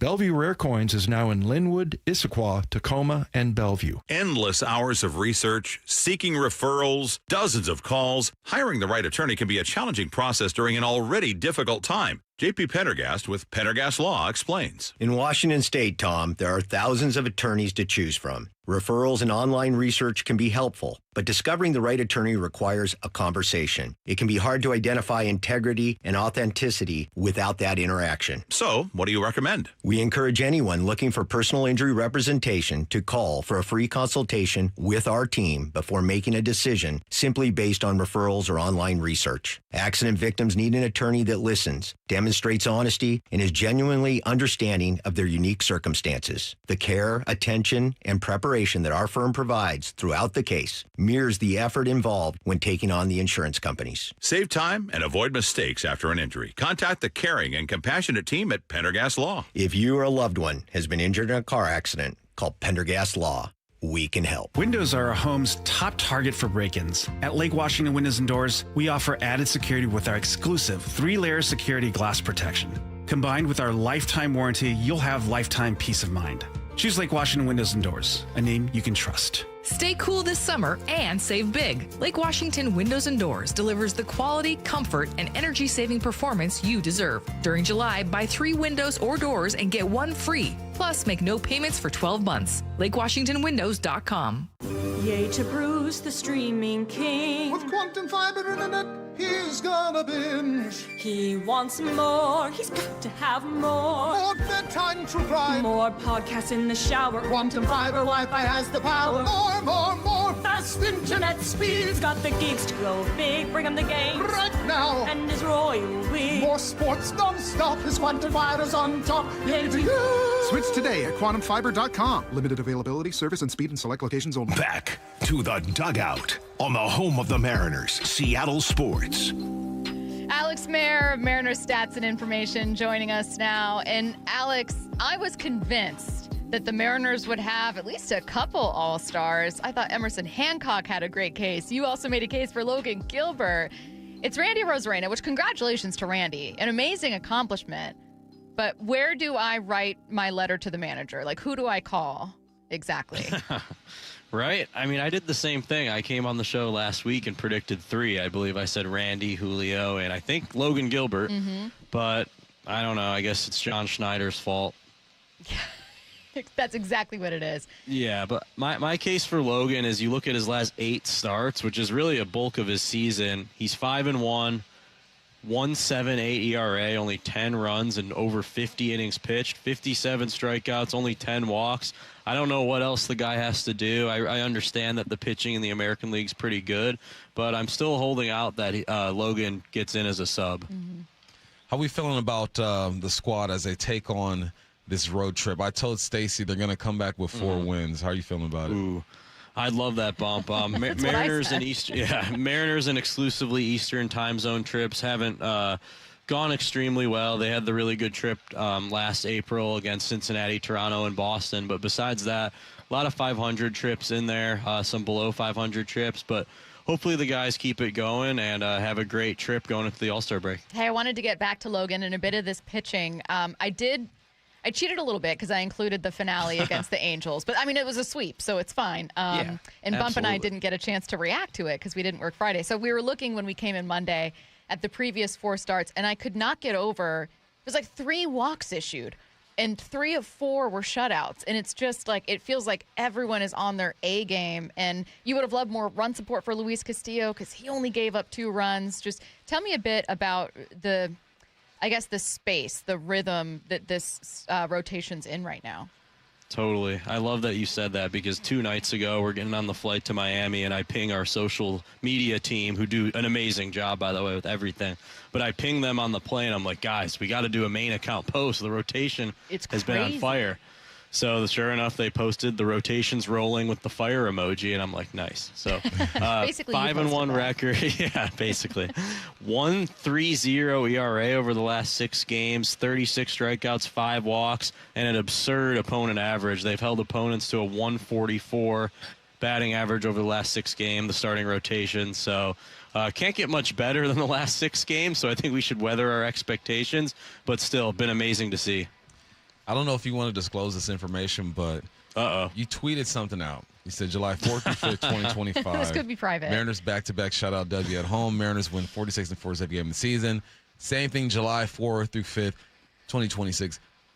Do you just think, let me look this up, or do you have like a search engine that no one knows about? Like, how do you do this? I think having a sticky memory is helpful, but I'll one-up that note because what I didn't have in the tweet was the Mariners actually also had a shutout win on July 6th last year, the only time in franchise history that they've had 3 straight shutout wins.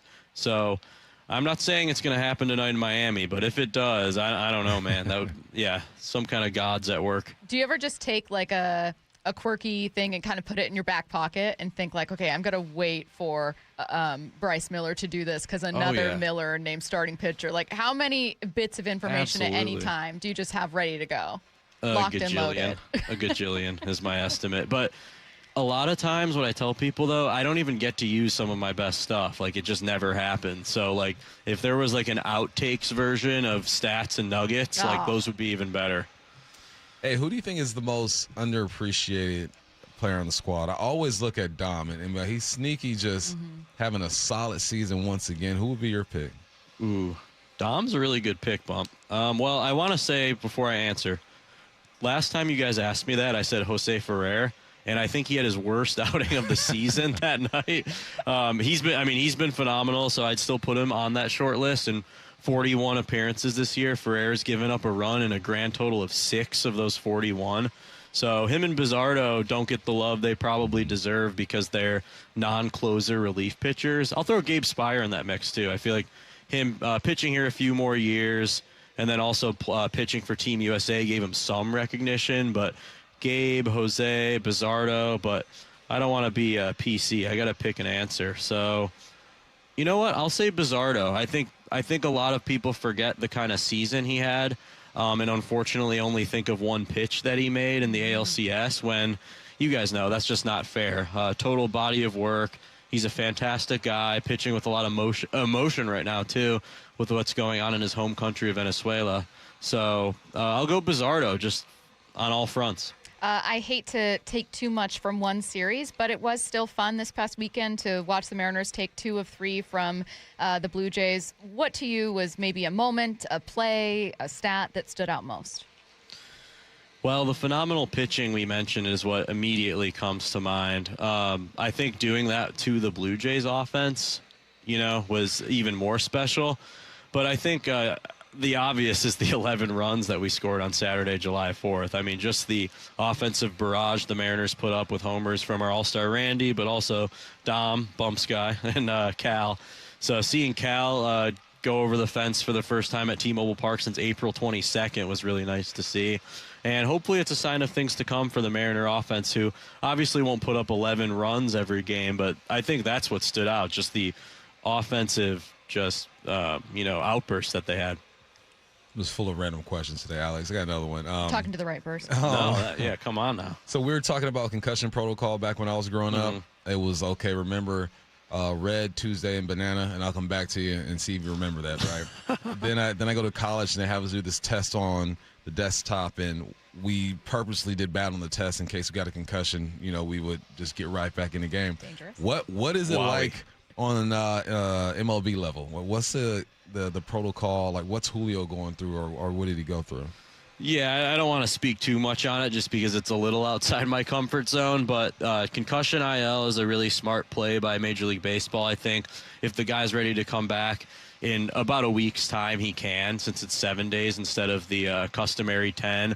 But I think it's been reported out. I know it's been reported out there. Julio did not make the trip, so hopefully he's resting up. And if he passes all the necessary protocols, his first eligibility date would be Friday in Tampa. So one more thing on Julio, as I'm looking from the Lone Depot Park press box here in Miami, Julio hit his first home run here May 1st, 2022.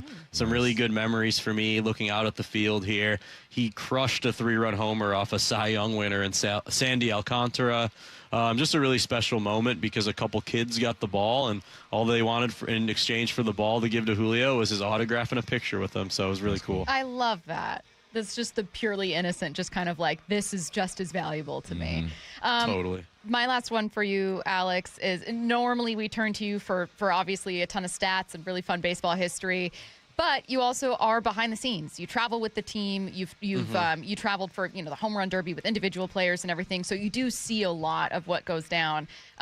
Just while Bump was asking about road trips, I was thinking this question myself, which is, what goes on behind the scenes to try to keep a level of normalcy? You know what I mean? Are there the guys plan going golfing? Is there someone in charge, like with the Seahawks, is there someone in charge of kind of the day-to-day? Do they get some time off? Like, what goes on behind the scenes to try to keep that competitiveness and comfort there on a road trip like this?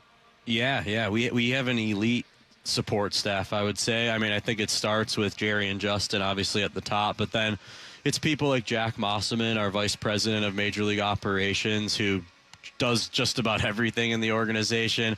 Our training staff, led by Kyle Torgerson, does an amazing job. Allie Gallup, our team nutritionist, will travel with us quite a bit, and she's always making sure guys are staying hydrated and keeping healthy food and liquids in their body. So there's a lot that goes into it in the day and age of sports science, and if anything, that question makes me think we should put one of them on the radio, because I think it would be a really cool segment. I would love to know. That'd be awesome. Yeah, we always hear about that just with any team, but I remember we had a conversation specifically with the Seahawks a while back where I was like, wow, this is so much more intensive than I thought. It's crazy. Very, very cool. He is Alex Mayer of Mariners Stats and Information. Alex, always fun talking to you. Thanks, man. Thanks, Alex. You too, guys. Thank you. See ya. Wyman and Bob coming up next. Congratulations, Randy Arozarena, 2026 All-Star. It is grand salami time!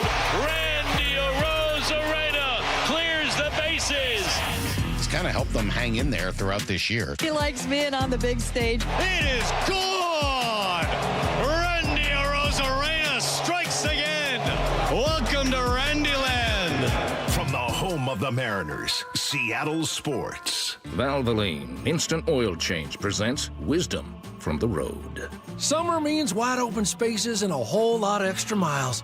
The last place you want your engine to give out is halfway to nowhere. Out here, low oil or a weak battery is just an ambush waiting to happen.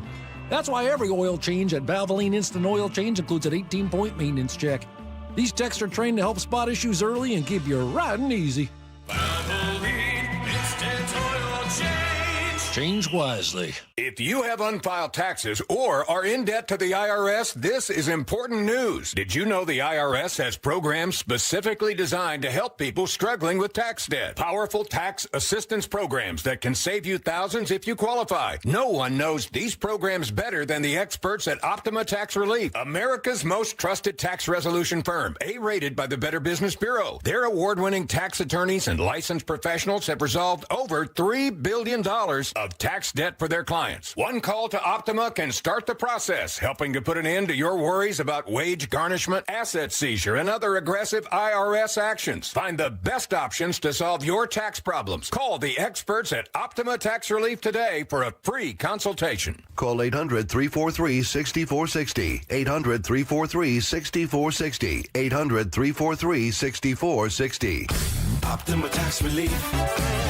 Some restrictions apply. For complete details, please visit OptimaTaxRelief.com. Everyone always asks me, what were your top reasons for choosing Advanced Hair? Well, allow me to share, along with some details, on, get this, their once-a-year summer savings event. Okay, first off, Advanced Hair stands by the results, and I'm living proof those results are second to none. With Advanced Hair, your own natural hair is guaranteed to grow. Secondly, Advanced Hair combines top-rated physicians with modern technology, creating a concierge quality experience that blew away my expectations. And lastly, Advanced Hair's Advanced FUE begins regrowing your own natural hair the very next day. It is quick, simple, and easy. Now, if you have a flexible schedule this summer and you've been waiting for that special savings opportunity, well, it's here. Advanced Hair's Summer Savings Event will get you the most hair for your dollar. It's their best offer ever. For details to schedule your free consultation, call 425-449-8185. One-day treatment, life-changing results. Your new hair is guaranteed to grow. Before and after pictures at advancedhair.com. From the people who brought you It's the Dog Park comes. It's a hot spot on your dog's leg that the internet says you can treat it at home. You're not sure though, because now it's oozing. Protect your dog from injury and illness with Progressive Pet Insurance. Ooh, he's licking it. Super gross, dude. Progressive Casualty Insurance Company and affiliates. Not available in all states or situations. Coverage subject to policy terms. When you see this in your kitchen, the stainless steel fridge is covered in fingerprints. You hear this. Leslie, people are going to think you were raised in a barn or by wolves, or raised in a barn by wolves.